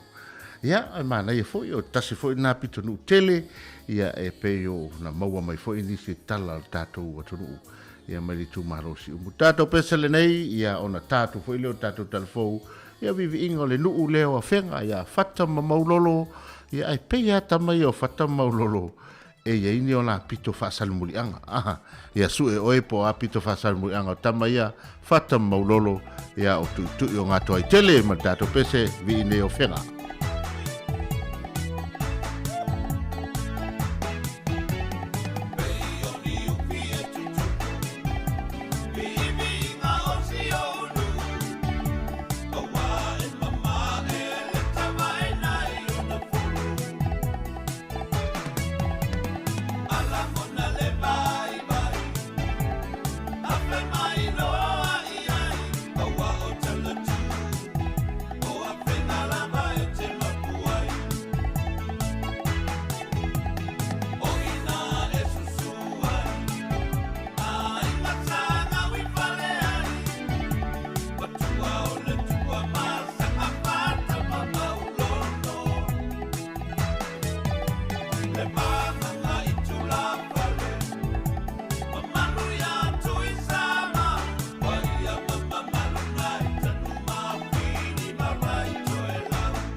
le lupe o le soanga lo o fa E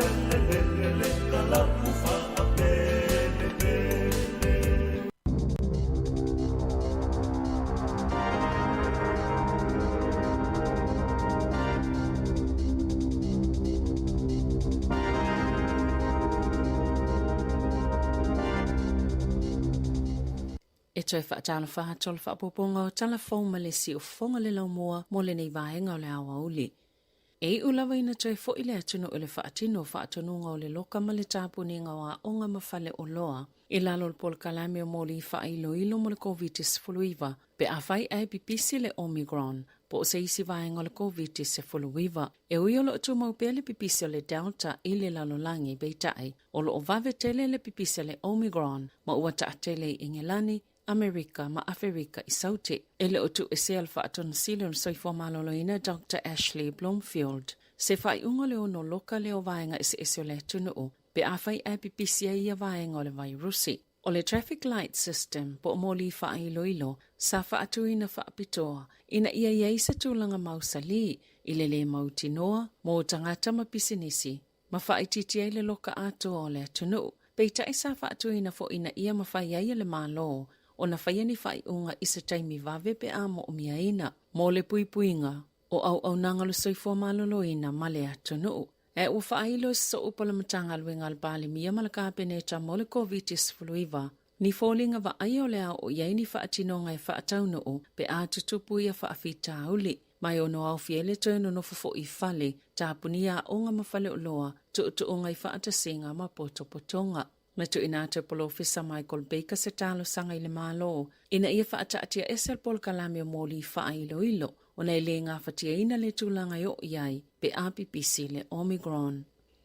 O si tia tutongi o tangata whainga luenga i le atunu o mai tutono sfulu lua masina e o mai a Novema, e tu samale fitu tesimaleono pasene na si itia le tutongi masani. Ma ua luas fultau sanga, whaato ato e wa aiani si itanga maululunga whaape to saima whaamaumaunga ale Infometrics, i lea lava piliota. E iwa te simaleono pasena na si itia maulunga i aileo whainga na tutongi tangata whainga luenga na ta ue Brad Olsen o le Infometrics. Wātangia mai ia whainumero al whaawau beo le tele o ngā luenga le maketi, ma le whianga i o pisinisi ma whainga taina ia si itia tutongi o tangata whainga luenga. Wa whaamanino atu e tangata i pisenesi, e iai si awa no whainga luenga mwhaiona lātou wanga e iai. A whai e nau company e tau fia lātou tangata whainga luenga, e te tauna lātou mana tu natu male whaai e tete. I le maulunga te tauna iai o lātou tutongi, pio na whaali e Olsen, o le whaitau whaalta mau ainga ta iolo i le Infometrics, e whaatesi male 5%, na si iti ele numero tangata whainga luenga i le motu i mātu, whaatustusa i le 3.5% i le motu i sauti, maana telefo i ngā luenga i Northland ma Aukilani, leana si itia i le 5.1% ma le 4.5%. Sa lipotia le pisi o leo le to malo i saute, o nao aveta avale sa solia le to la fono. O le aso valo Januari, na mawese aveta avale o malanga i se sawa na sili mamao, ma le tūlanga whaatapula aina i se awala e lata i Cromwell, ai mulimuliane, na maawa e whaaluaina pesile atu fo ila mawalunga le ava malo sina i e tau mawhaina, na ilo le mawalunga whaatulanga ina mo aveta avale. Ele ai fo isona lai sene, mai tula il wha msunonga wha ito malo Alexandra ile so. Ai ua wha alia leo i taira fiti ma Hawke's Bay. E maua lalo lava le whai numero aveta avale sile atul mawalunga le ava malosi. Sao la tau mawhaina, na ilo le tulanga wha atapula aina beitai, o le tele lava i la tau i ana mo lia. Sa wha asalaina mua foi ile lava solitu la fono. E silia malilua finisu usuenga o manava aveta avale sa whaia leo. Ile to malo isa sa ile piliota o le tau sanga fou. Mai lea o whainga e to samalto os fulwhaatangata na ova, pe mawalunga atu le ava malo si mai le tapula a whaatangaina, ma o le afa fo i o lātou o le atu lai i whaamasinonga. Isa suenga ma se saile linga whaavaa malo na whaia i tamaiti na awhia le COVID se fulumaleiva, na mawai e to samaltolu paseno o tamaiti na au fia le saile linga, na whaasolosolo pe ina onga o lātou wa awhianga, e tutono vai aso ilua, talo na ave i whale mai, e silia malasfulu a whele au whainga tupulanga la haiti mai whale mai whaasfulu tasi, ma atunu e se fulu, na awhia I te tono o le asai le lenga e awhia New Zealand, Australia, ma le United States. Mai lea o whainga I tu samaltolu a whelua se laulua sifulutasi o tamaiti nei.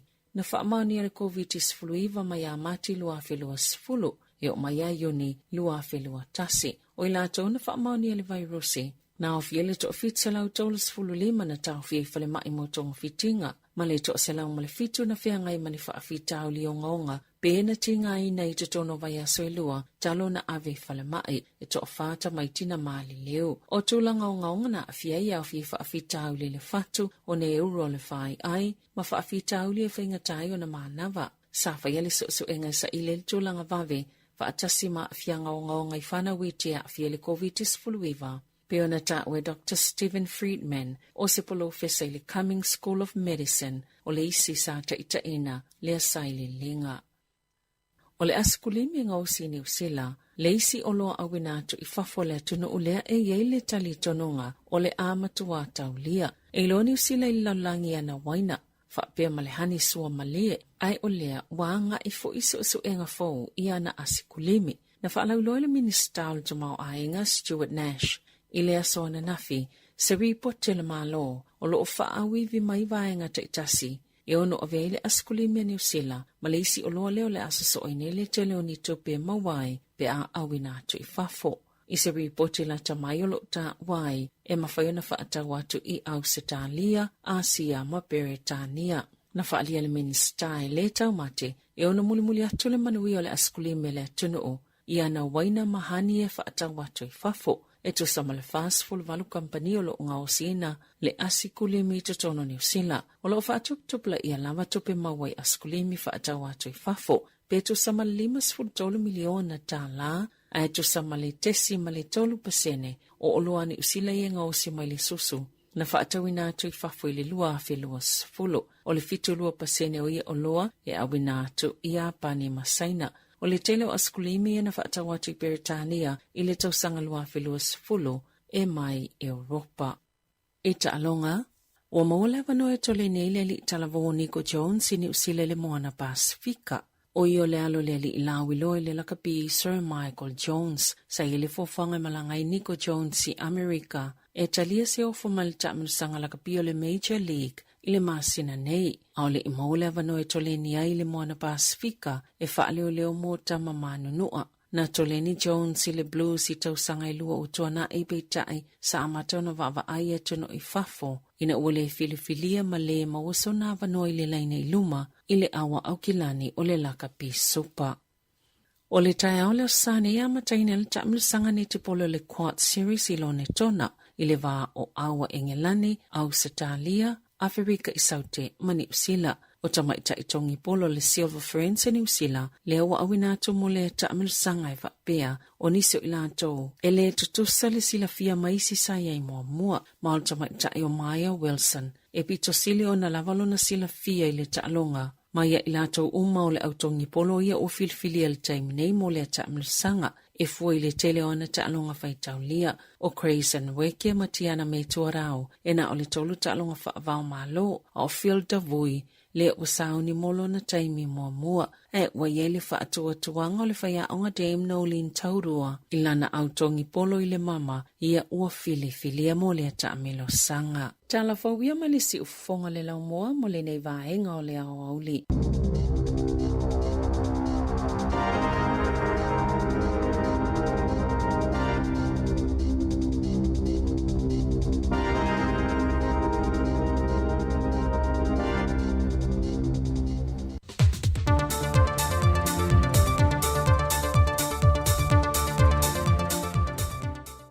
So I manuia ma le langi mamālo tātou atunuu, ai usi mai al whaafonga e se whaopoponga o tātou telefou mai Samoa.